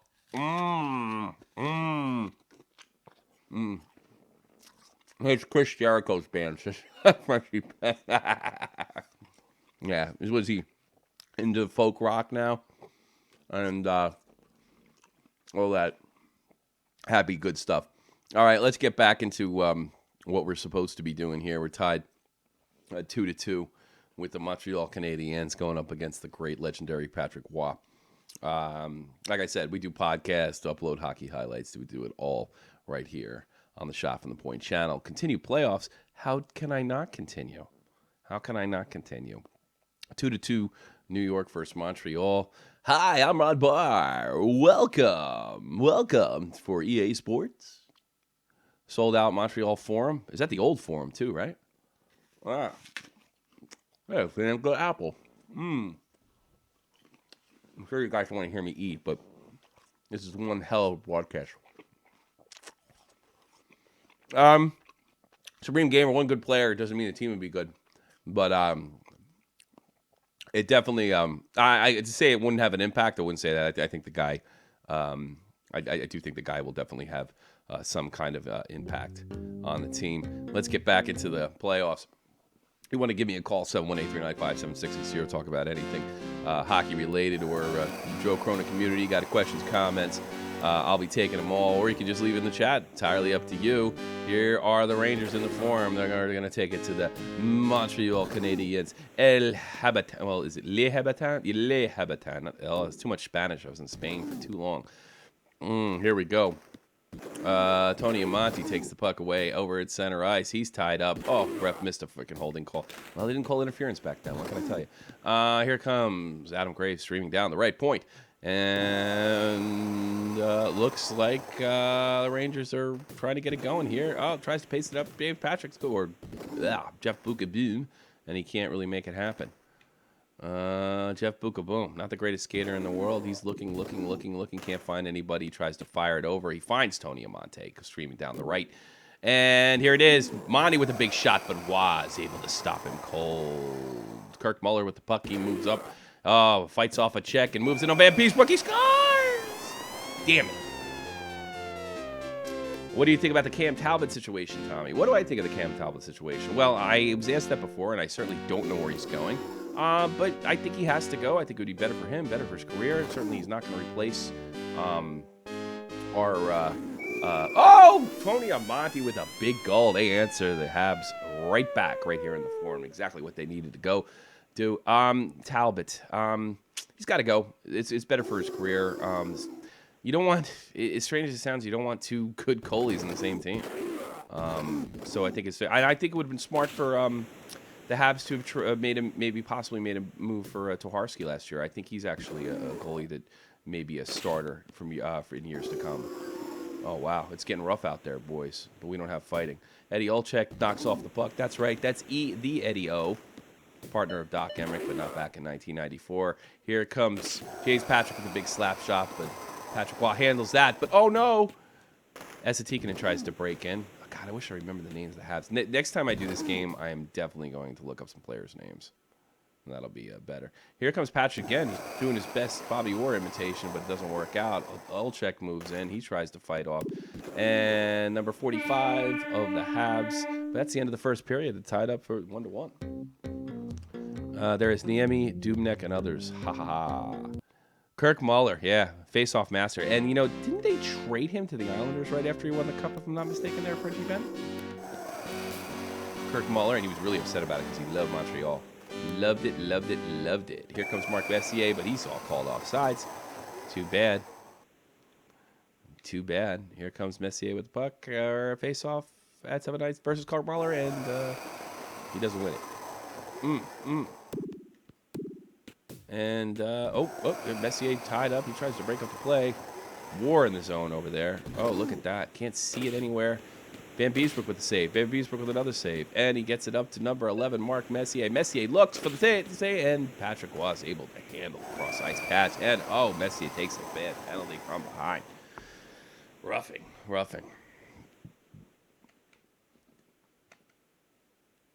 Your mouse, my OCD is suffering. Your mouse. I'm not playing with a mouse. I'm playing with a joystick.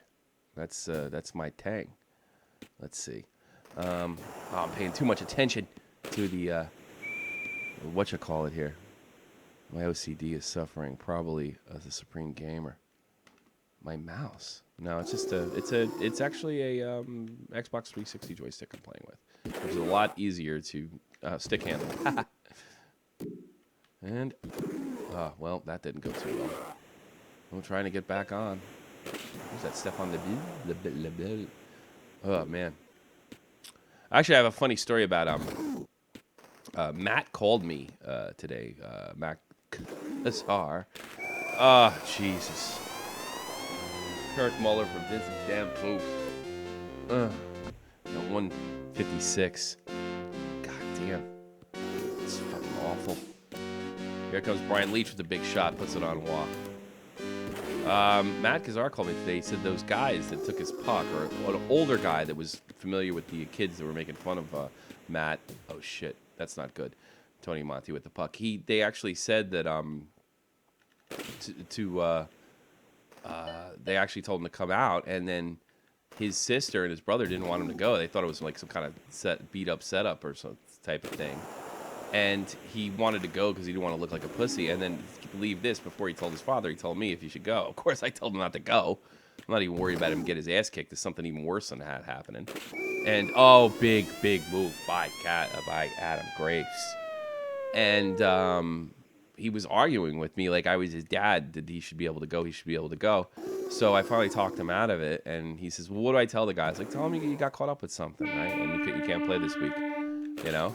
And then maybe you can help me with the word, Frenchie Ben.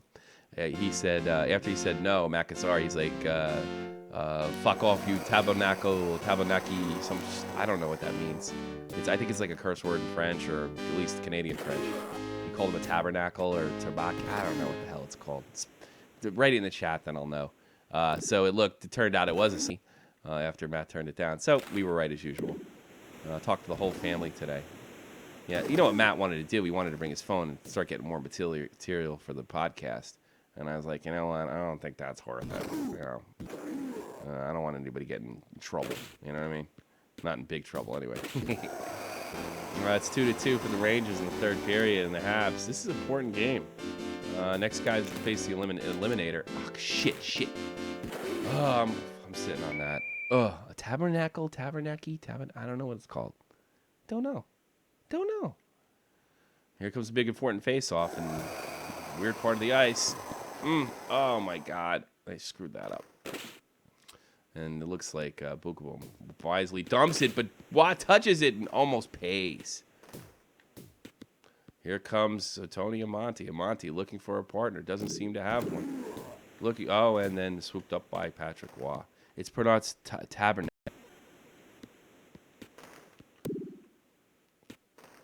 Come on, here it comes. Marc Messier. Bang.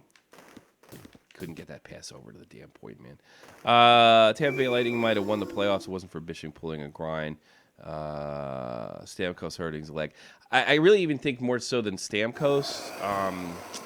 It had to do with the triplets actually being banged up. I do think that they had the ability to beat Chicago. They took Chicago, but I think injuries took their toll.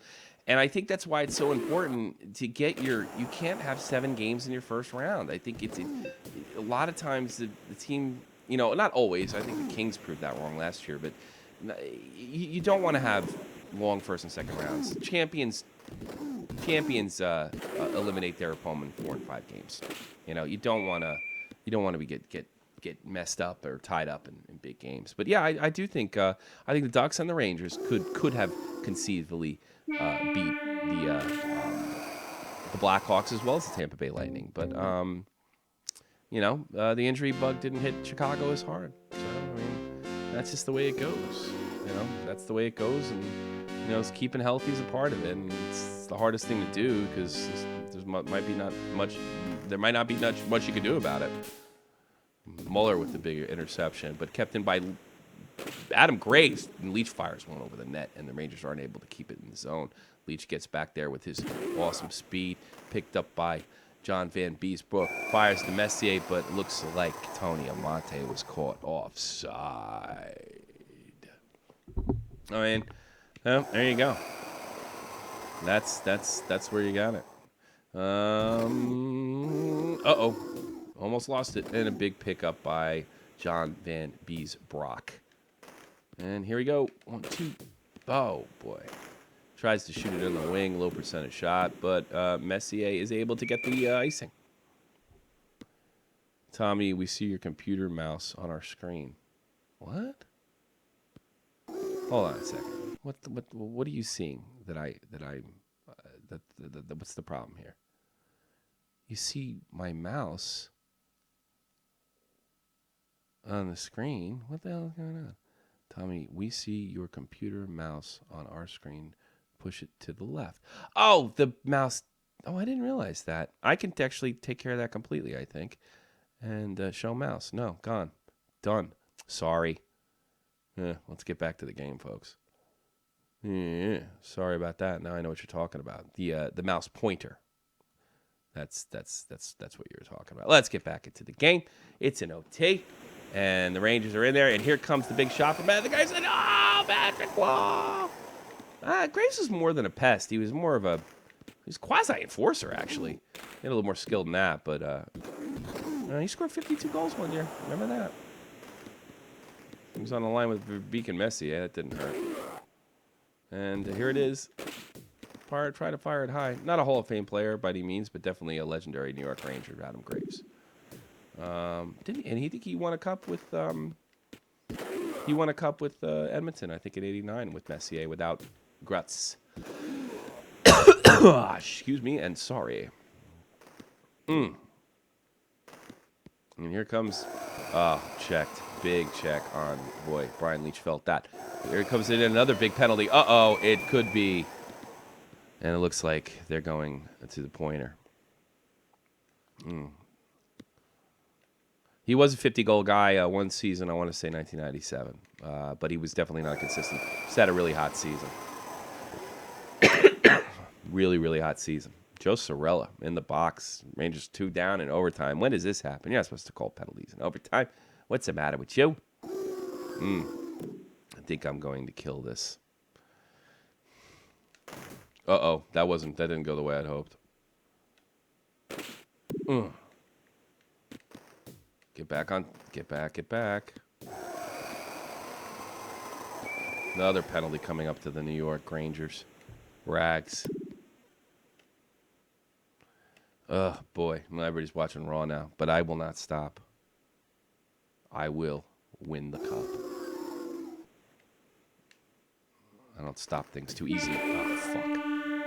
Couldn't even get that pass. It's not looking good for the Rangers. I think this is quadruple overtime, if I'm not mistaken. Anybody paying attention? And 3-minute power play for the Canadians. It's 5-on-3. And Messier dumps. Messier definitely dumps. Okay. And then they're trying to keep it easy, but no, that counts as a cover. And they give it back. Let's see if the Rangers can... actually, I think I'm going to let them win that face-off. Oh.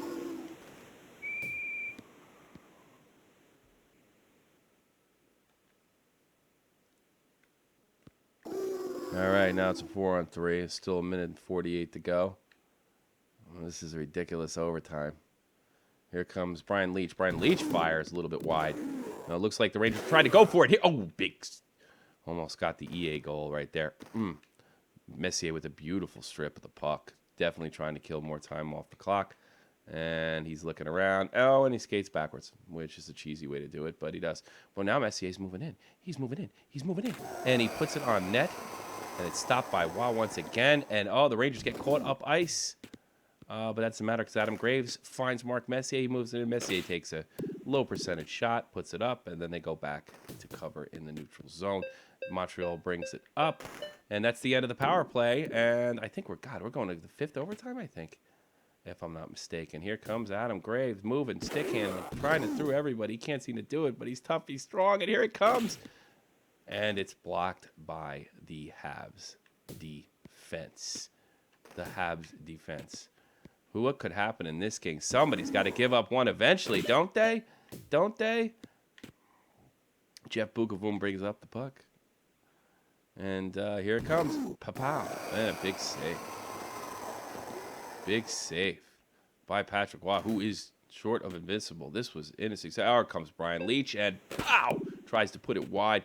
Tries to put it on net, but it doesn't happen with Leach's big slap shot. Here comes Kevin Lowe, fresh out of the box. Why was he a right wing? Let's see. Hello, guys. If you want to subscribe to me, I'll subscribe back to you. I'll also check out the most recent video, the COD Zombie Sniper. I'll give him a sub. Why not, if that's your thing? Nah, he probably already left already. My friends like Boston because he likes their jerseys. The Boston jersey is quite beautiful. We're going back into, what is the 5th overtime? Anybody paying attention to this? Oh, no. Bukavoom gets, oh, he's big, bad turnover. Oh, Leach is able to dig it out. He's trying to pull his best off. Bobby Orr puts a hard shot on net. Was able to come up with it.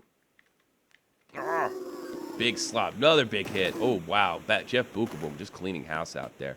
He gets one to Tony Amante. Tony Amante, a big save. Almost gets to Waugh, but Waugh recovers. Unbelievable. That was just unbelievable. Oh, boy. Here it is. Leach gets it over. Looks like it might have been offsides, but maybe the ref missed it. Here it comes. Adam Graves, he fires a shot on goal, but Waugh is able to handle it. You see Bukavoom cleaning house down there, Frenchie Ben? Here it is. 1, 2, 3. And here comes Kevin Lowe, who is currently one of the president, I think, of the Edmonton Oilers, and he's 6. Lowe tries to do something crazy, and I think he gets called for goaltender interference. Where's DiPietro? I don't think he was drafted till 2000. Frenchie Ben. Rick DiPietro. I wonder whatever happened to old Jeff Bukavoom and what he's doing these days. Sergei Minchinov just comes up short, and he tries to fight with Waugh. Waugh gets caught out of the net. Being aggressive, that's one of his bad tendencies. One of the few weaknesses in Patrick Waugh's game. Derek Turcotte tries to fire a shot, but he can't get it off. Here comes number 47. Who was 47? And here comes Kevin Turcotte. Slashing. Sergei Minchinov. Rangers find themselves in a big hole. 2-man down. In overtime again. Which I think this is the 5th. This could be the 5th overtime. Here comes Leach, fires a rocket on net, but Waugh is able to handle it. Trying to pit. Try to keep it. Uh-oh. Looks like Beezer had a little bit of a trouble with that. Why can't I choose that player? Uh-oh. Do we have a problem here? I just lost all... Oh, no. Maybe I didn't. I thought I lost all, a little bit of a bug in the game there. Overtime number 6. 44 seconds to go in the Rangers' last penalty. Rangers down. They're still playing reasonably aggressive considering on the power play. Here comes Adam Graves trying to get it down the wing. He moves it around. Graves moving around. Is he trying to end this? He does! He does! Rangers will take on Montreal in Madison Square Garden for an elimination game. An elimination game. What do you think of that? I'm very excited. That's 6 OTs. Thank you. Supreme Gamer, keeping count. They are the Supreme Gamer, keeping count of stuff like that, brother. Mark Messier leads with 10 goals. Wow. Zubov don't have anything. He's a damn good goalie. Or a damn good defenseman. 3-2. We're going back to New York. There it is. 6 OTs. Gallagher will never be an awesome offensive performer, point-wise. I don't think so either. I don't know what the Canadians, they really think he's going to be like that. I don't know. Here we go. Matthew Schneider, number 27. Schneider, I thought he was in Montreal. I thought he played for New York. Well, he ended up playing. I thought he played for the Islanders. Vincent Dampoose, number 25. Esa Tikkanen, who's got nothing. And Kirk Muller, 2 goals versus the Rangers. Mark Messier, 3 goals versus Boston. Brian Bellows. The fuck up, Bellows. Look up that Brian Bellows thing. Ah. Patrick Waugh, 23 saves. Van Brunswick, record 14 saves. Wow. Waugh's getting slaughtered.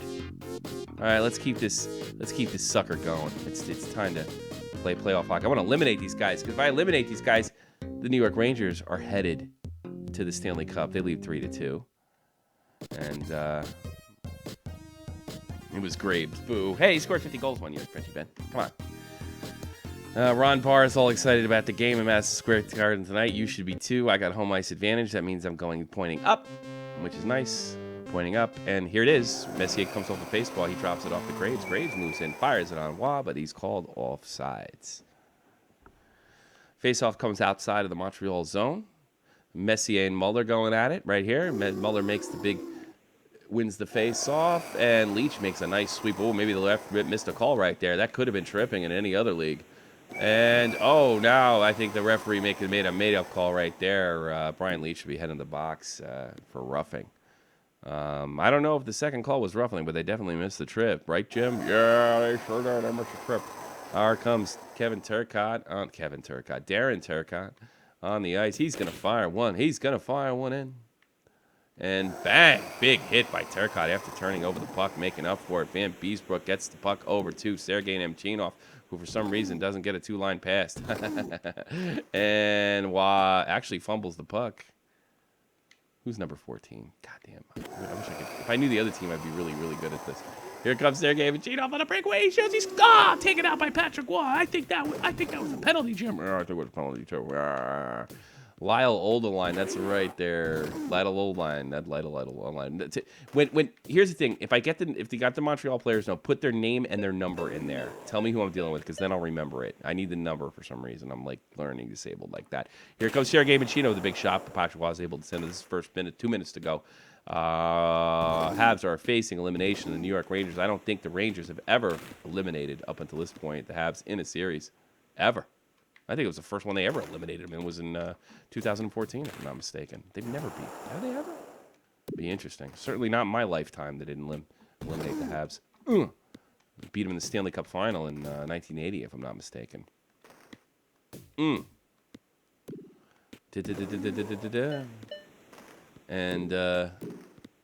here comes Sergei Nemchinov. He's trying to work it in. He looks like he tries to play Mr. Russian, but Patrick Waugh more than handles it. Yeah, here we go. Oh, man, big hit coming up at you. And here comes Sergei Nemchinov. He just tries to dump it in. And Brian Leach comes off the bench. He is stuffed by Patrick Waugh. That's the end of the first period, and it's 0-0. What do you think of that? Here we go. Here we go, Rangers. Here we go. Adam Graves with the puck. He dumps it in the zone. Tony Amonte's there to pick it up. But no, he's hit from behind. What's this call going to be? It looks like a 2-minute minor, at very least. Roughing going to Vincent Dampoose. Rangers get the face-off inside the Montreal zone. And here we go. And, oh, they missed it. And Leach tries to keep it in order. That was James Patrick. That's who it was. And, nope, that's not the way it worked. But, oh, big save by John Van Beesbrook, saving a shorthanded goal from the Habs. Rangers having a lot of trouble in this power play, boy. And, oh, Sergei Zubov turns it over. Cook Muller gets the puck behind the net. Big save by it's an empty, wide open net. And Van Beesbrook makes another save. Unbelievable. Turcotte takes it up. They can't get anything going on the second power play. And, oh, it looks like the Rangers have managed to draw a penalty from a very over-aggressive Habs penalty kill. And here comes the dump in. Here looks like, oh, Tabs touched the puck. And Mike Keane actually gets caught. And Rangers get a 2-man advantage. Here it is, 2-man advantage. Rangers going to try to work this. They're trying to work it, but here comes Tony Amonte with a big shot just wide going to Patrick Waugh. And here comes, oh, well, it looks like Brian Leach fumbled the puck. They get another shot on goal during the penalty kill, the Habs do. They are still playing a very aggressive game here. A little surprising considering they're facing elimination tonight in the great, the most famous arena, Madison Square Garden. And a lot of traffic in front of Van Beesbrook's net, but it is slowed down as Tony Amonte slows down in the zone. They're going to try to make this happen, but no, a big interception by number 21 of the Montreal Canadiens.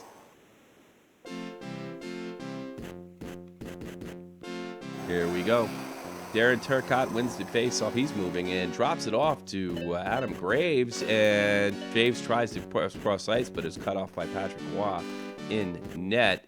Muller tries to make another. Muller was number 2, right? It's ball 11, right? No, another penalty by the Habs. This is becoming a bit of a problem. Undisciplined play by the Montreal Canadiens. Oh, wait a minute. Yeah, number 11, Kirk Muller. He'll be sent to the box. I saw number 11. I thought it was Messier.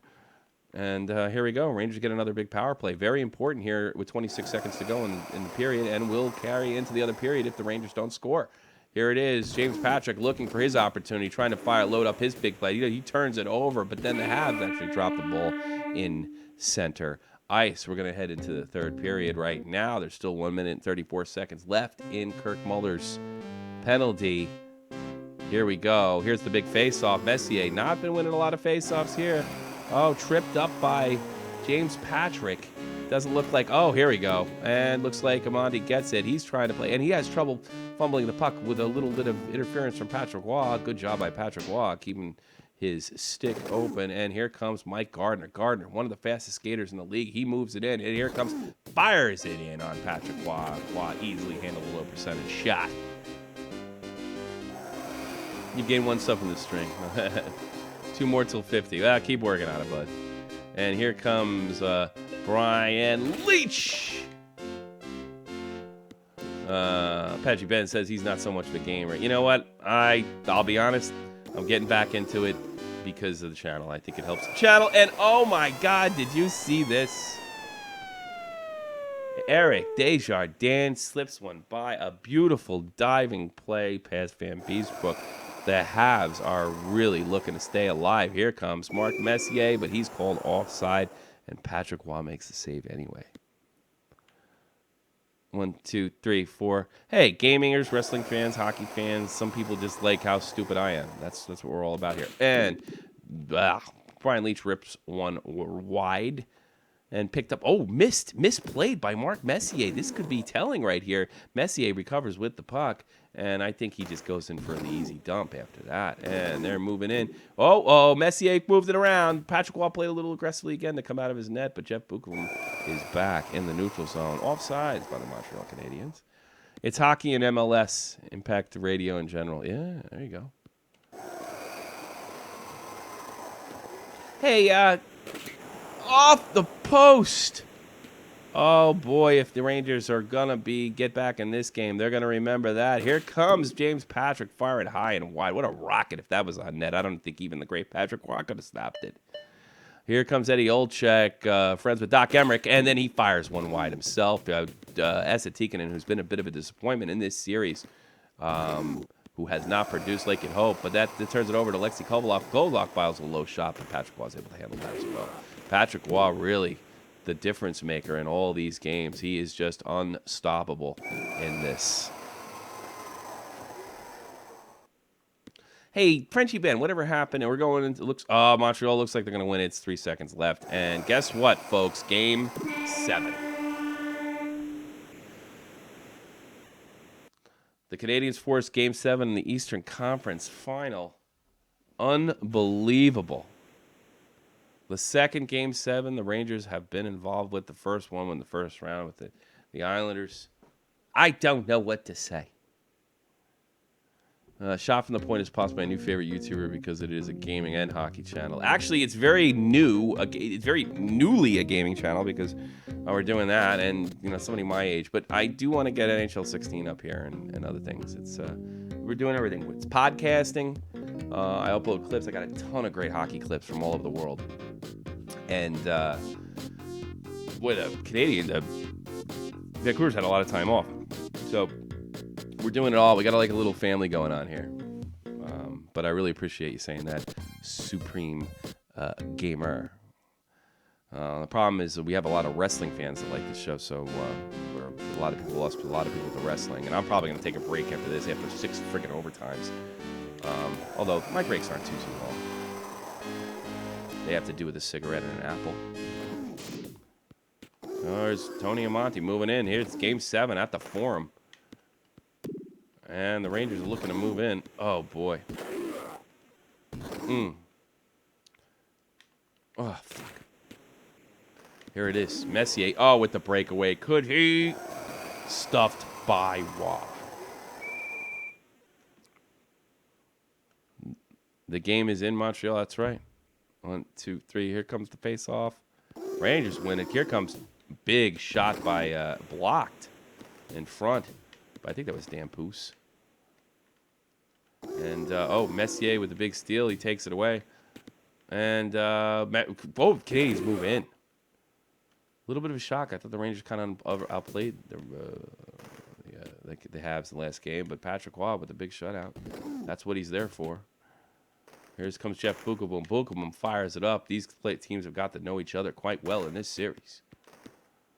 Makipu, I would take your call. I would take your call, but here's the thing about that. I'm definitely concentrating right now. And you did call before, so in fairness.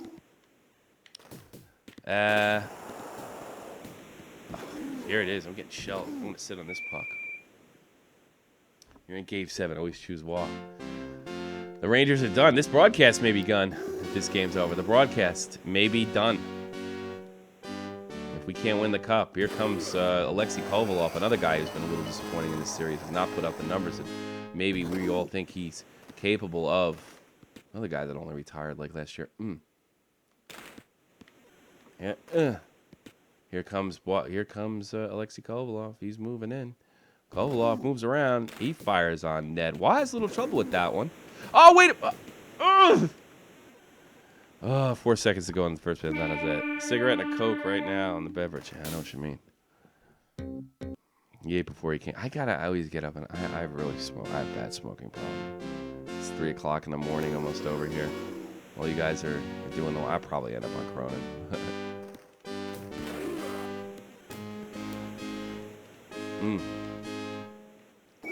There we go. 4 people in there. I'd like to give a big shout out to everybody out there who really stuck through this thing. Thinking that this is the first time we ever did some gaming like this and streaming like this. Probably maybe my longest broadcast ever. I'm not mistaken. Frenchie Ben might know that. But I thought it was fun, and I really actually enjoyed answering questions and stuff before. But it was probably a bad night to do it on Cronin's night.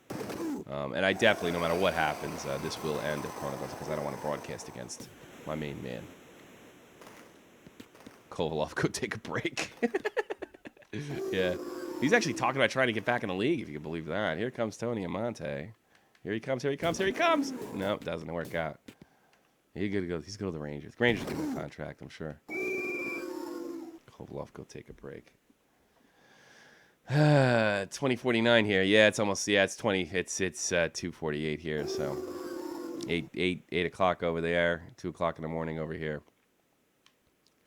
You're still in Eastern Standard over there in the great city of Montreal, Quebec. And, oh, shit. Come on. Oh, boy, Van Beesbrook makes an aggressive move. They dump it in. Oh, cool. What the block caught outside of his net. This is late in second. There's nobody scored yet. This is as big as it gets. This is the Eastern Conference Final. This is for the damn Wales Trophy. Prince of Wales, excuse me. Here comes Alexei Kovalov, who's heard the boos. He's trying to do what he normally does, but he can't get it. Eddie Olczyk actually finished it. Kevin Lowe, he's going to fire a shot on net. Wah, takes it with like a man.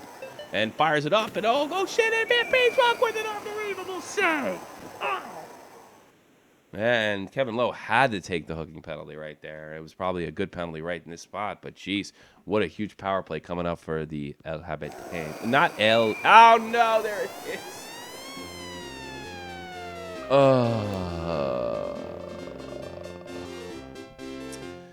Here comes the big face-off. 50 seconds to go in the end of the second period. Boy, what will the coach tell them, Bob? I don't know.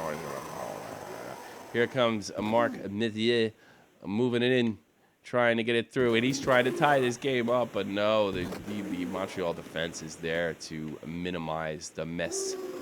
Get it? Minimize the mess? Oh, Jesus.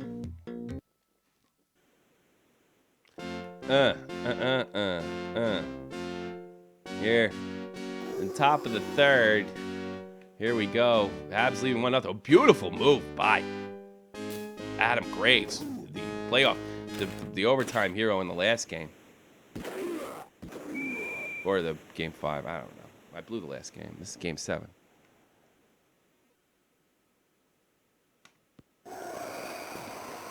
Here comes, Tony Amonte stuffed by Patrick Waugh. Game 7. That's where he performs best. And takes away from Bookaboom. Rangers are in big trouble right here. Here comes Brian Leach, fires it on net, and no.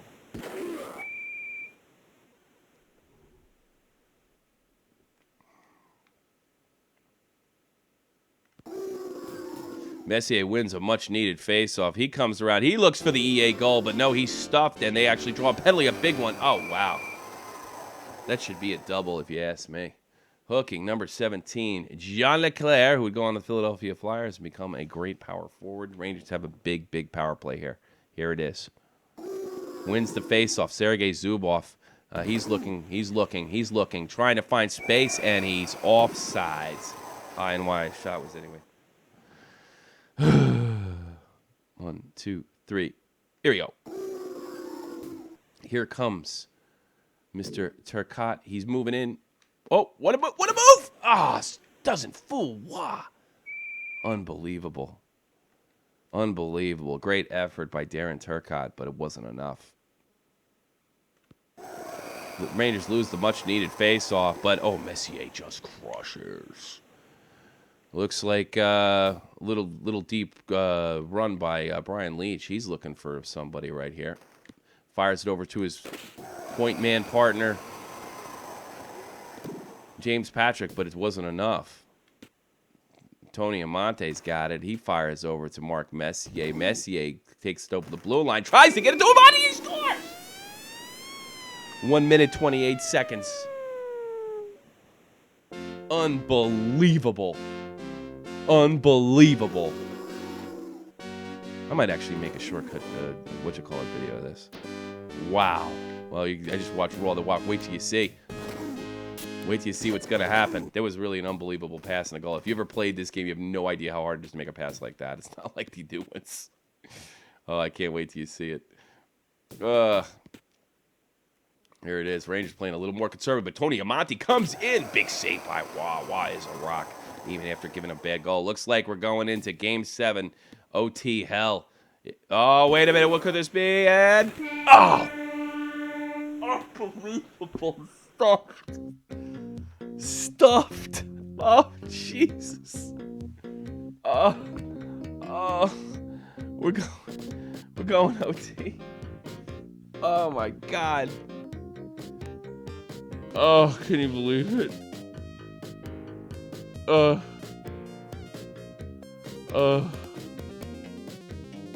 gotta catch my breath. I damn near have it. I got stuffed by Wah. Oh. Unbelievable. Absolutely unbelievable. Let's go to OT. Game 7, Eastern Conference Final. It doesn't get any bigger than this.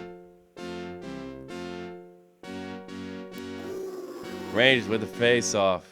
None other than the great Adam Graves. He gets it in. OT hero in Game 6. Here he comes. Fires. Puts it on net. And he scores. It's over. The Habs are eliminated. The Habs are eliminated. The Habs are eliminated. The Habs are eliminated. The Habs are eliminated. They're eliminated. The Habs are eliminated. The Habs are eliminated. Unbelievable. Did you see that? Unbelievable. This is nothing short of unbelievable. Oh, Jesus. Ladies and gentlemen, the New York Rangers are going to the Stanley Cup Final. The Stanley Cup Final. They're going to the Stanley Cup Final. Yes, they are. It's amazing. Nothing short of amazing. I wish I knew the name. I'm going to find that song because I want to hear it. Thunderfoot, Silent Witness. I definitely want to throw this song on you because I'm a big Thunderfoot guy. Thunderfoot, Silent Witness. I can't spell this stupid thing. Silent, W-I-T-N-E-S. It's the song he uses. Silent Witness. What's the name of Thunderfoot, Silent Witness song? What the hell is the name of Silent Witness? Missing Thunderfoot, Silent Witness. Oh man, I really want to know that song. God damn. No, I'm not gonna ever know that song. And that's just the end of it. Oh God, it's really too bad. Because I totally wanted to. That sucks. But it doesn't matter because the Habs are eliminated.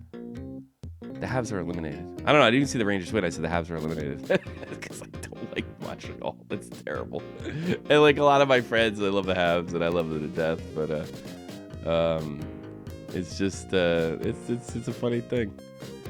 Jesus, Sandbox. That's interesting too. Yeah. Well, I guess we're going to the Stanley Cup Final, folks. I hope you enjoyed it. I'll try to get this done before WA, but I got to take a break here, ladies and gents. So check out some more Silent Witness, which is legal to play on YouTube. You all saw it. I'll be right back. Here you go. Stanley Cup Final, bitches. That's right. Who's next? The Vancouver Canucks take on the New York Rangers next, coming up.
Ladies and gentlemen, welcome to the Stanley Cup Final. New York Rangers pick up Vancouver in NHL 94. The actual 94 final. I knew this would happen. Can the Rangers keep their cup that they won in 1994? I think it's time to check it out myself. Here it is, the big matchup. The final. Here it is. Let's go down to Ron Barr. See what's going on down, what his report is. What do you think? Meow, meow, meow. That was Russ Cornwall. He was way overrated in this damn game. That's what it was. All right, let's get this done. I'll knock these guys out in 4, call it a night. Yeah. Here it comes. Oh, big hit by Tony Amonte. He's moving in against the Vancouver Canucks. Kirk McLean in net. Russ Cornwall. What are some of the other guys around this team? Trevor Linden, who was a great player. Face off. Kirk McLean holds the puck. Ooh, baby. Here we go. Let's go Rangers. Oh, bad. Leach makes a big, bad check. And I think Beesbrook will cover up. Let's see what's going on in the chat. What an amazing Game 7 we had with an overtime victory. And after getting stuck with seconds to go in the third period, Brian Leach on a breakaway. Really dramatic series. Oh, big interception by Bukuma, but he's laid out. Boy, they come out hitting, and then, Tony Amonte levels the competition. Oh, it's taken away by the Vancouver defense, and Bukuma's got to rush back to interfere, but he does. He does come up with it, and he'll dump that puck right in the zone. Way to go. And here comes, big. Oh, Adam Graves, the big push, but that's too much. He's offsides. Oh. Go Nucks. The Canadians are rooting for the Canadians. They want to see a Canadian Stanley Cup champion. Last one being in 1993. None other than the Montreal Canadiens. Ken, another offsides call. And off the post. Yeah, go Nucks. Y'all rooting against me. You bastards. I'm the host. It's my team, man. Here comes Leach, but he drops it off for Adam Graves. Graves tries to get it over to his partner, but he can't get it. Messier tries to line up a check. It doesn't go his way, but it's turned over by Tony Amonte. Amonte tries to get in there, but he tries to get the other side of the ice. The pass doesn't work. And number 16, Russ Cornwall, gets laid out by the Rangers defense. And then a big mistake. I don't know why he didn't. That was funny. Why didn't he shoot as a wide open net? Big mistake by John Van Beesbrook, but he doesn't end up paying the price. And here comes Adam Graves, but he's tripped up going in. And what do we got here? An injury. Tony Amonte out for the period. Kovalov show off. It's kind of what he was back then, too. He used to get in a lot of trouble for that. Mike Keenan took care of that. And here comes Kevin Lowe with a shot that goes wide. Current general manager, or president of the Edmonton Oilers, where he's doing such a wonderful job. It's so lucky he got Connor McDavid. I'm sure he'll know just what to do with him and won't ruin his career. But that's another story. We're coming at the end of the first period. Canucks defense moves it in. Desatikin tries to fire out, but it deflects off a Canuck skate. Here we go into the second period. Kovalov show off. Yeah, he was a bit of a show off. Okay, he wouldn't dump because you don't have to dump in Russia. Well, I think that should have been interference. Here comes Adam Graves. He's looking, trying to find McLean with the big save. And McLean will wisely cover up.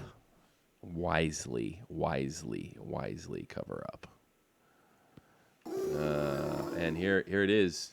Mr. Brian Leach, he's looking around. He's looking.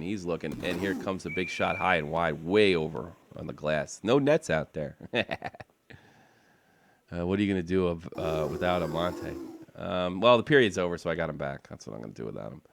And here comes a big pass, but it's actually fumbled by Messier, and then Leach has to get back. And one of the Vancouver, Russ Cornwall gets it because he's ridiculously fast in this game. It's such a joke. Bang! And it fires. Oh, wait a minute. There seemed to be a miscue on the ice, and Messier will be credited with a goal. Rangers up 1-0.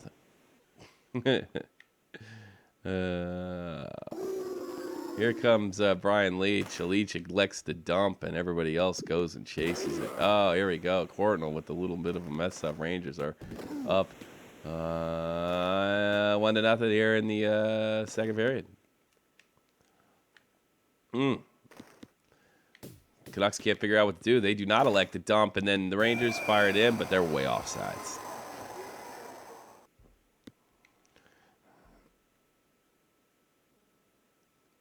Actually, yeah, that's right. Kovalov was a Hab for a while. He's a Hab. He came back for the Rangers a little bit, and big pass. Broken up by the defense.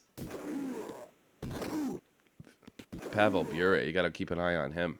He was, what, number 8 back then, or 96 for a little while, and then here comes Mark Messier, but he's stuffed by Muller. Messier definitely draws. Any tips for growing a YouTube channel? Network with people that are bigger than you. Try to make friends, but it's the hardest thing to do. I'm pretty frank about it. My channel is basically built on NHL highlights.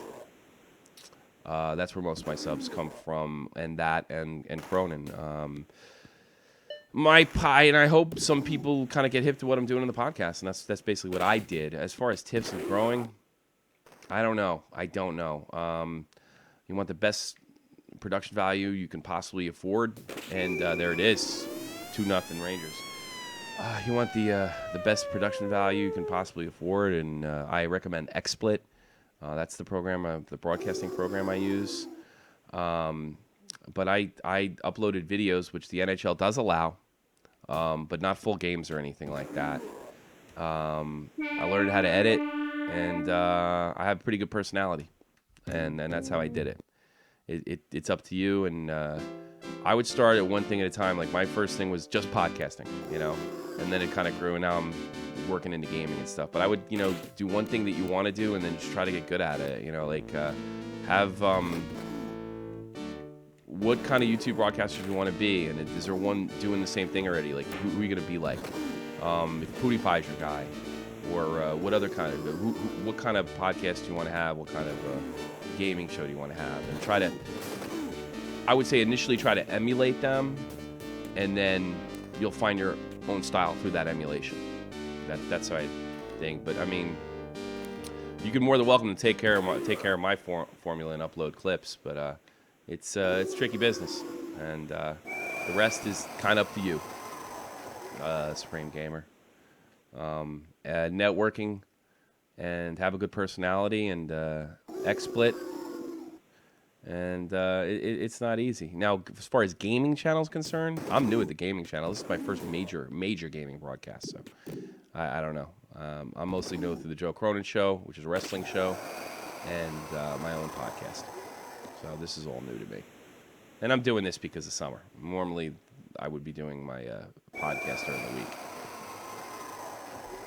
Am I right, Prenti Ben? Am I saying it right? 1, 2, 3, 4, 5, 6, 7. Here comes Sergei Zubov. There we go. He fires it up to Mike Gardner. Mike Gardner's been awful silent. Mike Gardner never had a Stanley Cup in his career, but he fires one. Boy, this is going quite well for the New York Rangers. Hey, thanks for the help. The best I can do. Pick one thing, try to get good out of it, get XSplit, and if you want to play, NHL gaming sites are the most popular on YouTube, And, I'll help you the best I can. I'll throw you a plug once in a while, or you let me know what you're doing. As long as you're not doing anything like too crazy or racist, or I can't support that. But, I try to help other people as best I can. With me, you get more plugs the more you call and participate in my show. So that's the way I work it. I don't like... I took somebody's plug off recently on the main channel because I hadn't heard from him in a long time. Michael Larson. Hey, what's going on, guys? Welcome, Michael Larson. Welcome to the Stanley Cup Final, New York Rangers versus the Vancouver Canucks, which is the actual final in 1994. And number 6, Joe Sorella. He'll pick up a penalty. Rangers up 3-0 in this one. It's been a wild one. 2 Game 7s. But this is Game 1, and the Rangers are up 3-0. Van Beesbrook fires it. A lot of guys here didn't end up winning Stanley Cups. Joe Sorella, I don't think he ever won a Stanley Cup. And that's the end of the third. We'll go to Game 2. Beezer with the another. They can't even spell his full name. It's Van Beesbrook, and it should be Brook, if I'm not mistaken. Yeah, I'm a child-friendly channel. Yeah, then I would just if you're doing hockey, I'm all about like humor and comedy, so I would just be a big kid. I would definitely just be a big kid and call the game sort of like I am now, but maybe in a crazy kind of way. And it kid friendly is the best way to go because we throw some. This is really aimed at adults. We throw some F-bombs out there and stuff like that sometimes. Talk about our personal lives, but I mean, there's no reason to do that when you're a kid. And stick to it. I would make crazy calls, like do the games and call them, and make weird puns or jokes and stuff like that. I think that would be a good idea. Let's go Rangers from Ty Davis. And here comes, this is game 2 in, wow, they had a better record than the Rangers in this too. And in Vancouver, Rangers up in the series 1-0. And as they look to hopefully take control going into Madison Square Garden next game in this series, because we want the cup. We want the cup. 3-0. I'm actually getting a little better at this. I'm trying to remember. There was some drama in this Stanley Cup run. Oh, another big hit. Another big hit. Here comes Mark Messier. Messier fires, shoots. Oh, boy, what a big hip check by Brian Leach. What do you think is going to win the 2016 Stanley Cup? Well, it's certainly too early to tell. I think all the usual suspects.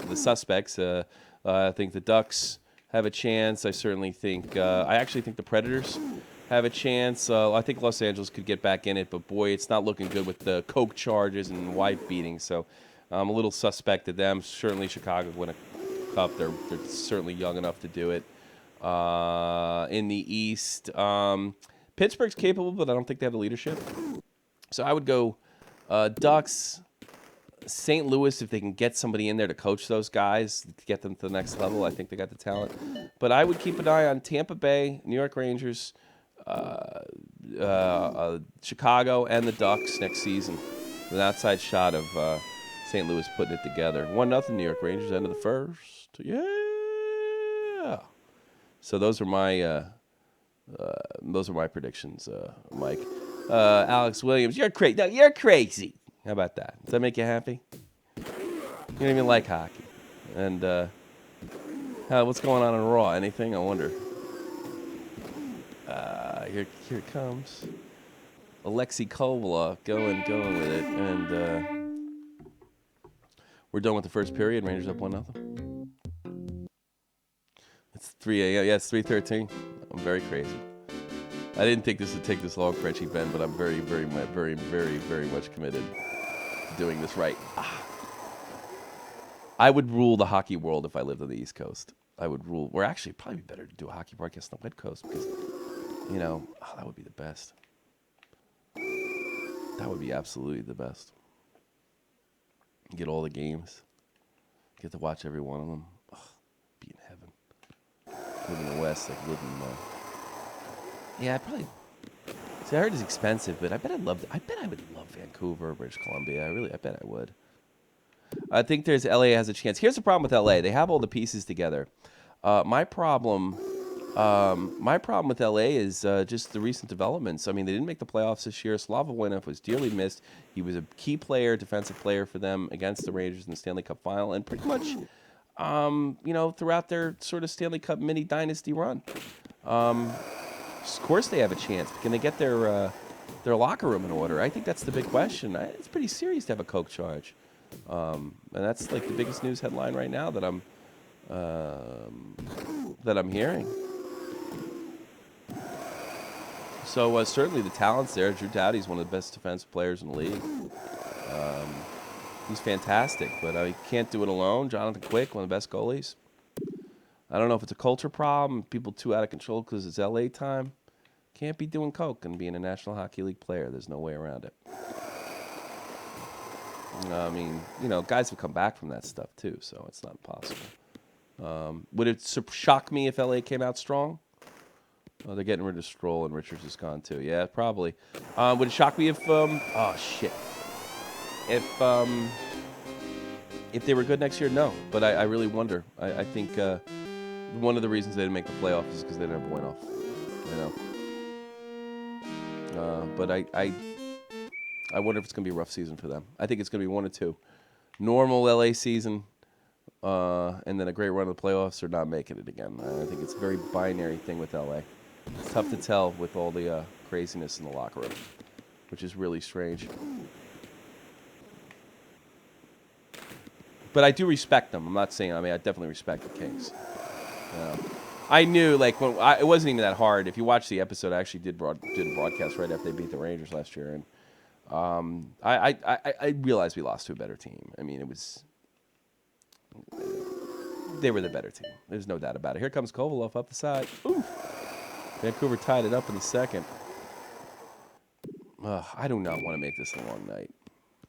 Well, it already is a long night. What are you worried about?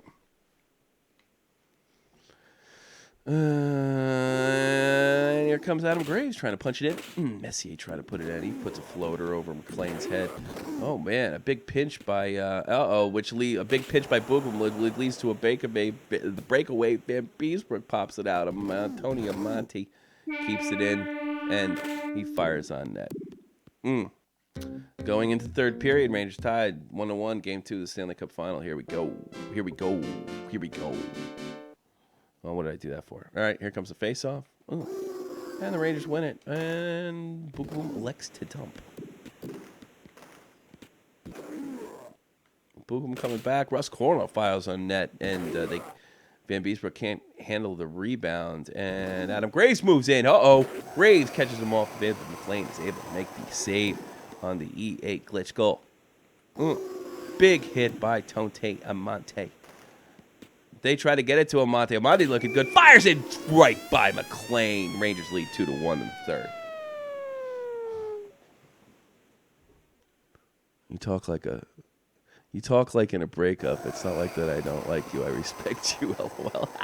Reggie Ben. I don't hate the Kings. I don't think I've ever said bad things about the Kings. I think it's really unfortunate. I was rooting them against the Devils in 2012. You bet your boots. Oh, now Mackey's online. What are you trying to do? Steal my customers, Mackie Poo? And I'd check out your broadcast, but I'm kind of in the middle of my own. Williams to be resigned. Oh, shit. 50 Henna. Scheiße. Tied. I didn't expect that.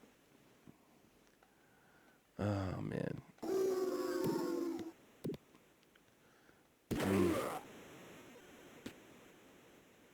Rooting for a computer. You guys are mean. Oh, shit.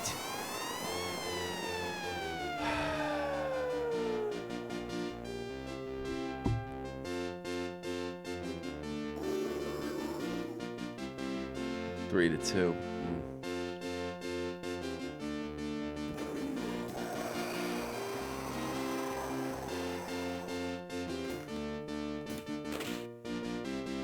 Give me an icing. Big play by Eddie Olczyk. Good hustle. I don't want to go.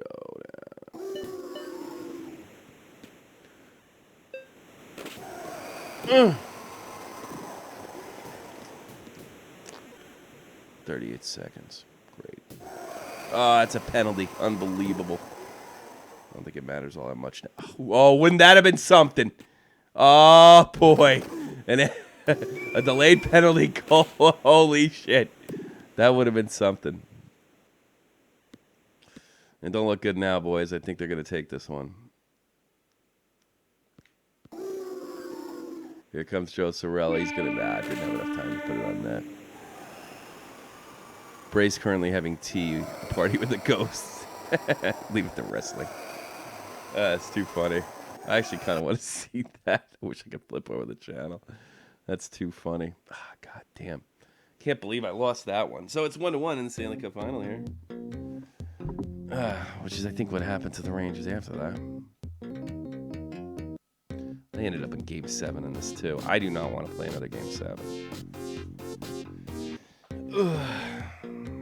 Currently having tea party with a ghost. That's funny. I'm sick of Bray Wyatt and his interrupting other people's matches and for no reason. Why is Bray Wyatt interrupting this match? Who cares? Who cares? Here comes Adam Graves. Oh, wow, he's tripped up. Here comes a Monte. Cardinal. Damn it.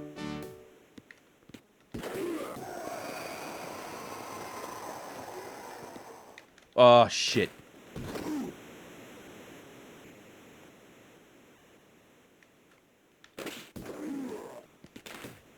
Oh, big save. Here it is.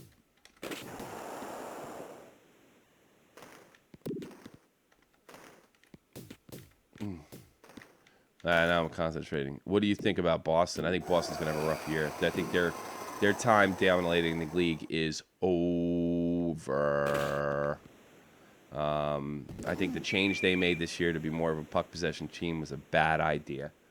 And they already had an identity. It was a rough identity, and I think it's going to be, after not making the playoffs this year, I think it's going to be very, very rough for them to recapture any kind of identity, much less the one they had before. Do you play Clash of Clans or any other mobile games? No, I don't. I'm getting old, man. I'm just like kind of a hockey guy, and I play the old school games. I like old arcade games, and sometimes I broadcast on Twitch. So if you want to hit me on Twitch, I'd really appreciate it. It's Shot from the Point Live. I should call it Shot from the Point Gamer, but that's my that's where you can follow me on Twitch, and I do broadcast there every so often. I'm just getting new into the whole gaming thing. L check misses the check. And it looks like Cordell tries to move in, but he is stuffed by Van Beesbrook. James Patrick gets it up to SFTP Canan, my favorite fan. And he fires it on McLean. Range fired on McLean, but there it is.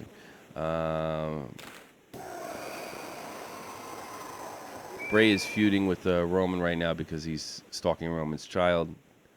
They need a new coach GM. I would agree. I don't even think it's... not Randy Carlisle. They look alike. Let's say that Boston coach's fault, to be honest with you. I think they just kind of pulled the rug out from under him and telling him to go to this possession-style hockey, which I don't know. I'm not 100% sold that Corsi is the way to go as far as to win games. Some of the top Corsi teams didn't make the playoffs this year. Edmonton being one almost every year. You know, you got to move that puck in the spaces where you can score, not just hang on to it. Although, in any kind of game like soccer or hockey, possession's a huge deal, but I don't think it's the end-all be-all. I really don't, especially as the game changes over the years. But it depends. I mean, I guess, yeah, if they get course statistics on history, I don't know. But, yeah, I think it was the identity change, and I wouldn't need new GM. But, I mean, Boston's still dangerous. Another thing I worry about is Chara's age. He's only a little younger than I am. You know, that's one thing I would say that.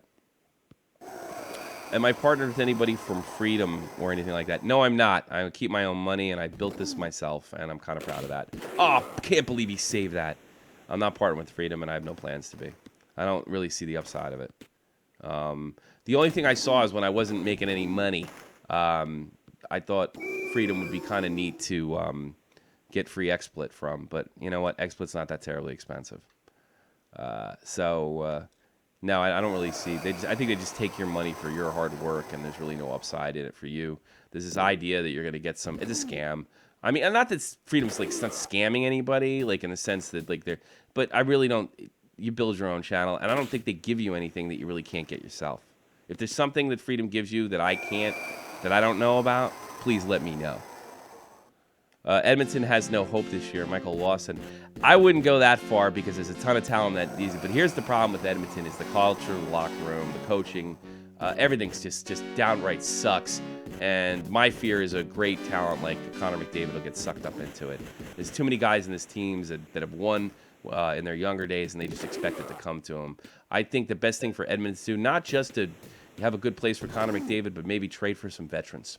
Guys that have won cups before. You know who would be a good fit on Edmonton? although it's never going to happen, is Patrice Bergeron, in my opinion, in my humble. Patrice Bergeron. A guy, a leader, a guy who's done it before, or a player of that caliber that gets, that these guys are going to respect and that have done it before. The team's too young and too stupid. Too stupid, too arrogant. And guys that are uncoachable, supposedly like Nugent Hopkins and Yakupov, go. Goodbye. Get out of there. Trade for. He doesn't even have to be a high-powered center or a big defenseman or anything. Trade for a captain of that team that's been there before, that knows how to lead, and those guys will respect. It's not just goaltending over there. I think it's culture from the top down. I'm from Edmonton. I'm very disappointed with it. Watching the Islanders and the Edmonton Oilers since I was a kid, these dynasties I grew up with, just become this trash after their glory days. I mean, not just like having down years, but just trash has really been disappointing, and I really think it hurt the momentum of the league, the fact that the Islanders and the Oilers didn't maintain, as far as they should have. They should have made tons of money. But and Peter Pocklington screwed you guys too. You're probably too young to remember him, as far as I know. Am I getting a penalty? Yep. Leafs have a similar problem than Edmonton. I think it is a culture issue. I think the media just probably puts a little too much pressure on them, and I think they're just treated a little too golden. I like Dion Phaneuf. I don't really think he's trash, but I think it's Kessel's got to go. Kessel's got to go over there. And who else? Phaneuf and who's that other dope that I started yelling at this year? Who's the Jeffrey Loophole? What a douche he is. They're too busy worried about what the fans are saying to him on Instagram and getting done what they have to get. Unbelievable. Tim Beesmer put it in his own net from Peter Nedved. Fuck. Ugh. Talking too much.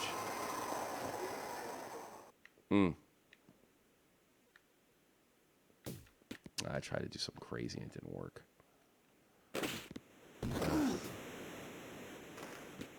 Here comes Messiacious. Oh, that was almost brilliant. Now I'm all quiet because I have to talk. I was doing a freaking show, I guess, but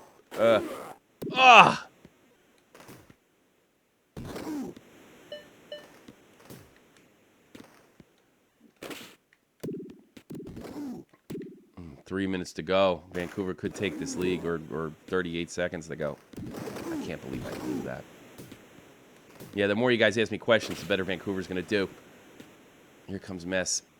Mess taken out. Right on the blue line.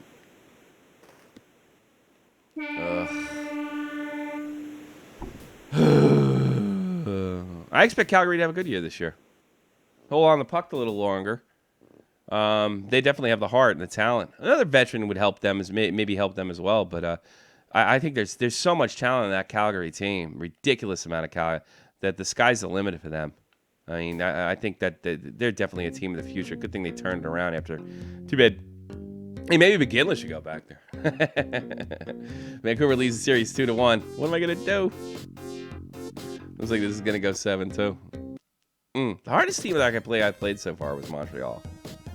I think. Cliff Ronning, maybe he was the guy that was too fast. Number 7. Russ Cartnell to Estetikinen. Pavel Bure, probably best player on the ice. Doug Litzer, who would actually be on the 94 team. Jurke Lume, number 21. McLean. Ronning, 7. Courtnall, 14. Bure, 10. Litzer, 3. Jurke Lume, 21. And Red Hot Kirk McLean. Here we go. Who I thought was a very good goalie. Johnny Gaudreau needs to step up. I think Johnny Gaudreau did a lot of stepping up this year. And I expect that because Johnny Hockey's from New Jersey. Down where Jake lives. I expect a lot from them next year. I expect them to make the playoffs a little easier and go from there. I don't know what Calgary's financial situation, but if they could make a move that could improve that team, sky's the limit with that team. Johnny Hockey's going to be the face of the NHL in the coming years. Him and probably Connor McDavid.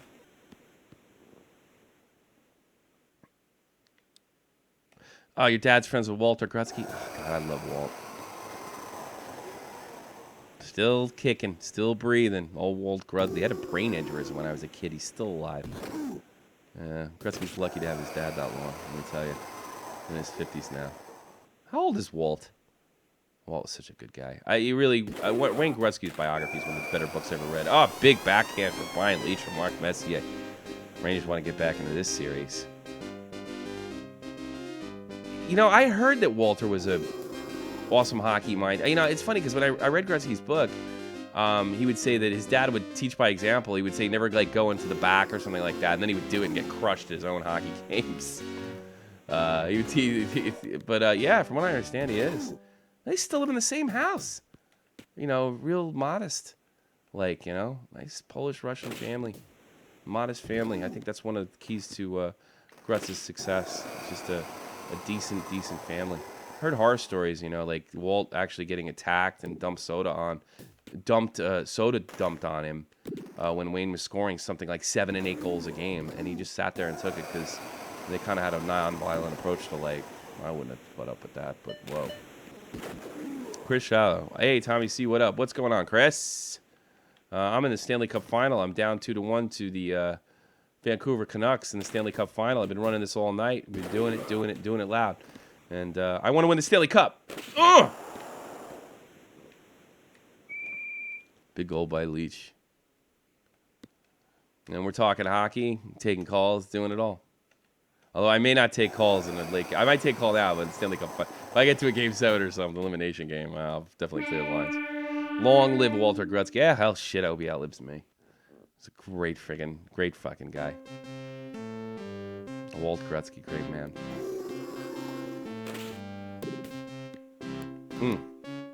Here comes Puka Boom streaking out. He elects to dump. Gotta get back on side. Hey!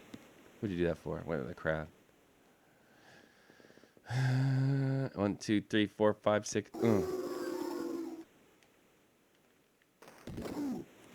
Here comes Bukovan with a big lead-out pass to Mexia, but it doesn't connect. It's intercepted in the neutral zone. Rangers want to stay away from those neutral zone turnovers, don't they, Bob? Here comes Bukovan. Bukovan actually brings it back, and he looks for his partner. And no, it's intercepted by Russ Cordon. Cordon moves in, drops back, and it's eventually broken up by Tonte Amante. Amante drops to Graves. Graves gets it deep. Graves looking around. Graves, maybe he'll get that EA Sports goal, and he tries to fake a pass, but it's broken up by the defense, the Vancouver Canucks. Rangers lead 1-0 here in the third. It's a big, and a bad turnover by John Van Beesbrook late, and here we go. Oh, here comes Atom Graves. Here comes Atom Graves, and he's going to fire it in. Oh, wow. Adam Graves making things happen. Oh, wow. It's crazy out there. It's wild. Crazy and wild.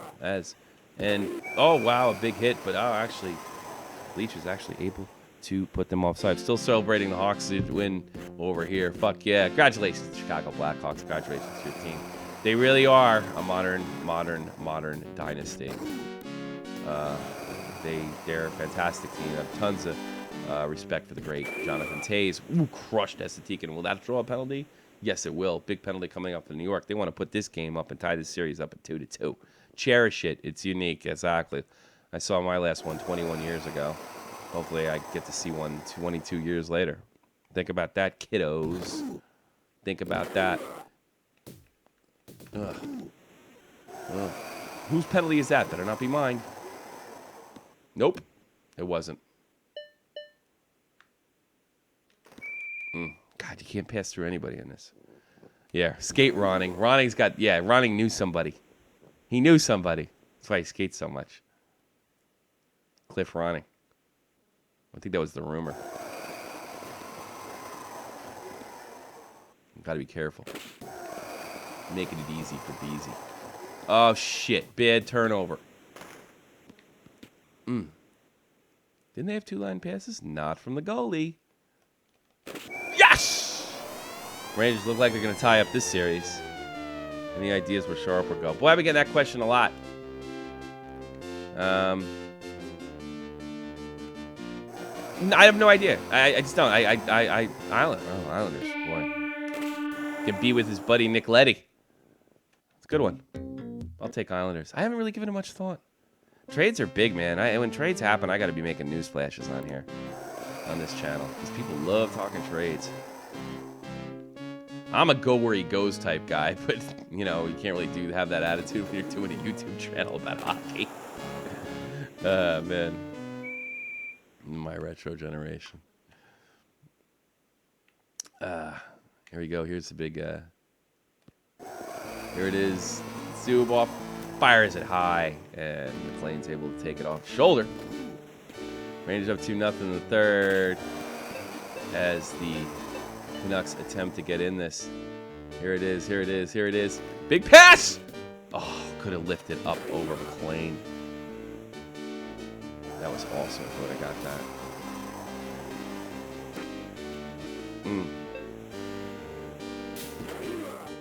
Here it is. Here it is. Bang. Trying to win the cup here, boys. Trying to win the cup here. In the third period. Beezer tries to knock it off the boards and gets it out. And then Estetikinen gets in, and he has to wait and elects to dump and play chase.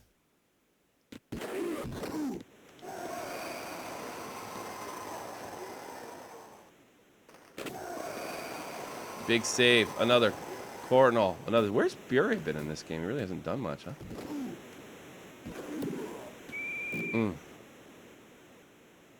Sharp and Winnipeg. I'm thinking Washington. We're the Leafs. Well,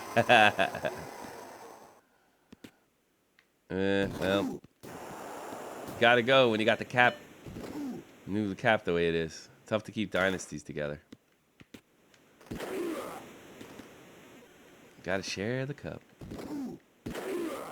Gotta share the cup. Here comes Sergei Nanchinov. He decides he elects to take it in. And there it is. And Nanchinov gets his empty netter. 3-0. Rangers are going to tie this series up 2-2.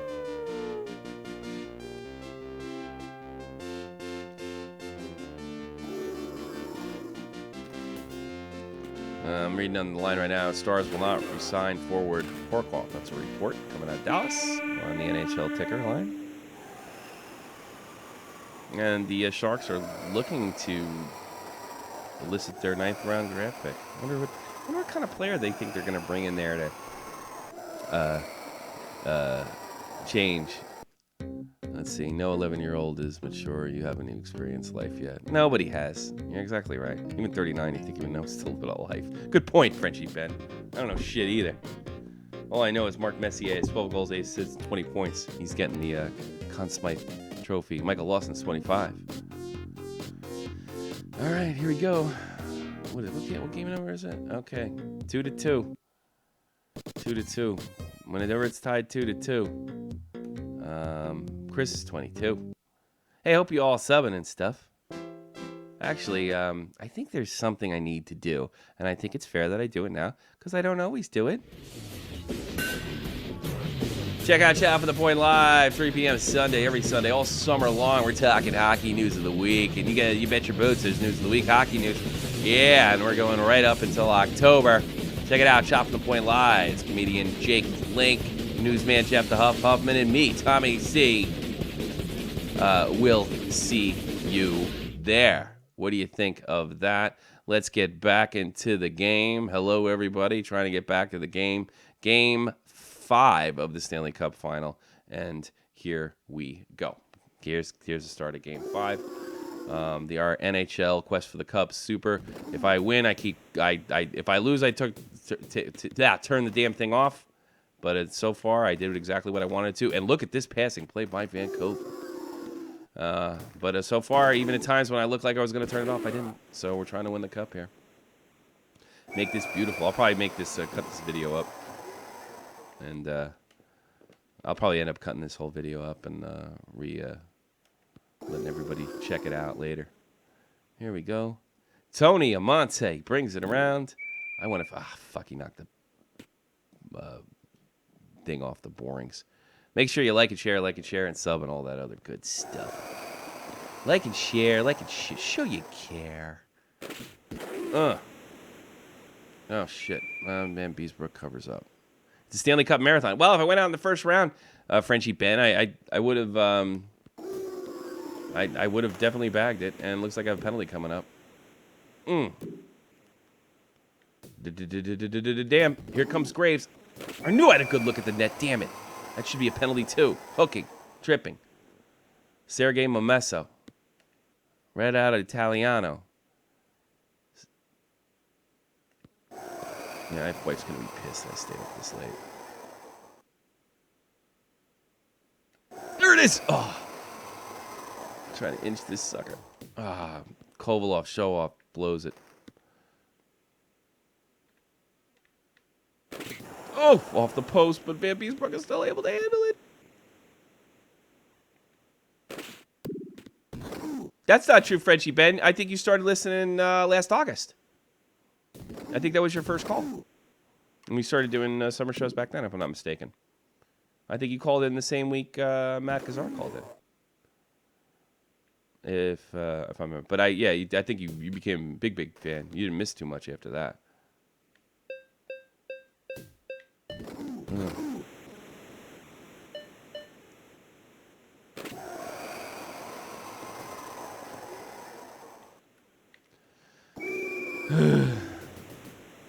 We'll be streaming NHL 16 when it comes out. All right, here's the deal. Don't have an Xbox One. I live in Germany, and my Xbox One would be in German. I don't know if that's such a big deal. And I need some things to work out for me financially before I'm going to do that. I may do a GoFundMe, but I really feel weird asking for donations. I'm not against it. I just not ready to do it. Graves, what a diver.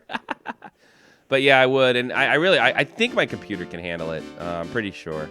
But I like to be streaming a lot of stuff. I actually like arcade hockey games a lot. That's what I'm really into, not just simulations. And I think there's going to be actually an arcade game like NHL Hits and stuff like that. So we'll see. The only way I'm probably going to get it is if I get donations for an Xbox. That's probably the only way I'm going to do it. If I get a job pretty soon, then it'll be taken care of. No problem. Got a lot of back child support to pay. Rick Badboy, welcome to chat. He's a shot from the point man. I guess he's kind of a long time point man now. What's happening, everybody? Surprised you're all ready for Cronin. Make sure you check Cronin right after Monday Night Raw. I gotta finish this up. I gotta finish this up before he goes on. That's for damn sure. I can't believe this is taking as long as it is. Look at all these penalties. I gotta score here. This is getting redonkulous.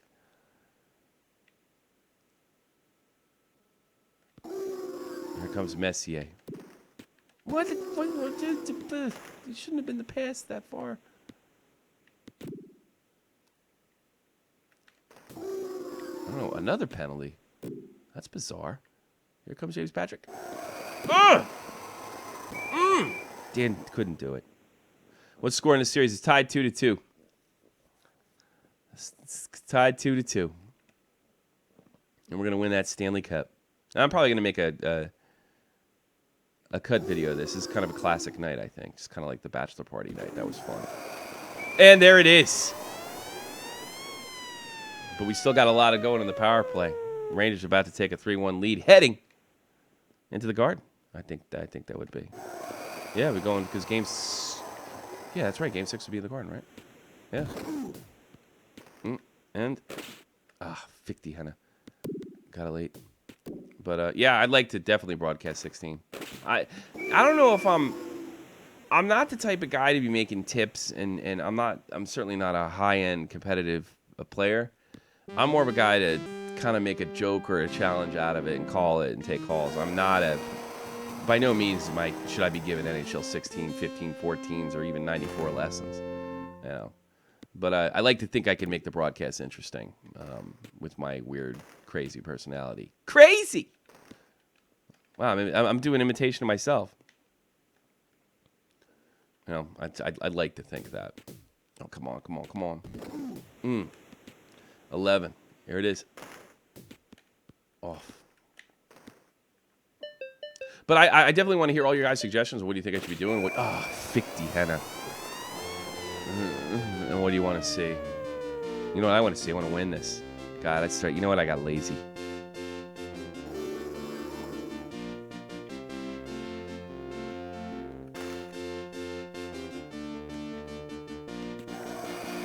Fucking Graves just got flipped.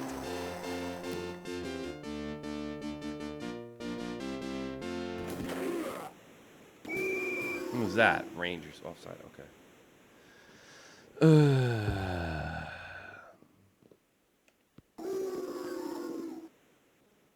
Problem. Well, tied it up. Here we go into. This is game 5, I think. Yeah. Uh-oh. In the slot. Oh, wow. What's that? Monty out for the period. We'll see him in overtime if we see him. And then Doug Litster, who would actually be on the 1994 team, number 3, Doug Litster.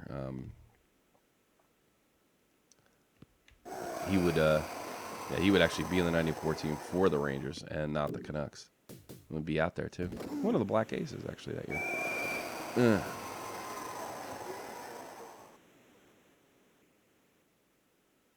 Story when Dead on Dave became my poop material. Dead on Dave makes you poop?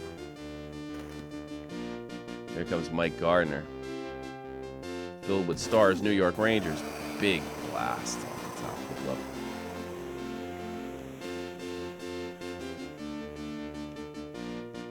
Oh, those are Graves. Well, he likes to dump and chase and gets his own dump. I guess that's not impossible if you float it like that. Messier just runs over Alexei Semenov. And, oh, Michael Lawson lives in L.A. Well, nice to have some L.A. We have another L.A. fan for Frenchie Ben. Not Frenchie Ben, Black Mamba.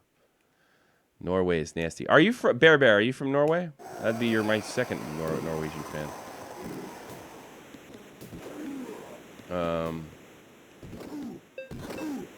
Here it is. Here comes. Oh, nice.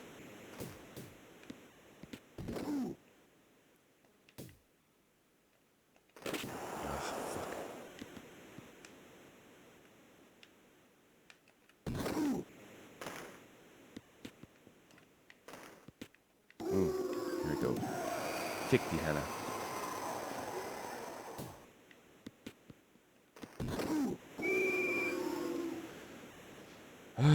Mike Keenan hated Mike Gardner. Yes, he wasn't much for Tony Monte. He wasn't much for Kovalov. He wasn't much for, pretty much everybody he traded for. Eddie Olczyk, he's out there too, number 12. There's a certain type of player you wanted. This is bad. I had this fucking game under control.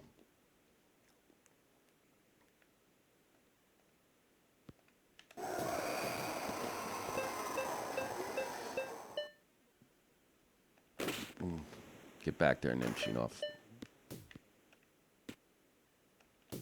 Get back there, Nemchinov. Alright. Shit. Here comes hero Jeff Bokoboom moving around and sticking it to him. No, that doesn't do me good. Looks like it's going to be overtime. We had, what, 6 overtimes before? I think the Supreme Gamer can back me up on that sucker. Here we go. OT. This is really big OT. Next team faces elimination. Keenan would last about 2 or 3 years in the team. Even Pac-Pen. Yeah. I think he's in the KHL now. I didn't win a championship last year. And Matt's Raw. Well, Raw must not have been doing too good because my things kind of jumped for me for a little bit. Here comes Darren Turcotte. He's looking to be a playoff hero, I'm sure, or overtime hero.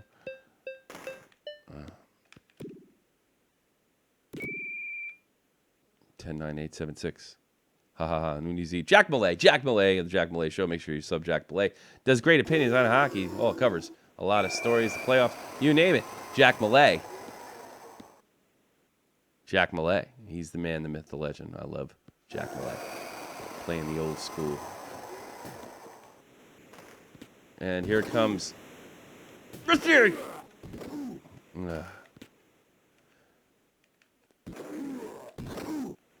Oh. 33. Knocked out. Undead Slayer. Hey, what's up? Ole, ole, ole. All right, here we are. Game 5 in overtime. Rangers looking to get the big shot, and he just fires out McLean and takes it. And, wow, Messier's really hustling for that puck. Took him out of position, though.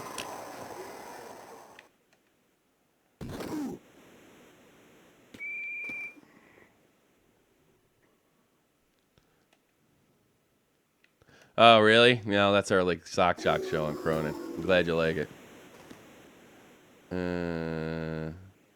Hey, Malay, you are you Canadian or are you American? I've been dying to know, or is that part of your like secret?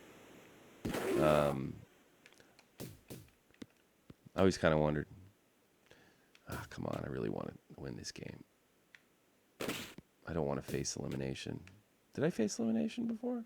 I think against the Habs I did, right? Oh, yeah, I did in 2 Game 7s, I think.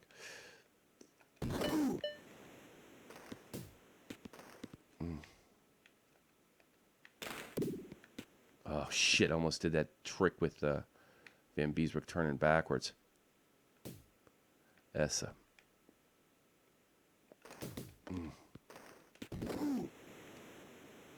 Oh, fucking Olczyk blew that. Another Mike Keenan favorite, Eddie Olczyk. Keenan is currently the head coach of the Russia. USA isn't obvious. I wasn't terribly sure, especially with the French last name. I wasn't sure. My gut feeling on you is Michigan. That was my thing.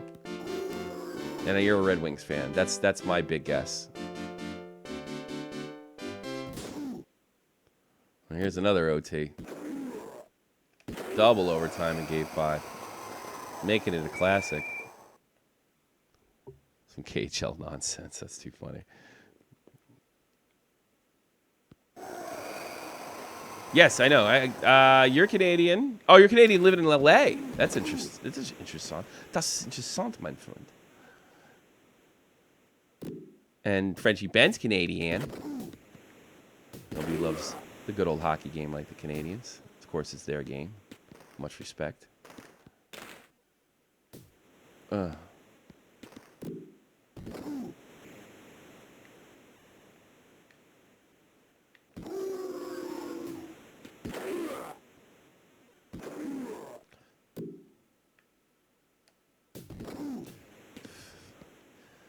Now I'm starting to concentrate. Oh, fuck. Leach laid out in the blue line. Messier's getting in there. I wish they did have a fighting option. Shit. Courtnall, big save, Van Beesbrook. Boom, fumbled the puck.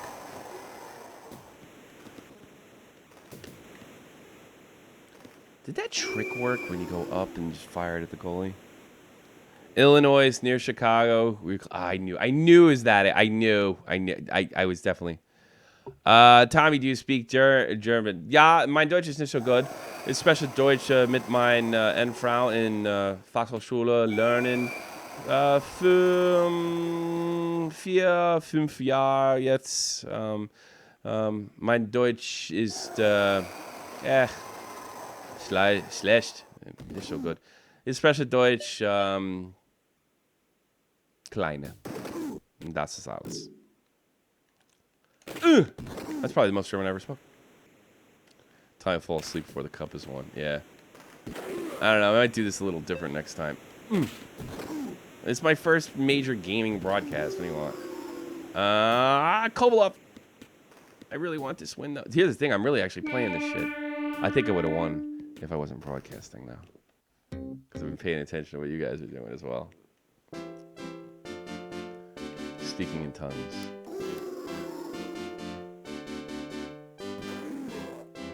Here it is.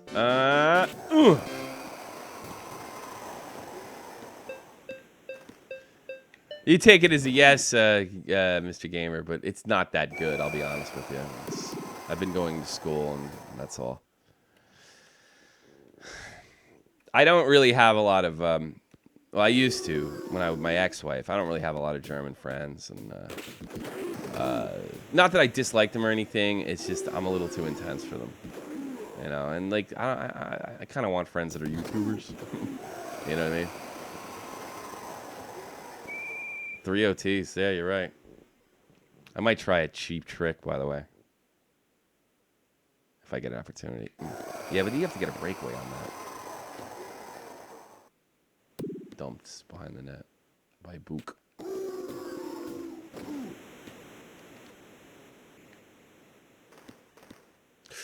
Here comes gravy. It's the gravy train!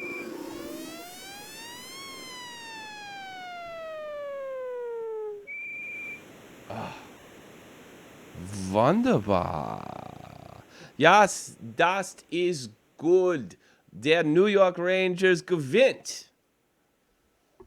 Spieltag 5 auf the Stanley Cup Final. Let's keep this going, folks. That should be an elimination game for me, right? Yeah. Where are we at? 3-2. Game 6 in New York.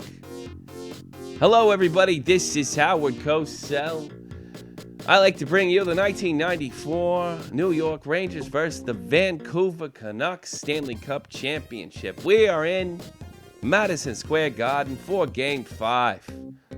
The Rangers, after a triple overtime, take down the Vancouver Canucks, and they look to win it at home. Or Game 6. What was it? Game? Wait. No, game 6. Actually, the Rangers they lost Game 6, but they had an opportunity to win Game 5. There it is. That's a good start. This is the cup deciding game, everybody. Woo! I love how Ty Davis, he's really like, he's such a Ranger fan. He wants like the electronic 1994 Ranger, really the 93 Rangers to win. You are a fan. You are the best, Ty Davis. Somebody else wrote something. Anybody want to see some games, funny reviews? My channel is the place. That's the real reviewer. I really don't care if people come and advertise on my channel. It doesn't bother me. I know other people freak the fuck out. But you're more than welcome to check the guy out. I'm no in competition with everybody. I think I want to accept donations so I get an Xbox. I don't know. Should I get an American Xbox? That's the other thing. There lies the problem. Rangers really want to win this game. Cups and net. Yeah, like they did it in 1994. Here comes Tony Amonte. Oh, no. Leach puts it in his own net. Bad luck. I actually thought I was going to end up pulling and putting Richter in, because Richter actually, I think, has a higher rating than Van Beesbroek. For some reason, I think Van Beesbroek played more games, so he actually got the starting spot from EA. Oh, look at this. Oh, that was close.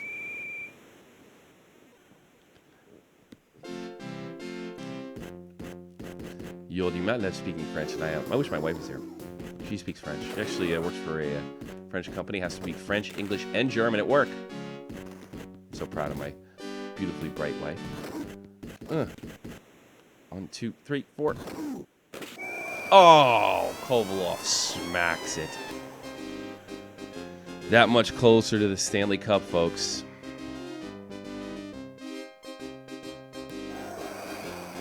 I mean, the fact that I went in, I haven't played this game in tons of years, is actually kind of impressive. A little too much commitment there.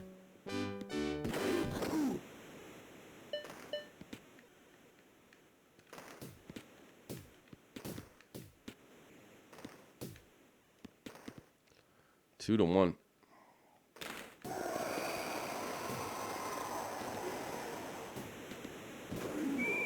Still the Rangers. Yeah, you're right, Ty Davis. You're the best. I don't watch hockey, so I'm not a real fan. Why don't you get into hockey, Alex William? What are you, crazy? It's a great game. It's a great game. And you can get all your news from me. Jesus. Cena's running his mouth.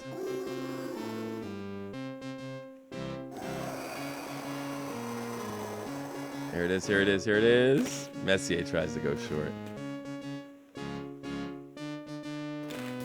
Oh, Wolf of Van Beesbrook's glove. I really want to make it 3-1. Let's make it 3-1. What do you say, Adam Gravy? Come on, Gravy. Come on, Gravy. Come on, Gravy. Big save by McLean. Stops the EA cheap goal. Bring in Kevin Owens. I like Kevin Owens. Big fan of Kevin Owens. Totally impressed by the great Kevin Owens. Boom,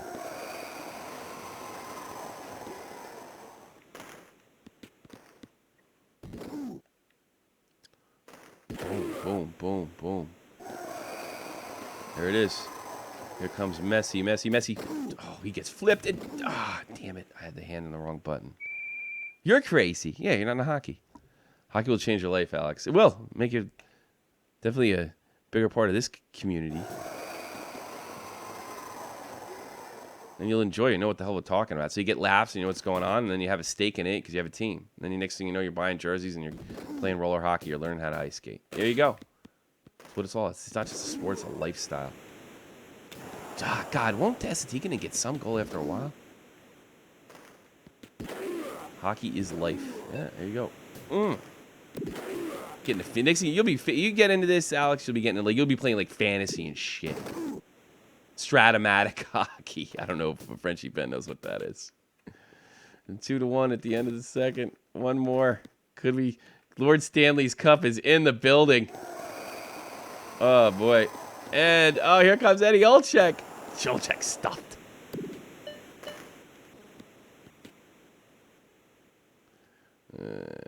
There we go. Making it dramatic. Here comes Kovalov. He puts it over the side. Tries to fool McLean. He couldn't get it into the slot. Tikkanen. Little disappointing. Here comes Alexei Kovy. Here comes the original Kovy. Here he is. Tries to move it around. Kovalov show off. No payoff. We're going to the third period. 2-1, the Rangers lead. Lord Stanley Cup is in the building, and here it is, folks. This is what it's all about. I played hockey since I was 3. I played hockey since you're 3. Well, you're Canadian, bud. That's. Are you a Kings fan, Michael Lawson, or just kind of root for the Kings because you're living out in LA now? I'm actually sort of interested. Yeah, because it's the closest team. Nice team to have too. With the Stanley Cups they've been winning of recent years. Stratomatic hockey, but I never played. I played it once and I really didn't understand it. Frenchie Ben, a friend of mine, really sick guy named Chris Kleban, I knew. He had it and he loved it. I wish I actually could find Chris Kleban. He's such a good guy. I have no idea what happened to him. I don't think Zubov has a goal. He scored a lot of goals that year, man. Let me tell you. When defensemen actually used to put friggin' up 20 a year. I would love to donate. Sadly, I'm not rich. I'm not asking for a Xbox just yet, and I'm certainly not comfortable taking donations from children. Wait, did you say you're a young guy? Yes, I think you did say you're a young guy.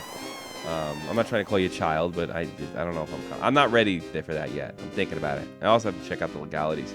3-1 for the New York Rangers.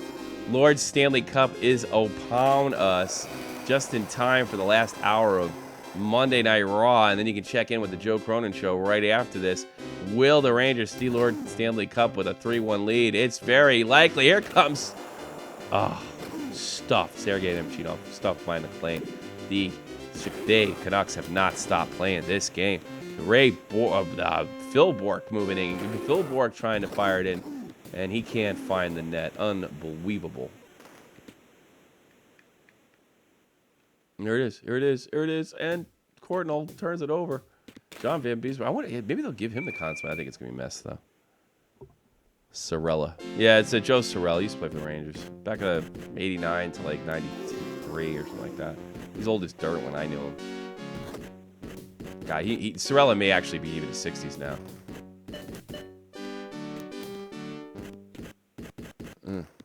And...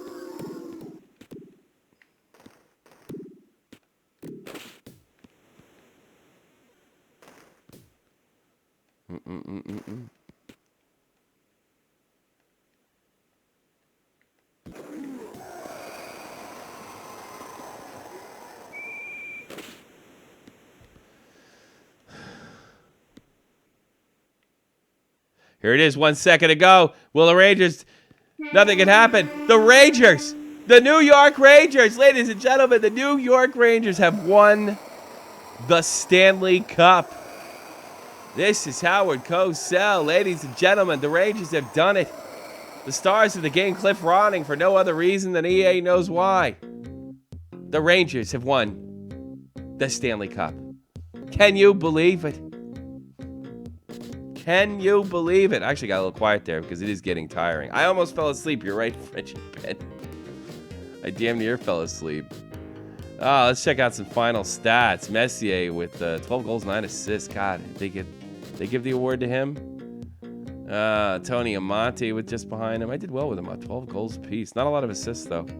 Graves had a good series. Kovalov, after that, it's pretty slim. Well, you know where I'm getting most of my guys to work from. Bork did have a goal. I can't remember when he scored that. Maybe it was early on. Joe Koster, John Beaver, Paul Broughton, none of those guys. Wow. What else? Assists? They have hits? Probably not. Who's had the most shots on goal? That's kind of interesting. Messier, of course. Penalty minutes. Boy, that's pretty high for him. But I guess that's what we got here. And what else? And the Stanley Cup champions, ladies and gentlemen, are the New York Rangers. Just wish it could have happened this year, Ty Davis. Yeah, me too. I'm tired. I'm like, sweating and shit. And that's it. That's the grand finale. The New York Rangers. Let me look at the chat and see what's going on in the chat. Saying Rangers win the cup. Woohoo, Rangers. I just want to let you all know that I appreciate you being in here, and I really hope you like, share, and sub, and come back to me with some of the most crazy, offensive podcast that you can ever with all my friends that help me do this channel. And I will do something like this again. And do you know what that thing's called? I'll tell you what it's called. It's called Shop at the Point Live. It's 3 p.m. Sunday. Every Sunday all through the summer, talking all the week in hockey news. Check out our podcast, hockey highlights. You got it. And also news updates that I'll be doing throughout the summer and the years to come. That's Shop at the Point Live, 3 p.m. Sundays. Make sure you check it out. Hey, look, that's Jake. Thank you for being here. Hope you like, sub, and share. Hope you enjoyed it. I never really quite understood why Twitch really took off and people like to watch video games, because I mean I do too, but I didn't think that it would really connect with people, and especially since I'm a little older. So I brought the old school game. We made a story out of it, and we got to talk, answer a lot of questions, talk about a lot of other things in hockey. This went a lot better than I could have hoped, and I hope you all enjoyed it. Like I said, sub, and share, and check out Shop from the Point Live. I really would appreciate that. And I think that's it. I think that's it, folks. And I had just about enough, and I'm going to say goodbye to you all. Yeah, that's the South of the Point, Dave. That means time to get out of here. Thank you very much. See ya.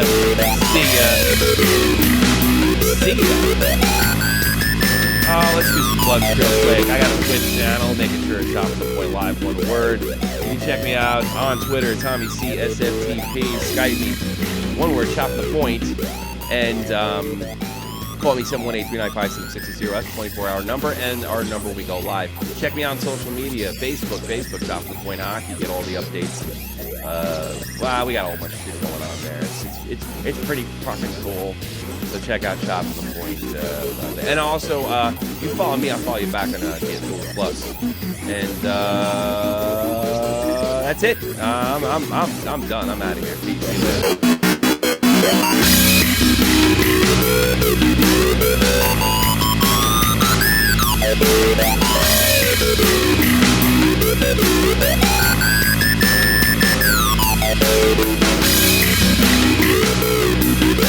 Joe Cronin, make sure you check out Joe Cronin show after Raw.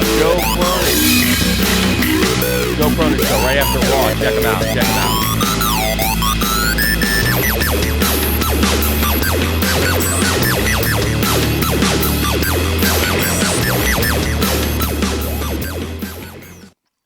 Joe Cronin.